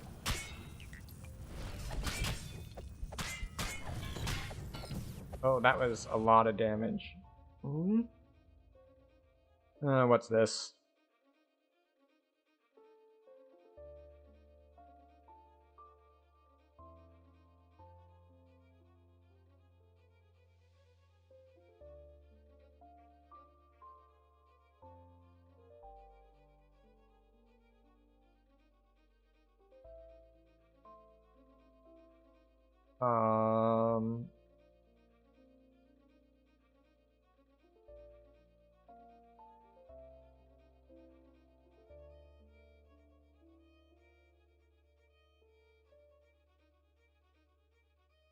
Okay, cool.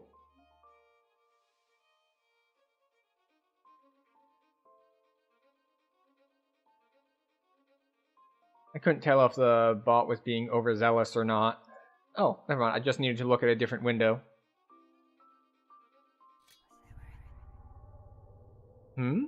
Oh, right. I forgot that when the motes spawn, because they are targetable, it means you can't heal yourself in Reaper anymore. Because it's like, oh, I'm sorry, did you want to heal yourself? Well, you're in combat with the mote now.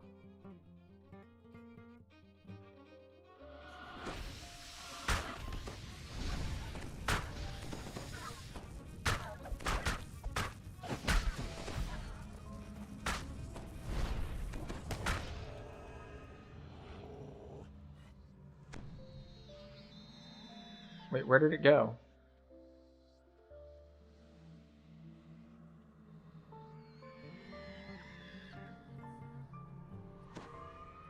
Okay. I don't know exactly what happened and why the dog died, but I'll take it.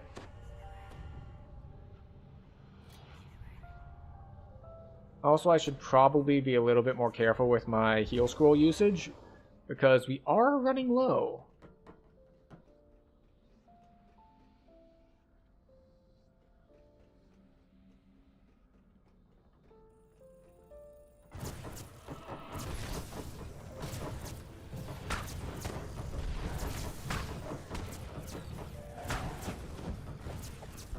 What? Did the family Reaper teleport behind me?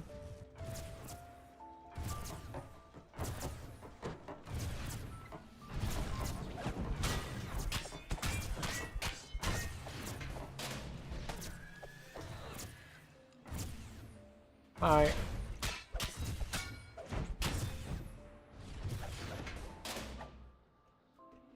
I thought the bots had gotten smarter so that they didn't do stuff like just straight up try to post links in chat. Teleport the hapless student back to the entrance.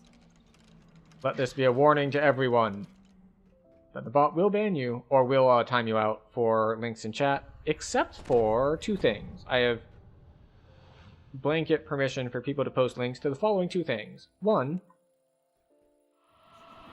would be links to clips of my own channel. Because why would I want the bot to time people out for posting links to like clips they made? That's like counterproductive to the whole point of like, hey, if you see something you like, clip it. But you know, if you post it here, we're gonna get you. And the other one is, oh, don't see that message very often. That cast failed. We failed a concentration save. Now, because they changed concentration a while back, failing concentration saves isn't something that happens very often anymore. Like, you need to get hit with a lot of damage to break concentration. And in this case, we did. We got hit with 500 damage, and that was enough to make us fail our concentration check.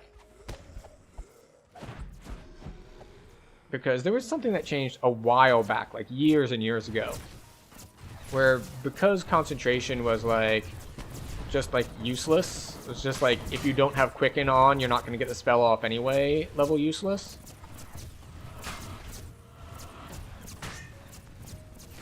They changed the formula so that when you're trying to make your concentration check, a concentration check is made against like how much damage you were taking. But they changed it to be divided by, I think it's 10. Oh, there's another one over here. I didn't notice it. Made fire cannon down. So like, instead of you get hit by you get hit by 100 damage, let's say. Instead of now having to make a check to save and hit 100 on that check, you need to hit 10. And this is something that they did as they had to scale the game for as people got to higher levels. Like, that sort of thing is just a complete non-issue when the level cap is 8. wall hums with energy from the Kenneth. But when your level cap gets up into the 20s, suddenly concentration is no longer useful. The damage has scaled way harder than than skill checks have. So you need to make adjustments.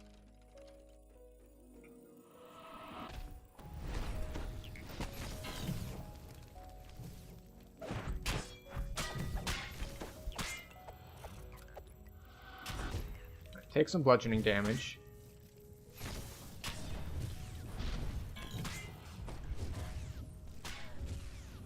Oh, where did you come from? Why are you here?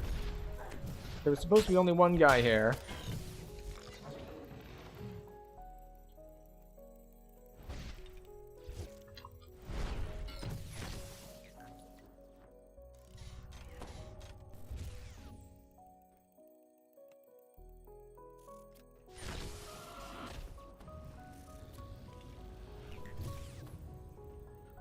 Go. You use a big explosion. We're good to go.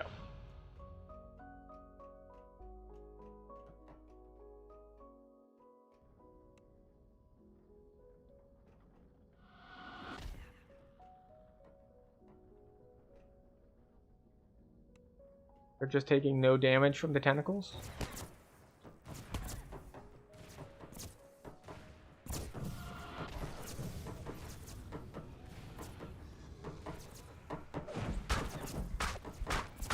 There's the Fear Reaver. There's the Fear Reaver.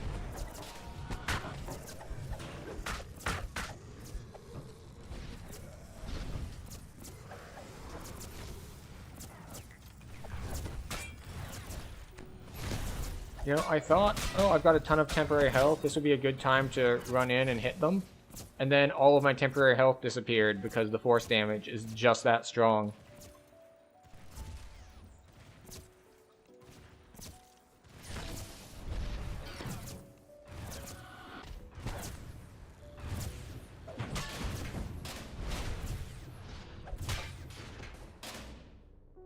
Tells you that the last student was taken captive by Forge security and brought to a holding cell. You'll have to go there to resolve the situation.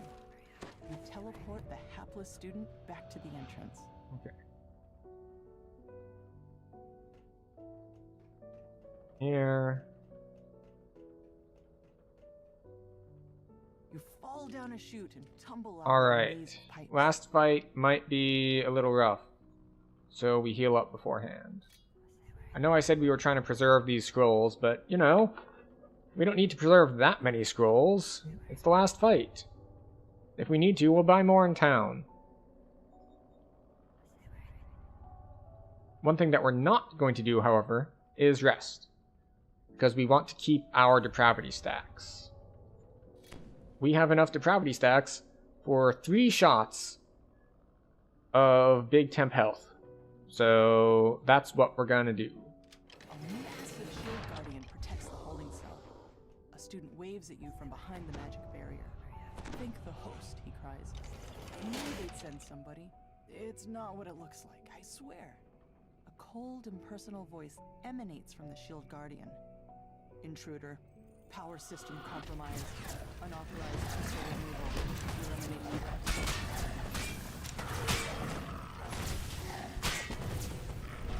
I need all the security constructs down.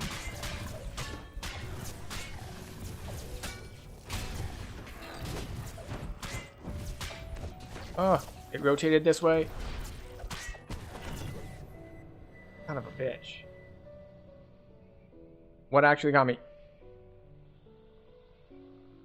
Yeah, see? I tried to go around the edge. There was 1, 2, 3, 4. First unlucky bit. I think 3 out of 4 were elites. Or champions, rather. Second unlucky bit, I was like, okay, we're gonna come around here, but this one floated over this way. And I missed him. But if we want to see what actually killed me in the end... Security Construct's Arcane Blast hit you for 951 points of force damage. Yay. Alright, so... I don't think I can leave here. Like, I think that is closed off to me. and I can't finish the quest in the time that Gibbers gives me because you need to pull all the levers to finish. So what we're gonna do is what's called a pro gamer move.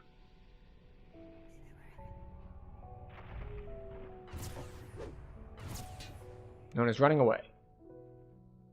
And now the trick is that we have to try to make our way to the shrines before we die.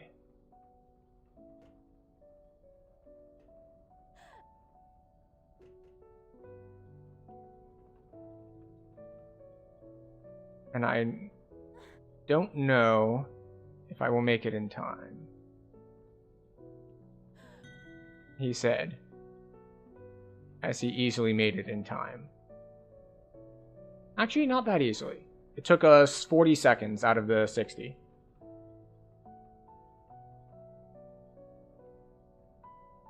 Unless you could try helping me, but you could die in the way.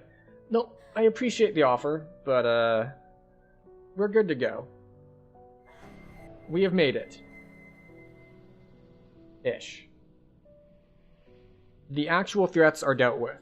All the dogs are down, all the security constructs are down, because at the same time it hit me for 950, I got it back.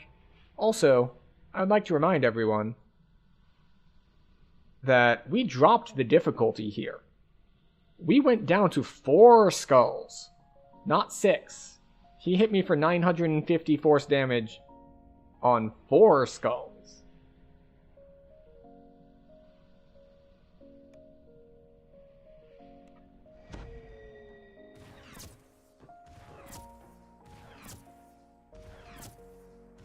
Okay. So do we count as in combat right now? We do. They have aggroed us through the wall. Well, we're going to use all of our scrolls.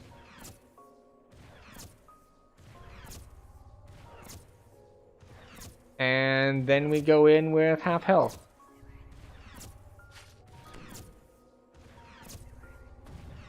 Just put all our buff spells on. The other option would, of course, been to, once we are at the entrance, summon our hireling here, who knows Ray's dead, which would have probably been the better option, but I forgot I had her, so that's why we didn't do that.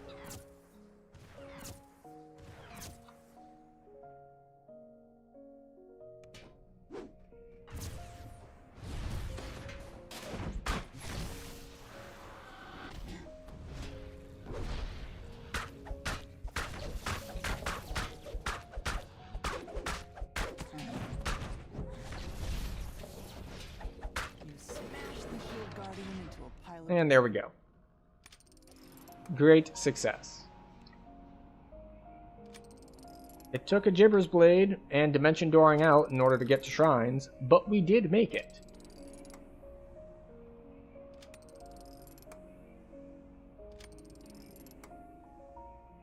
Thing is, I don't know why that one hit me for so much. Because I think it was a sky... What is it?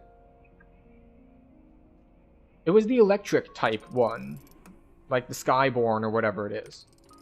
Which shouldn't have the whole... I power up a ridiculous amount when I get low on health.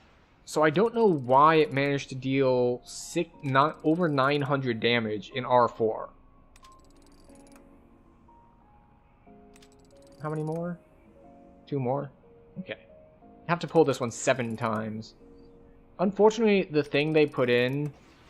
So, for the versions of these quests where you're turning mirrors, we are actually interacting with the mirrors.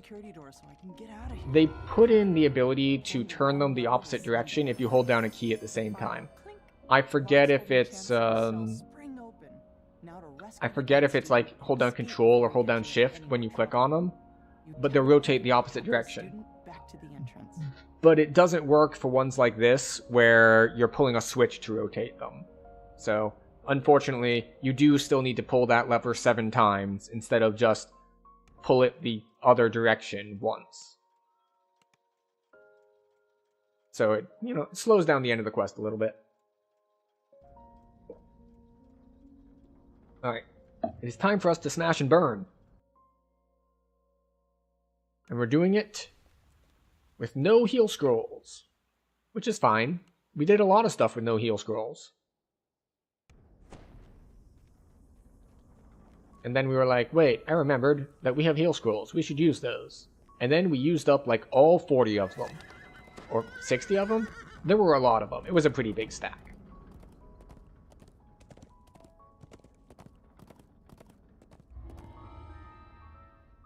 Right. Again, R4. Not 6, 4. In the distance, you hear the grinding of massive gears in heavy machinery. A man in a scarlet cloak beckons you near.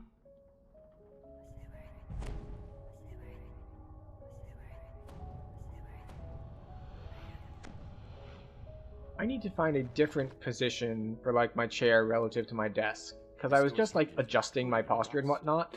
Essentially, if I'm sitting up with like my lower back against the chair, I'm kind of hunched over in order to have my hands where I want them to be. And I can't raise the arms here anymore. Like the arms of my chair don't go any higher than this. So I'm like, if I have my elbows down, like I kind of have to hunch. But if I don't want to unhunch, then that just means I have to slouch, move my butt forward. So now the lower back is curved instead of the upper back, which is still, not ideal.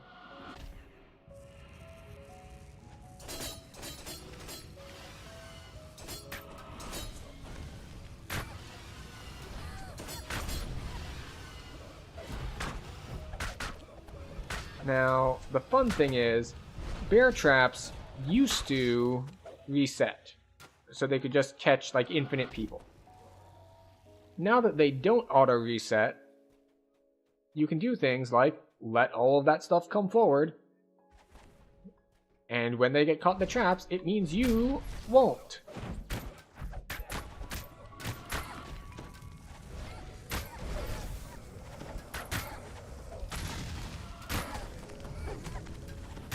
That is a Plague Reaper.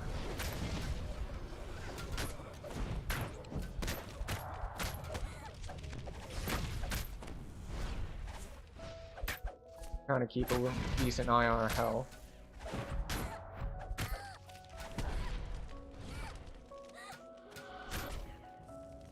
Okay. What's coming from behind? Alright, it's a dinosaur. It's fine. This is standard for dinosaurs, While you're looking at the dinosaur, the two from the sides get you that you never even saw. I learned that in that documentary about dinosaurs. That and, life, finds a way.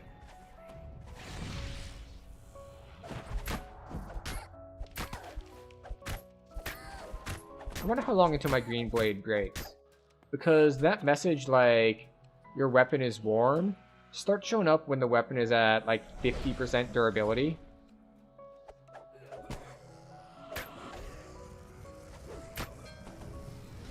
So you can get a lot of messages like that before it's actually an issue. It's getting close to being an actual issue. We're at 22. Which should be enough to finish out this quest, but... The door is sealed shut. Okay. The key may be hidden somewhere. Tactical detonation. Understood. Have a nice day.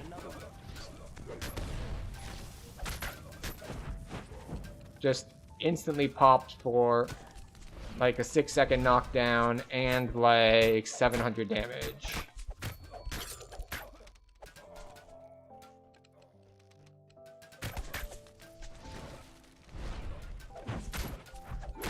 I need to be a little bit more vigilant about using my bite to heal.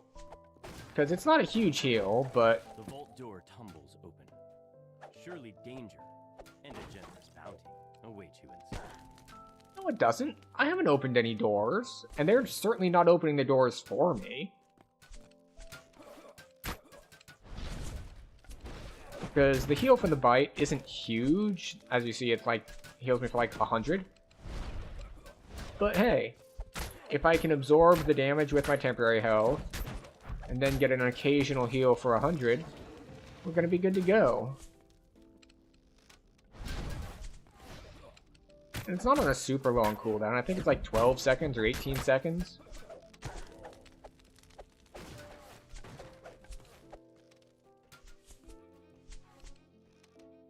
We'll get to you in a second.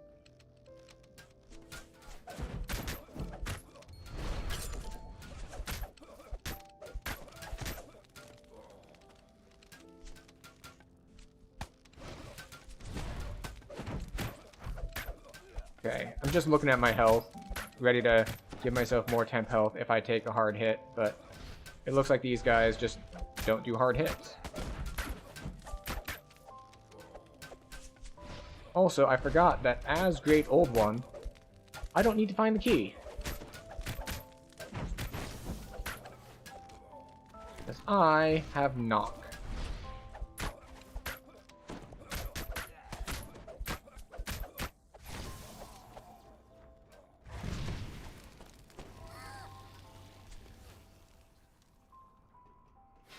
Hi everybody!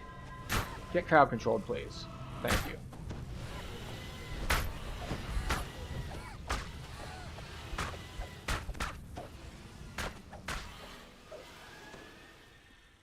You jangle the iron padlock, but the door remains tightly sealed. There's no way around it this time. You'll need a key. As you enter the room, you hear someone barking orders from above. Intruders! Protect the special cargo, you hammers!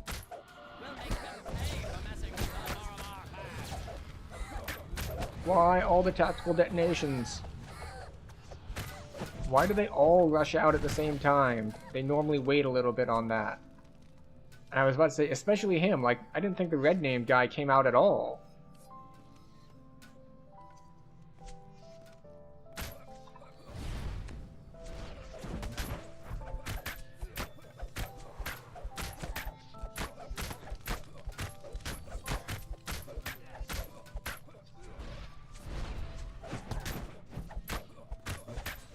Okay. Alright, we're doing well, we're doing well, we're doing less well.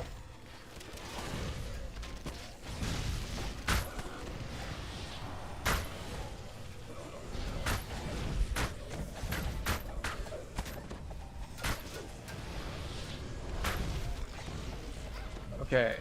The leader of the smuggling operation falls to his knees over That's a hero soul. That's a lot of Chaos Hammers.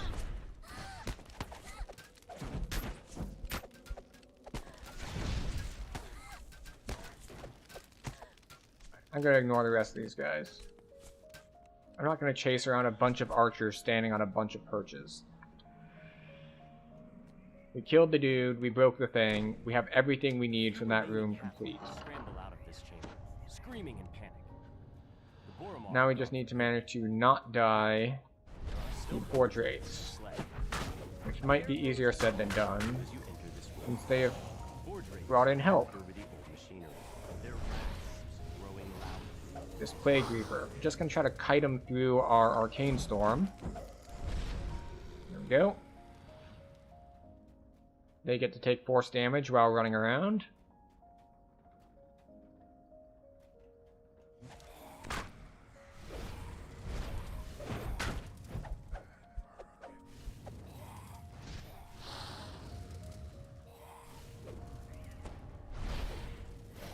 That's Featherfall both for the temporary health for casting it on myself, and because we're going to be doing some platforming here in a second, and Featherfalling makes certain platforming easier. Although not everyone agrees. Some people really don't like how the physics works when you're Featherfalling. Consider it a debuff.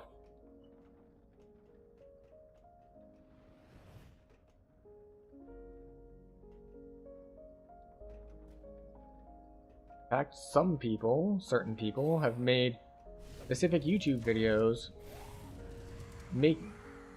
to specifically make the argument that it is a debuff.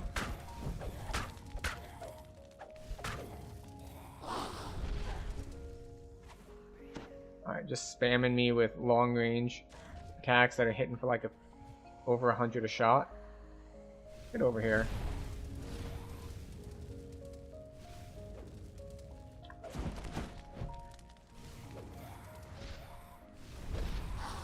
There we go. Get our spells back up.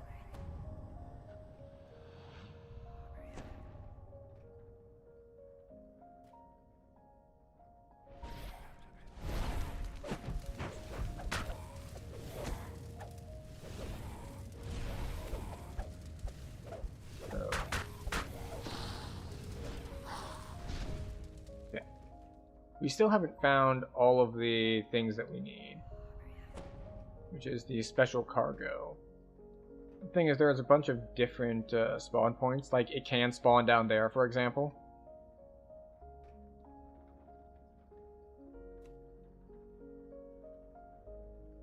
This is why we're looking around. I'm gonna come over here. I grow multiples of these guys at once, which is a bad idea, but we're doing it anyway, because we're full of bad ideas. This whole stream is bad ideas, really. Like, doing these quests on this difficulty, in this way, is a bad idea just on its own. So, it should come as no surprise that I have other bad ideas too.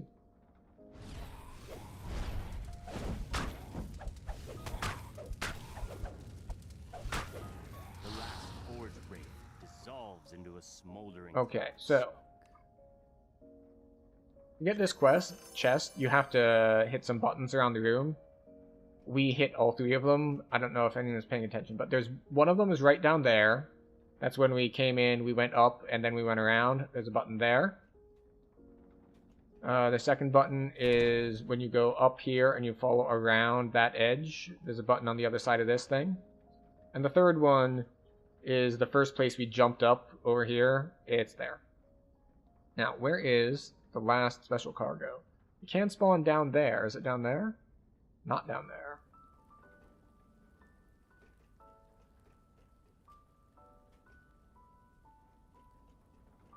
Okay, there's one more special cargo that we need to find out where it is.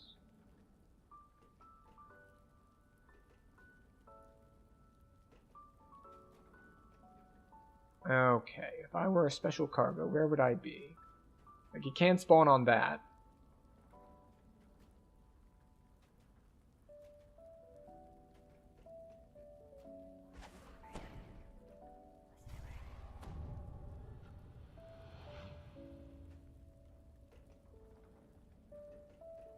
But yeah, there's that second button I was talking about. Oh, there it is. Went right by it because I was distracted by the guy I was fighting who was shooting me from over there. The last of the special cargo crates is smashed into splinters. Excellent. We have made it through.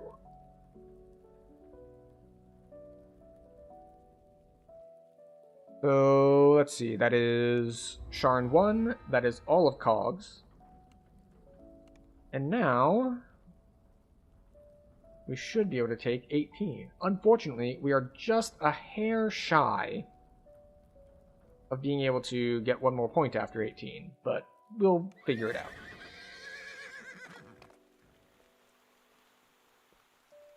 Like, there is enough to do at 16 that I don't feel the need to hold this level.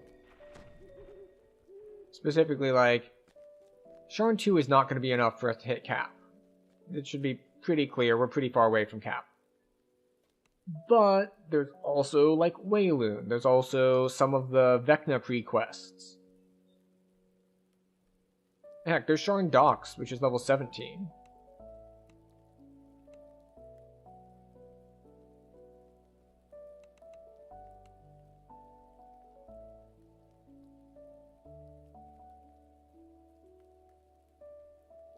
So many things I want. Do we want to be more like a caster who sometimes hit things, or do we want to actually do the hitting things? I think we're going to lean in more to the caster side, which means we do want Arcane Initiate. Because the other option would be, like, Offhand versatility is good too. But that's only good for 1 imbue dice. See, improved critical is critical. But, yeah, we're just going to continue with our messed up hybrid build that does neither thing well. And we'll take 1 to DCs, why not? I mean, the why not is that we're giving up other good spells that we could use. But, you know. Okay. There we go. Now our aura ticks every 2 seconds, and we have 3 bonus imbue dice, which means our light damage on hit is just got 4 times as strong. You might say, 4 times as strong? It's like, yes. We went from having 0 bonus dice, which is to say, we have 1 die, to now we have 3 bonus dice, so 4 die.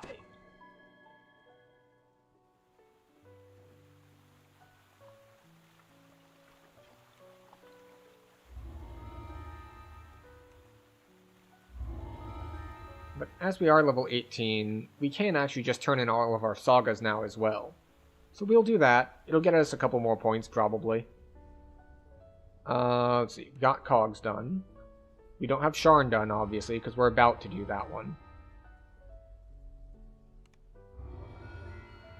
But for our sagas, we also have Giant Hold and Myth Draenor. Those are the other sagas we've done. Which should be good for another rank or 2.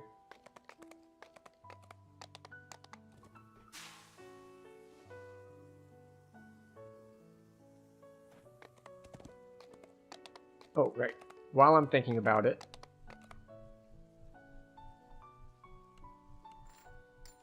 our green blade that was nearly broken is now no longer nearly broken.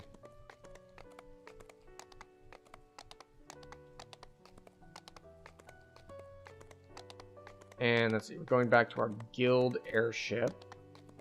But before that, I want to check. Do I have any on me?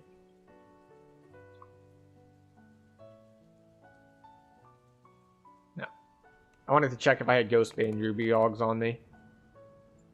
Because right now I don't have Ghost Touch. And it sucks against Reapers, so. I was like, huh, maybe I can do that. And it's just like, nah, maybe not.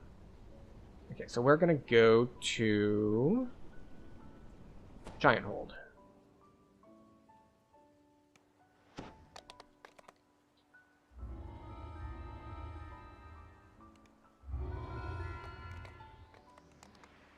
Back to Stormreach.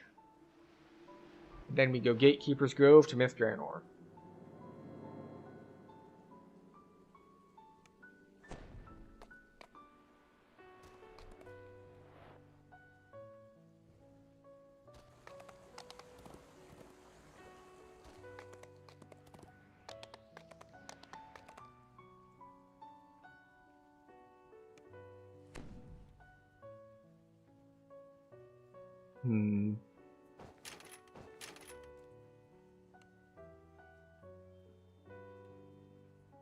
Greater Color Spray.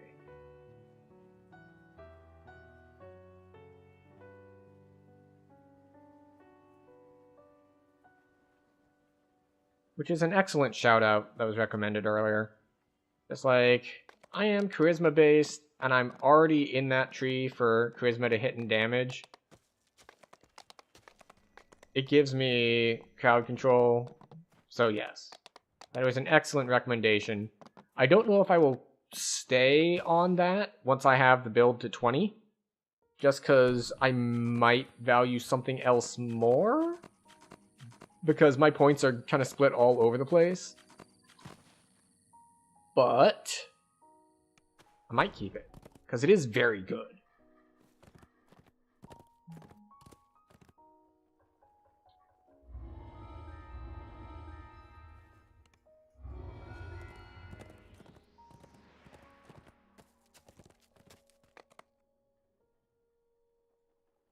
Like, where do I put my more points? Like, I'm not going to have enough points to go, like, 21 deep in Vistani, get our double strike here, get our, what does it give you for single?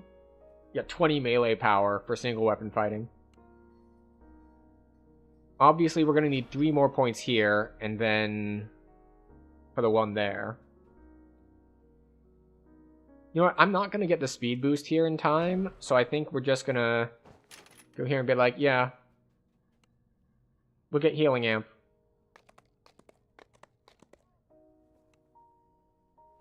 Right, Gatekeeper's Grove. Then we're going to take this portal here. Hello, portal. Take me to House K, please. Because there's another thing that we used up a bunch of that we need to restock on. That is heal scrolls.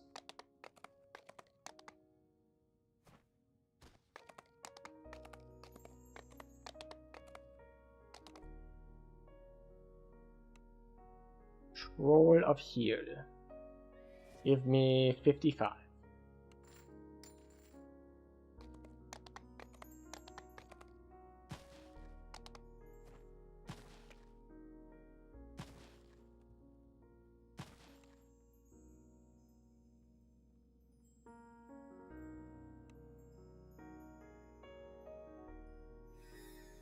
We've got a lot of coins. We could probably do turn-ins, but I don't really care to sit here doing a bunch of turn-ins on stream when there's Sharn 2 to be done. We have Sharn 2 to be done. So let's see. How far do I think Sharn 2 is going to take us? Well, Sharn 2 is fairly short. It's only 4 quests. So if we do Sharn 2, the 4 quests, plus the Saga turn-in, I don't know, rank 92 maybe? Because I figured half a rank for each quest, and then another... It's not even a full rank at this point for a Saga turn-in, I don't think. So it'll be close. Yeah, I think we're going to end up at about rank 92.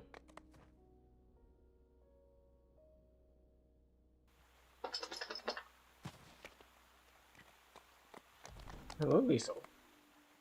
Can I help you?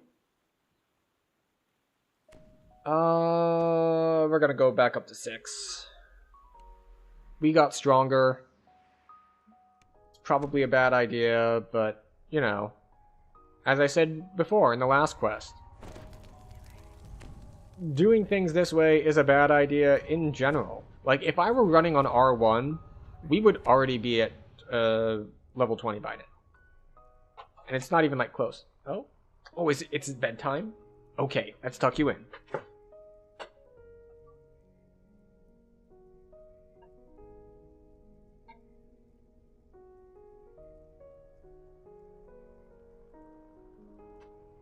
There we go. All cozy and tucked in. An imposing figure motions for you to stop. Please turn back. Vaunt Arcano Technic is dealing with a security problem inside this store. For your own safety, leave immediately or face the consequences. The entrance is blocked by a magic field projected by a modified version of the console system. The manager says that the security detail has clearly informed you're supposed to meet. I will note also that those extra dice, there's something very special about the Warlock one, about the Warlock Imbue, is that it applies to Eldritch Blasts as well. Which means these bursts, which scale as Eldritch Blast, also work for it. That is double despair, which is a lot of despair.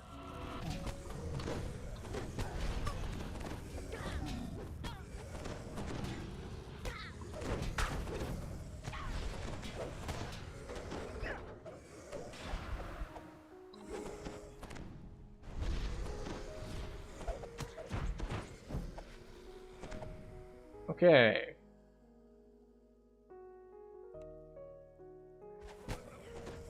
That is a plague.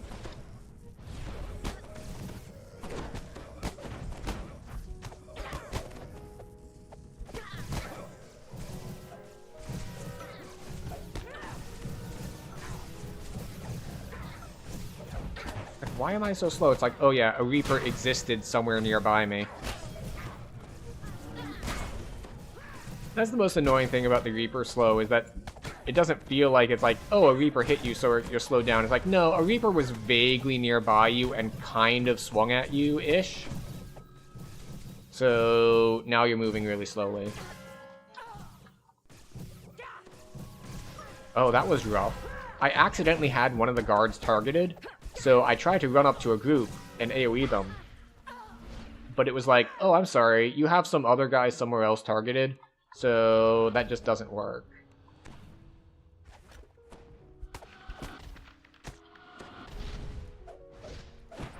Ah. It was also a bad time for, like, my nose to itch. So I'm sitting here, trying not to die. Meanwhile, my brain is just like, your nose itches. Hey, by the way, your nose itches. You should scratch that. It's like, no, my hands are occupied right now. Thank you very much. I'd appreciate it if you did not distract me at this important time for me.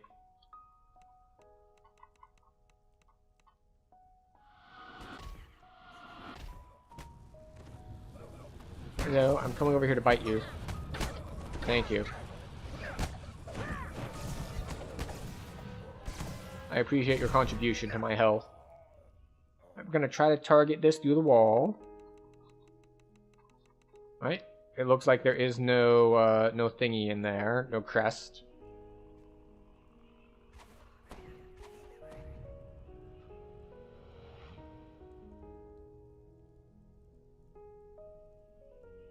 So, there's gotta be 3 crests up top, probably. Hopefully. I mean, I need 4 crests somehow.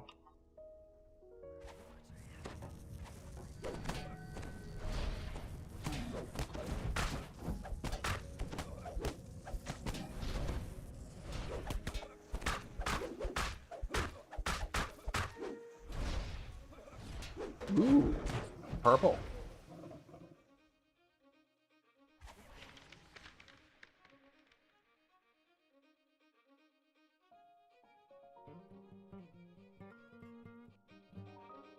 I'd like you to meet a new friend. Perhaps you know each other already.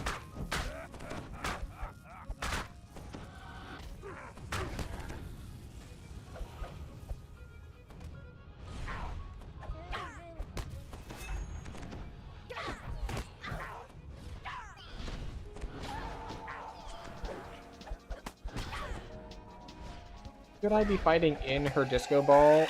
Almost certainly not. Also, she hit me with something that did like 400 damage, so that wasn't ideal.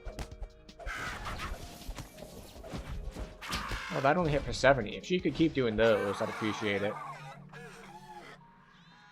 What are we on this anyway? Oh. Like 1300 now with that one. Which is interesting, given how, like, slowly it took me on the hardcore loot. The fact that in this stream, just going through, and not even going through quickly because, you know, we're on higher difficulties. The fact that we're, like, 300 progress.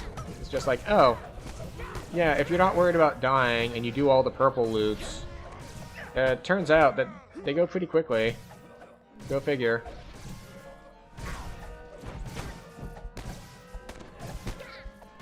Do you mind just sitting there blasting away with force damage?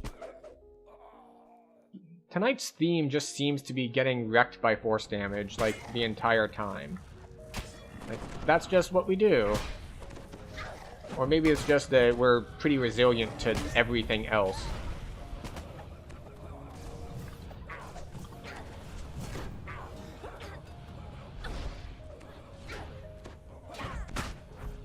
But it is nice to have a second crowd control to use when my primary one is on cooldown.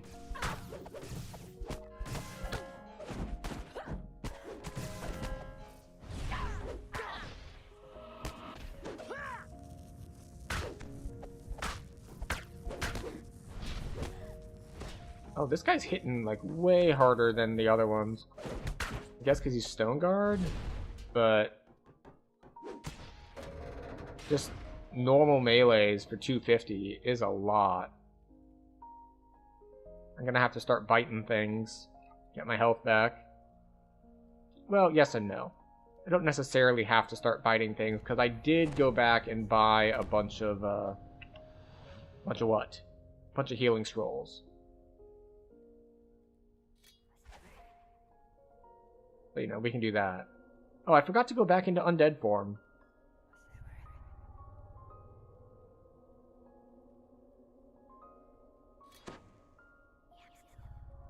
Go.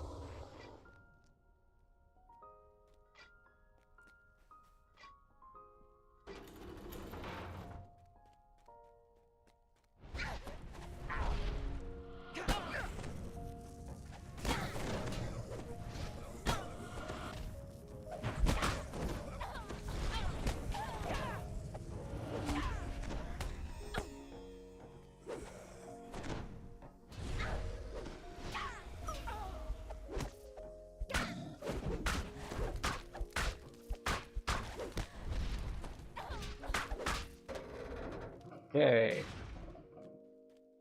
That was a lot of fire damage, but it's probably fine.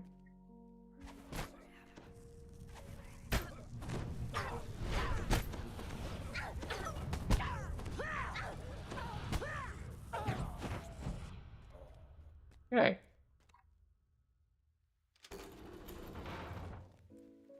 Everything's on cooldown. Maybe we should not pull a pack with at least one Reaper in it when everything's on cooldown. Okay, things are off cooldown.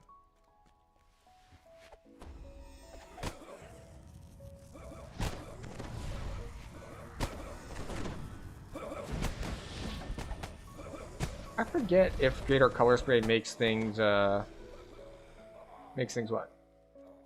Vulnerable? Helpless. Helpless is the word I'm looking for. A small figure cowers in a corner, menaced by one security force. It certainly was effective there.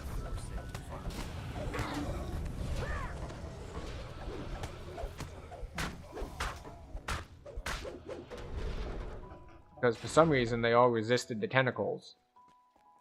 But that wasn't good enough when we could follow up.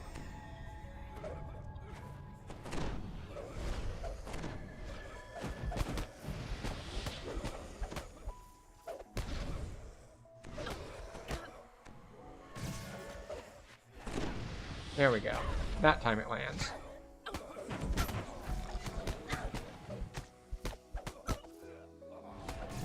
And it really does help a lot to turn the tide, because I don't need that long to get my spell rotations off, so it is quite handy.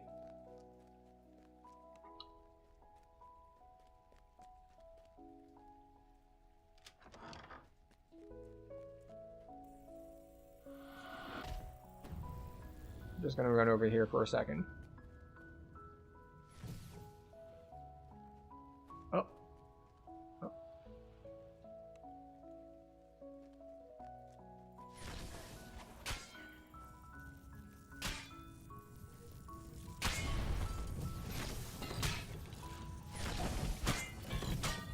I didn't see how much one hit me for, but I did see myself drop to 100 health.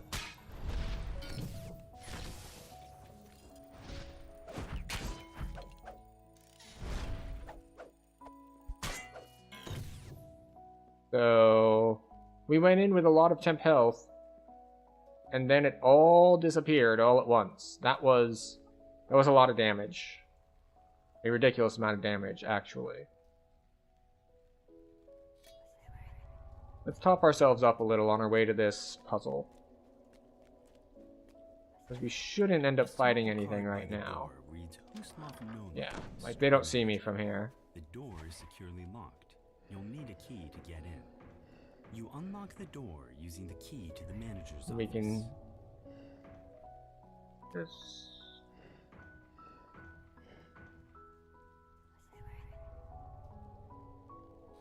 that refresh buffs.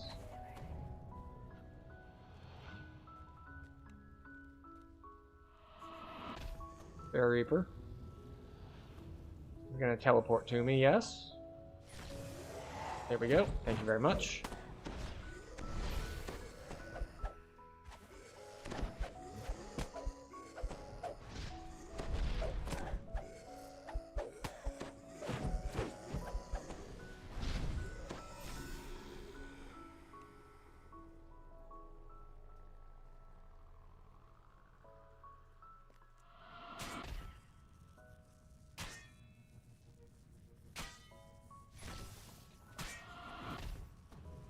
Drop that.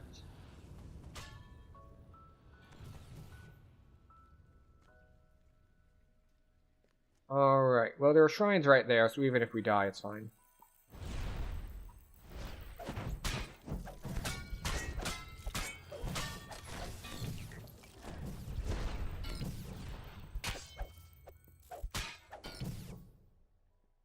Alright.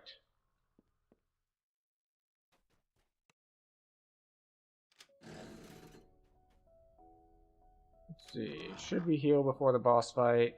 Yeah, probably.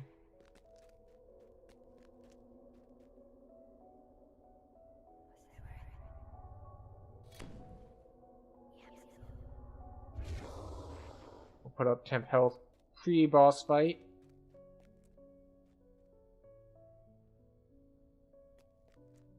The Radiant Idol calls out to you as it climbs into the sky. This is the jungle. Wander around breaking things. People who matter. You won't tolerate riots in their shops or attacks unimportant citizens. I leave these barbarians to you, my lord.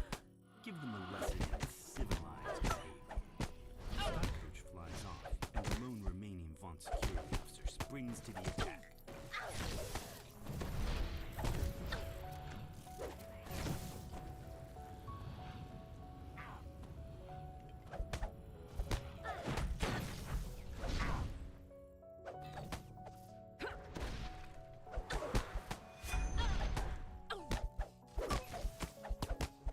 Okay, alright.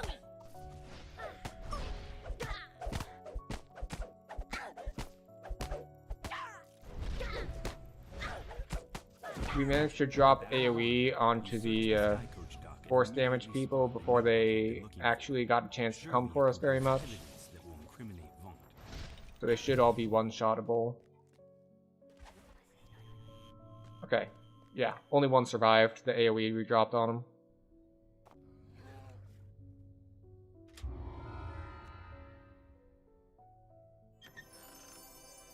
Okay, we got a sun slice! Yay! Don't care. Okay, R6 complete. And we are ready for our last health and wellness break of the evening. So we're going to take 3 minutes. We're going to stand up, we're going to stretch, we're going to take a little bit better care of ourselves. Grab a drink, grab a snack, all that good stuff.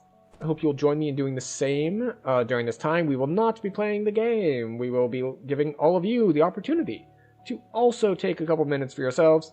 I'll see you back in 3 minutes.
We've returned!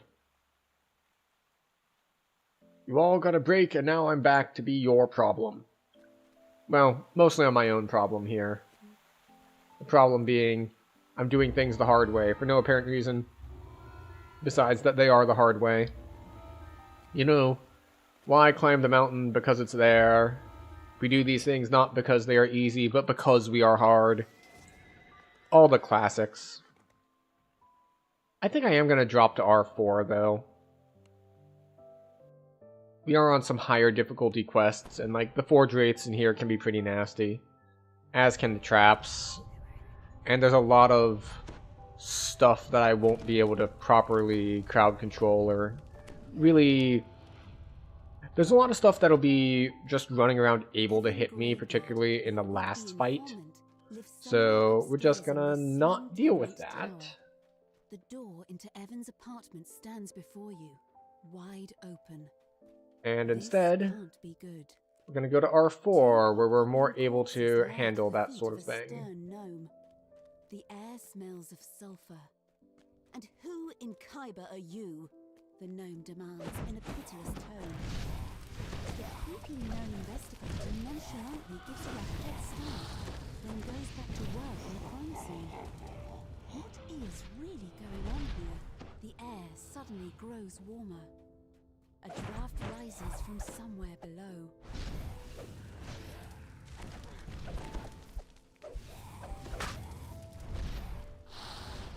Okay.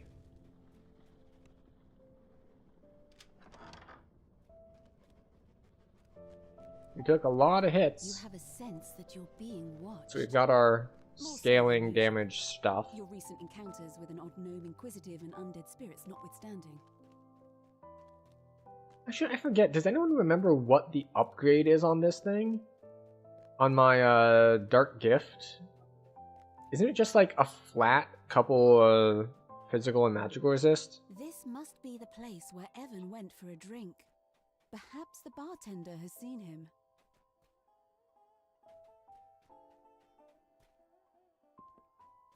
Okay. Recast buffs. You turn to head outside, only to find a man standing in your path. He beckons you over.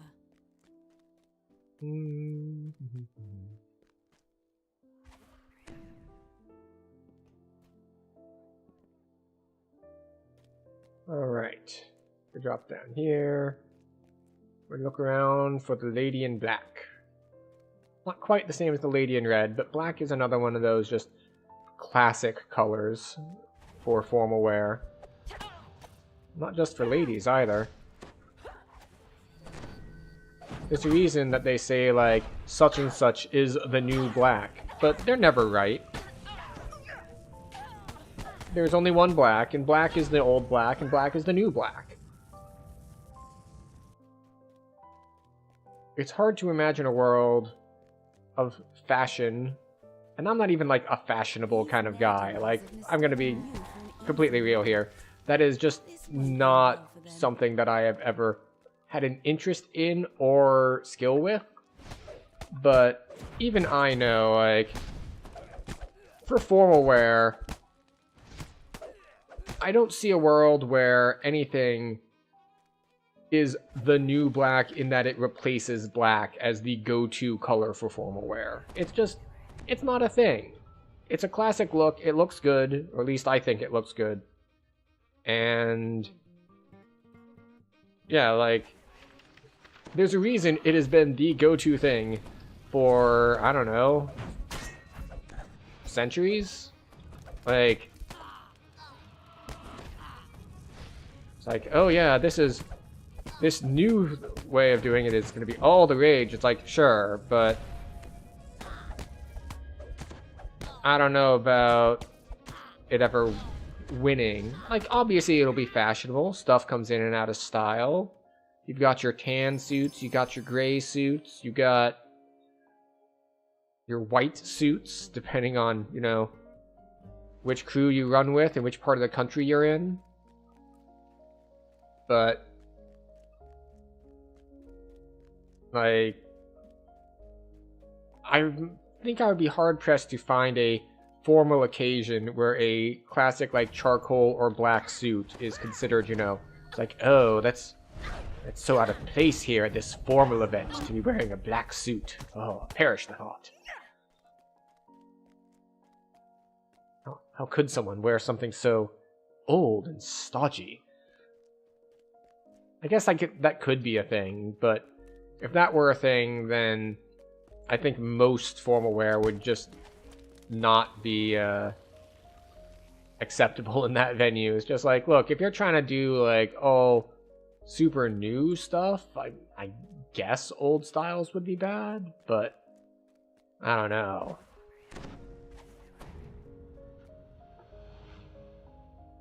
Also, I find it very odd that I'm sitting here and I've randomly stumbled onto the topic of fashion, a topic that I know basically nothing about.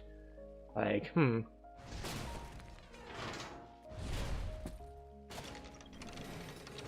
I died here in hardcore before, and ever since then, I know exactly where the 7 pipes you need to break are. Because I died because I was running around and just like, I broke them and the traps started going off, and the traps kept going off, and I was trying to find the last pipe, and I was trying to find the last pipe, and I couldn't find the last pipe, and I died. You find yourself in a small So, I have since taken to knowing how to not die there in the future. And I have autopiloted here.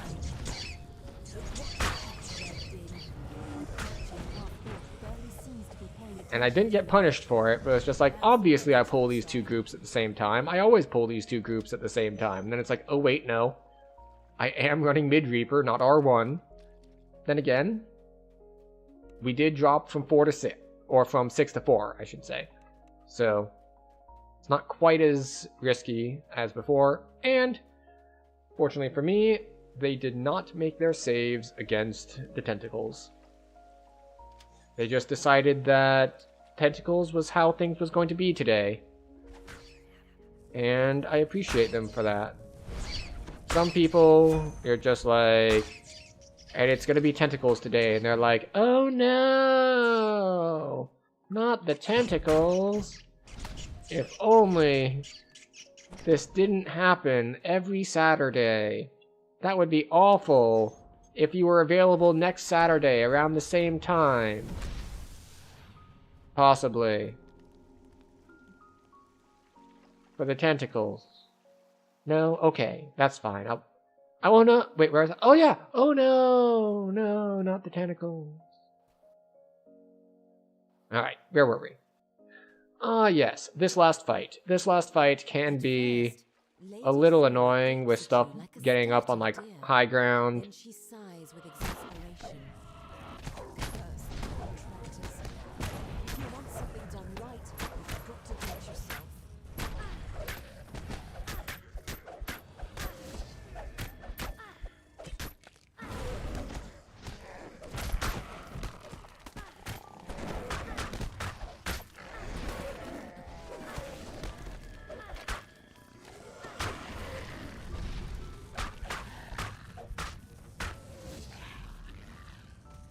Where's the next set?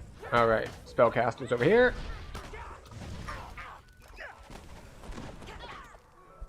Trapped in fog. That's Karn's Reaper. Get the fade away.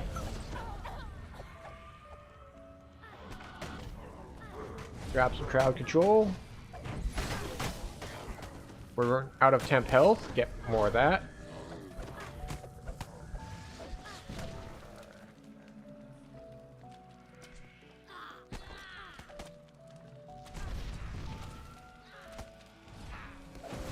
Let the NPCs tank, because if the NPCs are tanking, then I am not.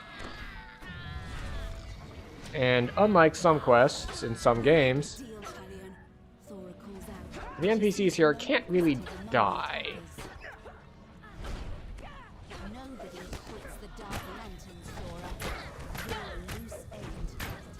Alright, red knave is on me. Wait. I was like, I see a debuff on me. What's the debuff? It's a Fear Reaper.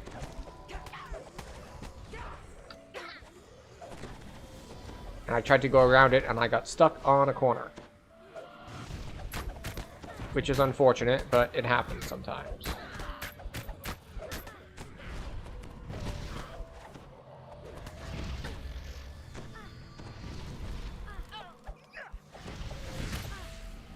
See if we get the Dask Shaman.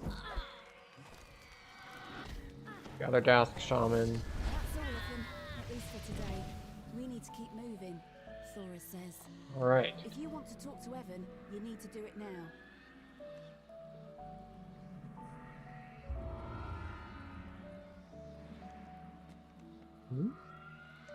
What was the extra 5k for? Inventory slots are full. Okay. I guess I should clear inventory.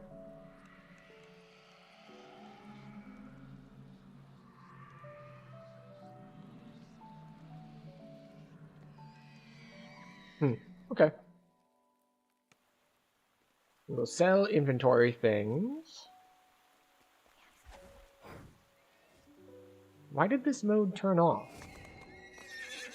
I didn't turn it off.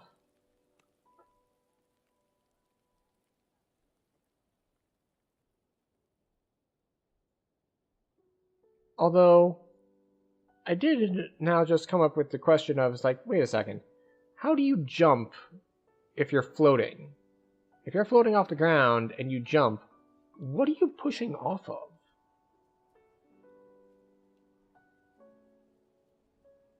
Unless, of course, the floating is more like, you're not floating above the ground, you're standing on like a disc that is itself floating above the ground. I guess that could let you jump, if that's how the floating works mechanically. But that just seems weird. Like, why would that happen instead of just floating? Except, of course, if the reason that it worked that way was specifically so that you could still jump. Which now just reminds me of, so, I don't know what the name of this show was. It was something that was probably on, what would it be? Like Nickelodeon or something? But, and this is a long, long time ago. But it was essentially, it was a game show sort of thing for kids. And,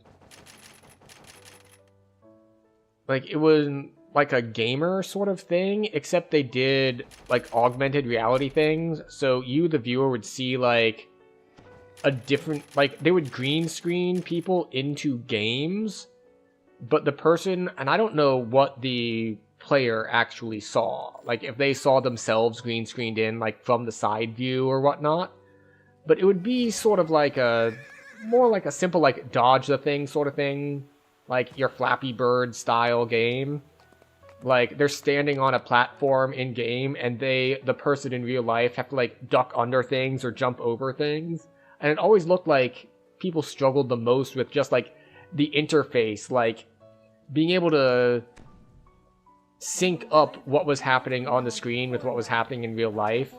So I don't know if this is just no one at the time, like 20, 30 years ago, was used enough to things like this to really understand it well, or if because it was that old and the tech was bad, like there was a big delay between what they were seeing and like the input. Like they see themselves on screen, like green screened into the game, and they see the thing coming and they jump, but for the thing to pick up where they are has a delay, and then where it shows them that they are on the screen then has another delay. So like they have to be timing and fighting against the actual like timing problems. But I just thought of it with the whole because of the floating on something and having to jump over stuff. And it just reminded me of that, and I have no idea what it was called. But it's probably just some like random Nickelodeon game show thing, because you know there were a billion of those.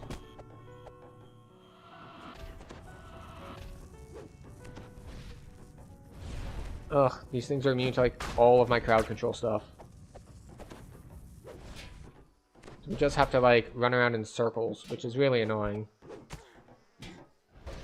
And then occasionally they hit me for, like, 100 or 200. What? Out of range? It's right here. There we go.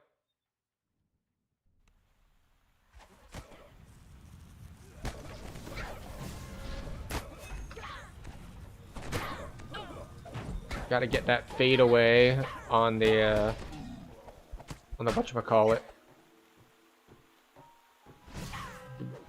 The color spray. That's the one. You can't just do it normal. You gotta be stylish with all your abilities that you're trying to land on things.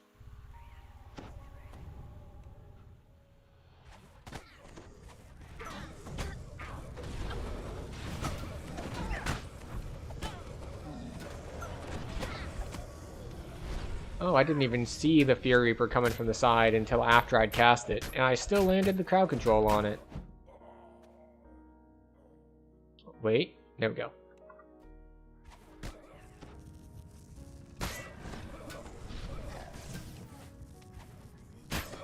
Oh, a little bit of lag there.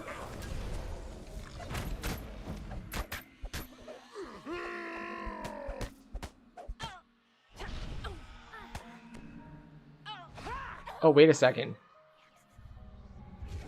Aha! This counts as a major form, so you cannot... I see. So I can either have auto floating and 3 imbue dice, or embrace death.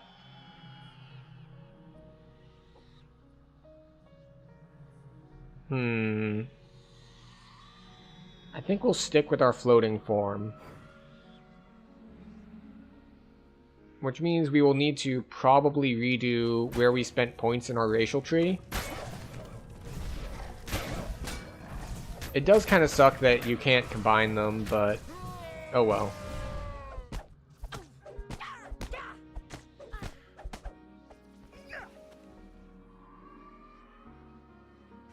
Oh well. Such is life.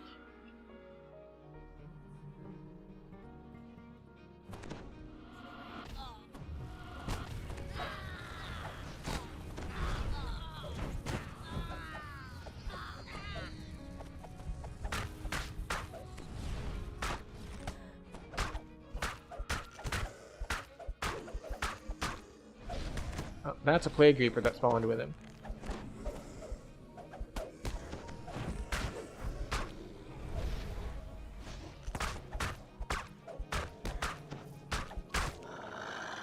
There we go.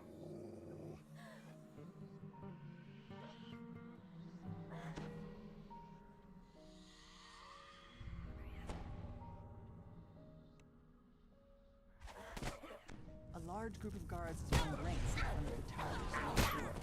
Defend the doors. There we go. Take the blind shot to blind them.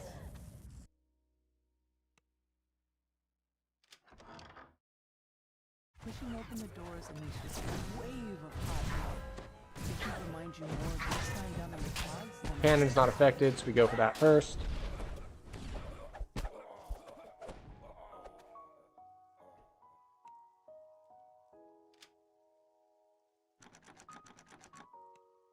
So the question I'm gonna have here in a second is, for the racial tree, which things do I change?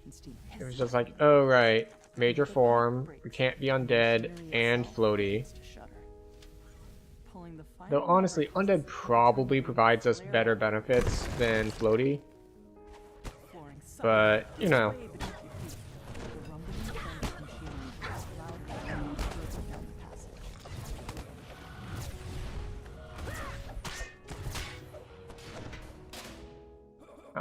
Like, why does this guy have so much health left? It's like, oh, because he already healed the full once.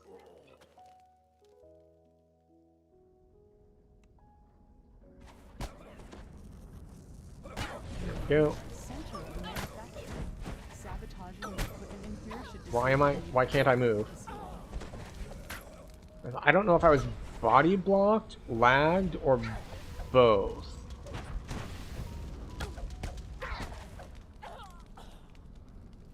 Just like there's a Reaper there, and I'm trying to move, and it's not letting me move.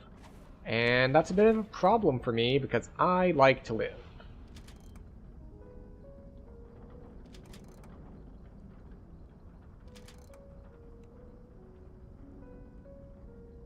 The machinery loudly grinds and squeaks. Okay. Acrid smoke Oh, pours from the we walked through that when we really shouldn't have. Alright, so we're going to put up this. We're going to hit that and that. Arcane lightning crackles through the grating as the So we just had a casual 2,000-ish health here at level 18. No big deal. Soon, the Just coffee talk. tower starts to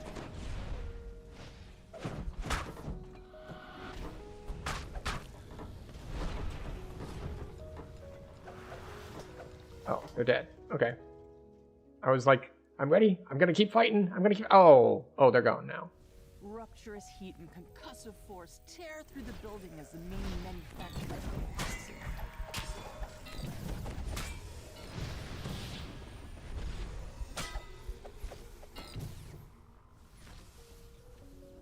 Hi.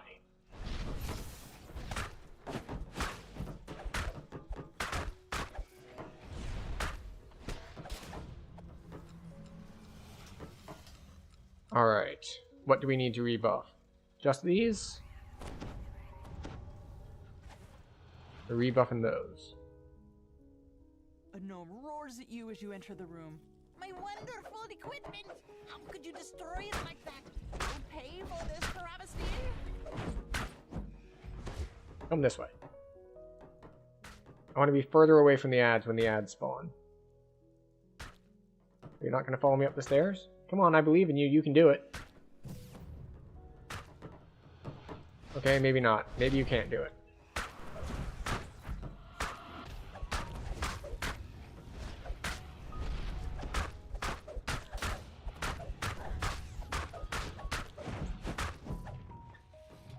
The massive construct emits a strange metallic grating sound, Alright. and several smaller constructs come barreling into the chamber.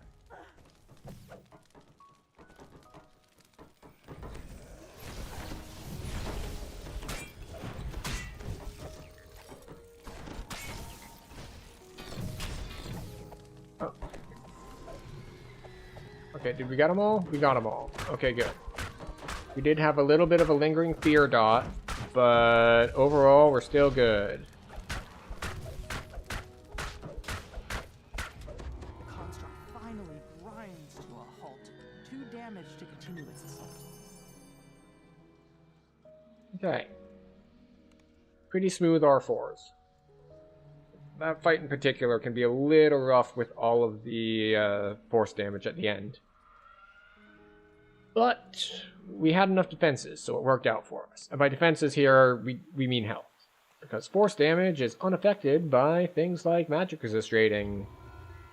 So, you gotta just brute force it with health. On the flip side, it's one of the reasons why force casters are weaker. Because force is unaffected by magic resist rating. The other trick to that is, well, it doesn't benefit from all the debuffs you can bring. Right, so we're gonna get... So what were we looking at? So we're not gonna be in undead form, so alright, let's go ahead and reset this anyway. Alright, so because we have a different major form now.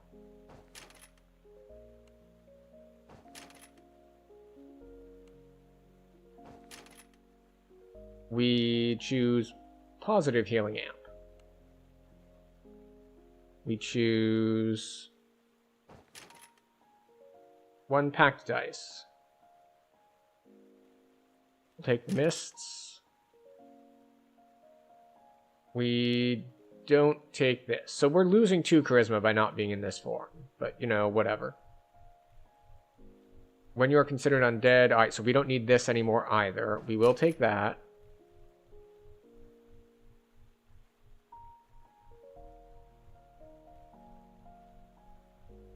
This might be worth it. 3 to all ability scores, as long as I bite something every 60 seconds.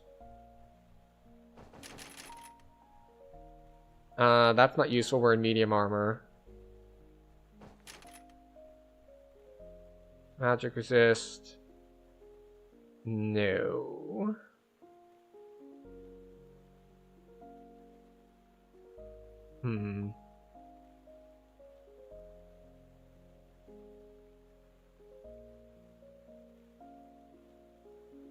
We have 2 racial points left. Magic resist rating.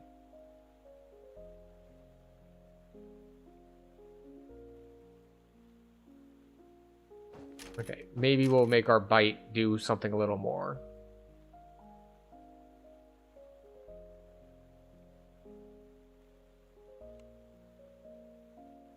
And then we have to spend 2 more points here before we can get our capstone. Do I just go for a permanent shield? Permashield might be the way to go, honestly. But instead, like, we can go Permashield, which will help me later, or we'll just grab a magic resist rating and be done with it for now. Okay, so we need to turn this back on. That can go away. This can take its place.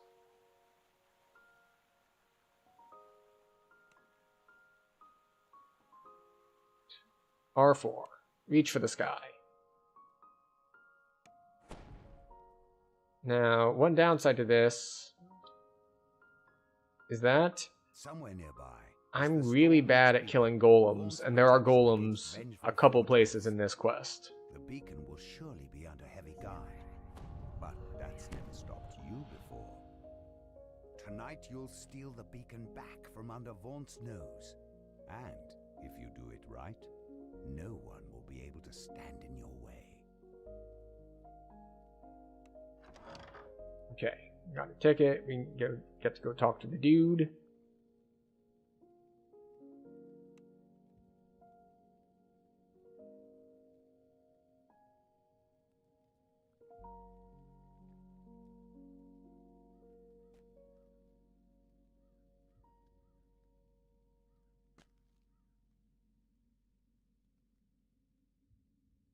Okay. Up we go. Oh, I did it wrong. We're gonna have to go sooner.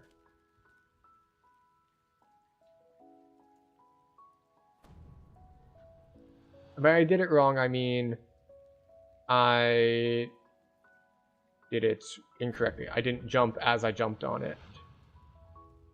Oh, hey, I did the trick.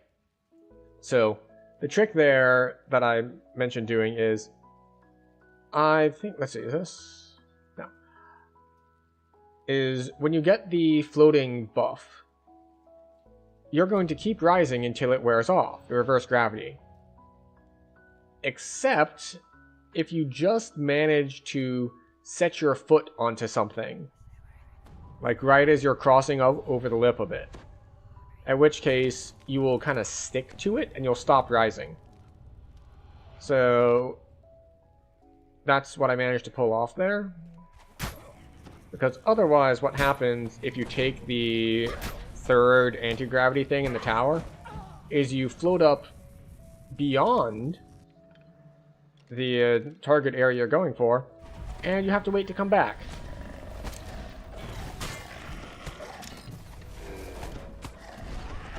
I forgot that I'm not running permanent freedom of movement.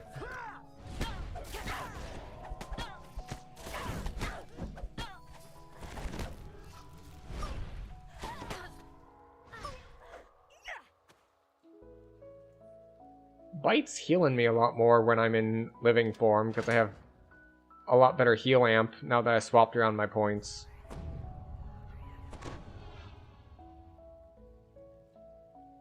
I also need to remember to keep biting stuff once a minute. You. Bite.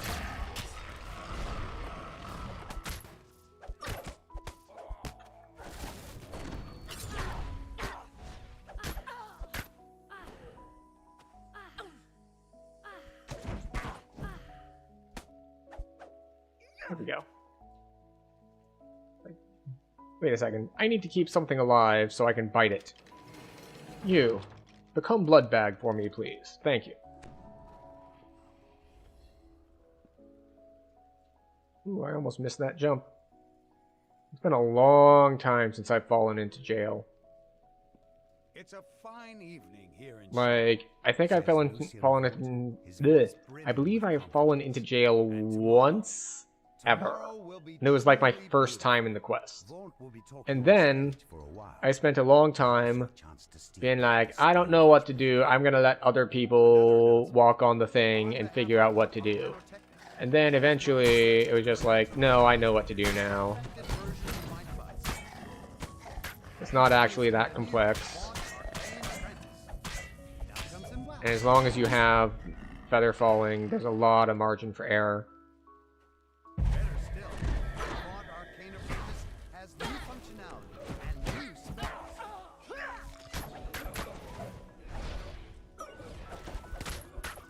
Simple enough that a brute with absolutely no arcane training can use it. My charming assistant will now demonstrate. Lucy must We should put these back up. I'm waiting for our Shining Through to be off cooldown. If you please. Damn this box to Kyber! Will you listen to me? The toe lashes out in anger. Clearly, smashing it is not how you get the best value for your money. But you'll notice it still casts the spell, even when misused in such a wasteful manner. We want to come over here and kill the casters.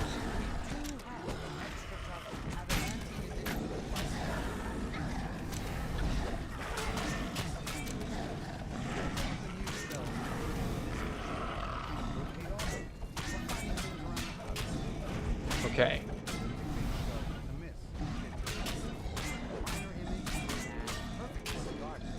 I don't know why they've decided to surround me, but it is annoying.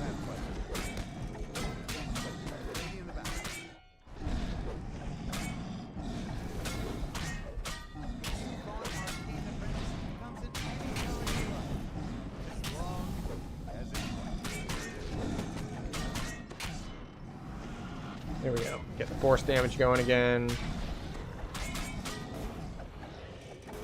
Well, we don't cover gross abuse, like the kind we saw from my assistant. But for normal everyday use, purple moat. the Vaunt Arcane Apprentice is completely guaranteed for the lifetime of use. That's a Famine Reaper. The device does not depend on Sharn's Manifest Stone in any way. You can take it with you on a jaunt to Zendrick and see the same perfect results. You know, what would have been just quite the kick in the teeth would be if Mr. Unicorn Man himself decided to come get us immediately now that we no longer have undead form, so that he can actually blast us for all the negative damage and have it actually hurt us a bunch.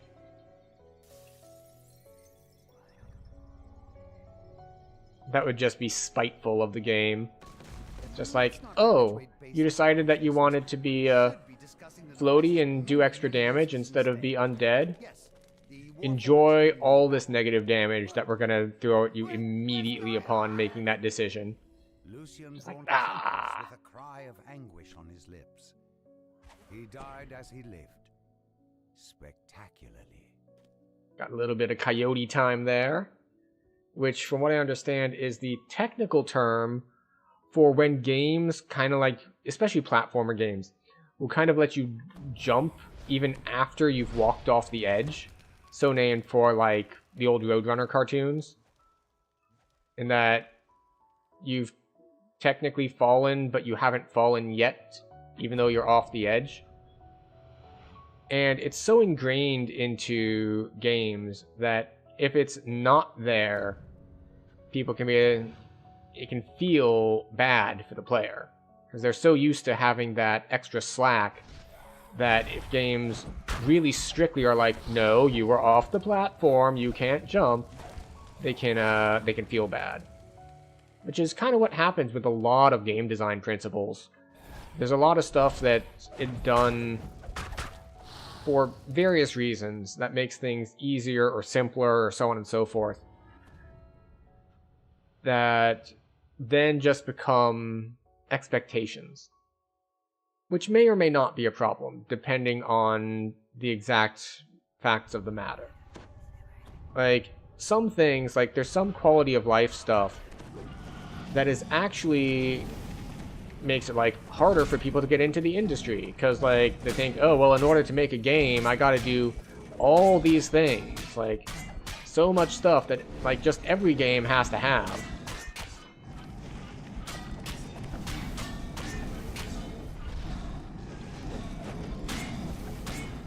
Although I'm blanking on exact examples at the moment. We'll put some mists down.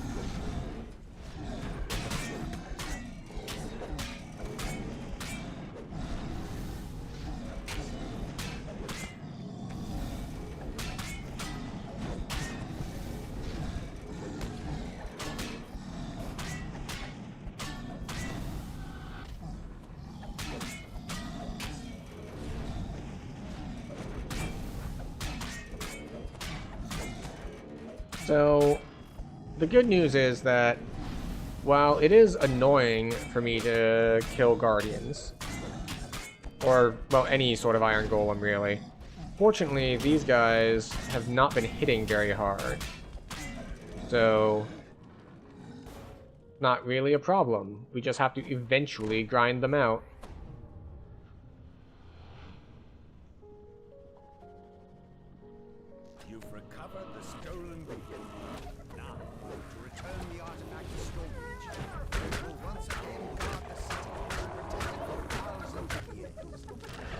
There we go, got our lifeblood going.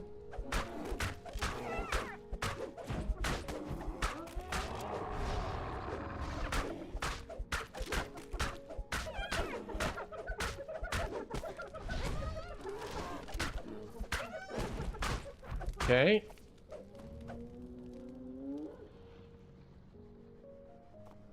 Cool.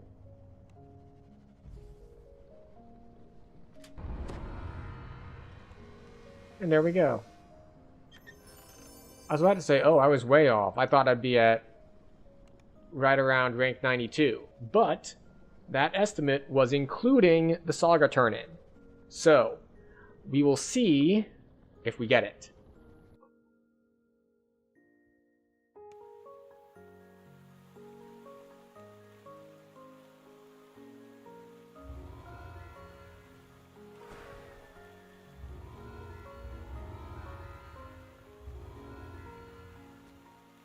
Okay.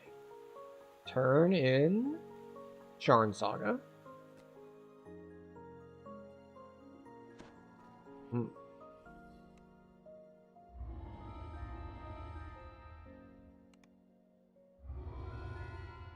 Alright, yeah. So our estimate was pretty accurate. We were doing Charn 2 gave us approximately 3 ranks. Because I think we were at around the same place on our... Oh, I'm covering it. The XP bar is here.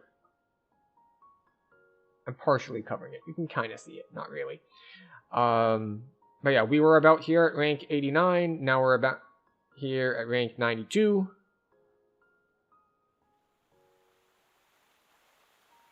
The R4s went very, very smoothly, especially at the end there, once we had our extra damage from our form. Thing is, we have 8... Let's take a quick look here. We've got 8 more points to place. And 2 of them have to be here.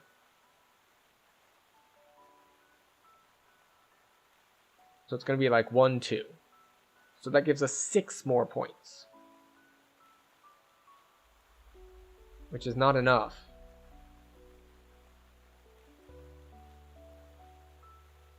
Because we really... Like, having 23 points in here would be great. But if we do the math... 41 23, that's 64, plus 22 is 86.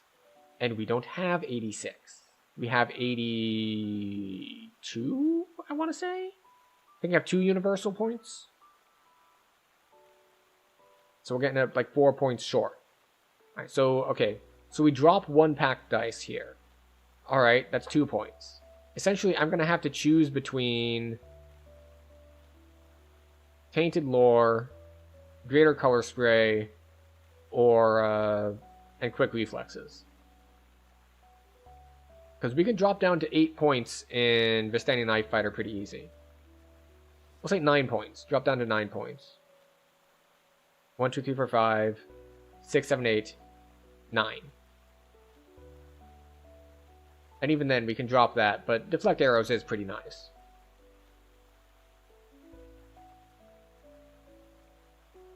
But I really do want, like, 20% spell crit damage is just so strong. And yeah.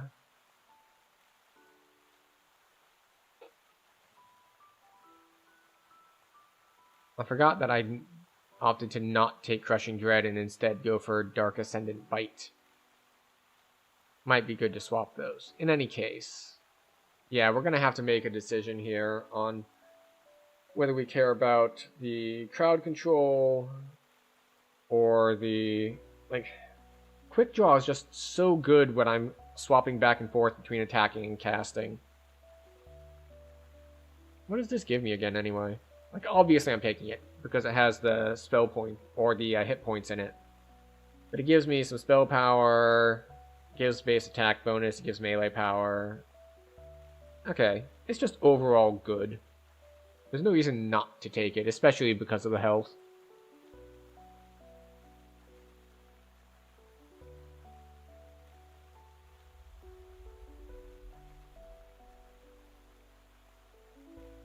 But yeah, it's...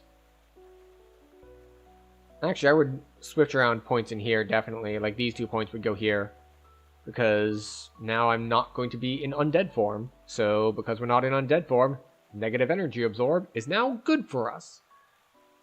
As opposed to being bad for us before.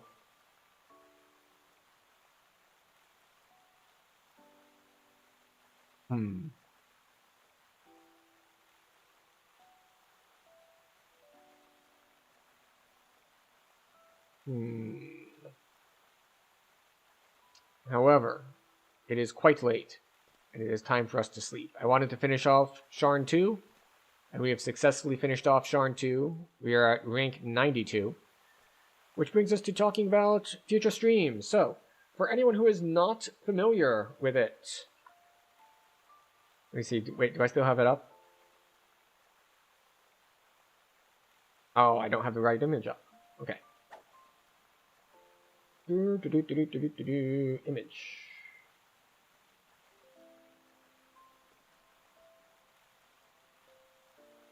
Stop that. Why is it on top of everything? Move down. Down, I say. Down. There we go. So, we're doing a thing where every week we're going through another year of gaming. This week, earlier on, we did Where in the USA is Carmen Sandiego. Up next, I think we're going to do a little bit of Number Munchers, but that's not a big enough game to do a full stream on. And then we'll move on to Might and Magic. Not Heroes of Might and Magic. Those are actually 2 separate series. But we're going to be going through some Might and Magic 1. And it'll be interesting as we go through and fill out all of our squares, adding our icons as we go. So 1986 is this week, so we're going to be doing that tomorrow. And then next week will be 1987. And I forget what games I had written down for 1987 because I closed that window. But it's gonna be a good time. We're gonna go through, there's some stuff in there that's just nostalgia for me. There's stuff in there that's just big moments in gaming history. We're gonna hit like Dune 2, which was the first, well, quote-unquote, modern real-time strategy game, like before Warcraft, before StarCraft. Like, it's set a lot of things in motion. In particular, like, for example, if you ever played the Command and Conquer series, like how you have the harvesters go out and like capture the stuff that's on the surface, that like base mechanic is because of Dune 2, where the resource was the spice. And the spice, if you've read Dune or watched Dune, comes from spice blows, where like suddenly like there's a big explosion and now there's just a layer of spice on top of the surface, and you go and collect it off the surface. So the reason that like Tiberium or whatever other resources in your Red Alert games are just like represented not as like mines as you would have in like Warcraft, where like you send your peons into the mine, but a lot of early ones, especially like your Command and Conquer series, have that sort of like, oh, you're just capturing this thing that's spread across the ground. It's because the mechanic came straight from Dune, where there are lore reasons for why that is what the resource is. So we're gonna hit a bunch of things of that nature, where it's just like the first of its kind sort of thing, just stuff that I remember, like just really good, well-reviewed, well-regarded games that I personally never got around to, so I'll be seeing for the first time. Like, there's a lot of good stuff on there. We're going to try to mix up the genres a little bit. The genres will change a lot over time, really, because there's a lot of like point-and-click adventure and RPG sort of stuff back in the late 80s, early 90s. You get a lot more FPS stuff going forward from there. You got a lot more variety in different games going forward from there. But, yeah, we still have not locked down the exact list of which games we're playing. There is a preliminary list on the Discord for things we're hitting. You'll note that there are a lot of glaring omissions there. And one reason that there are a lot of glaring omissions there is that I don't have console hardware. So this is going to be PC only, which means we're missing a lot of big foundational things. You know, Mario, Final Fantasy, like a lot of things of that nature, which we simply will not be getting to, which is fine because there is still more than enough to get to. That said, so if you would like to join me on that journey of going back through all these games and seeing what it was and seeing things change over time, we're going to be at it for a while, since, 40 years worth of gaming, 1 year a week means we've got 40 weeks. If you're not interested until like the mid-90s, I'll see you in a couple months, I guess. But we are going to be trying to keep one-ish stream a week to DDO, just because, like, to kind of level set. I don't want to abandon DDO completely, even though I have this other project I'm working on, because I like DDO. And I know you all like DDO. So that's what we're going to do. We're still going to keep at least one stream a week DDO, but we're doing this whole 40 years of gaming thing because this is my 40th year on the planet. So we're taking a bit of a trip down memory lane and just kind of having a big celebration on that side of things. So we appear to have a variety of people here. So let's see about raid targets.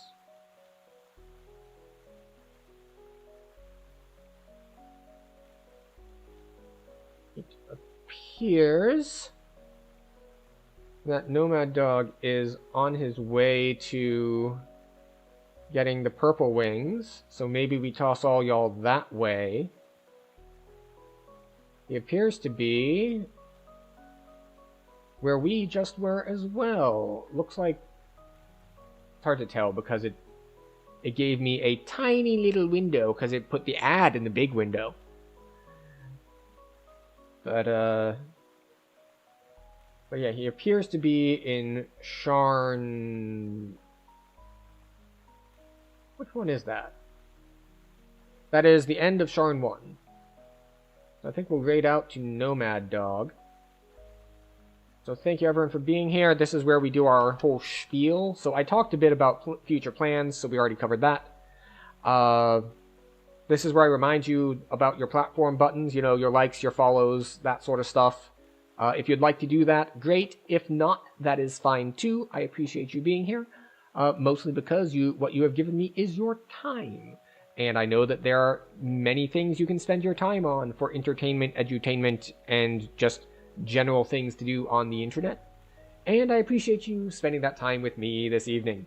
So, we're going to raid out to Nomad Dog. Thank you very much for being here. Let's see if he can get his hardcore wings or die trying, which are actually the two options. You can either succeed in hardcore or die trying. So once again, thank you very much to everyone for being here, and good night. Knowles. Come down over the top. Go. Trying. Thank you for the raid. Hope you had a good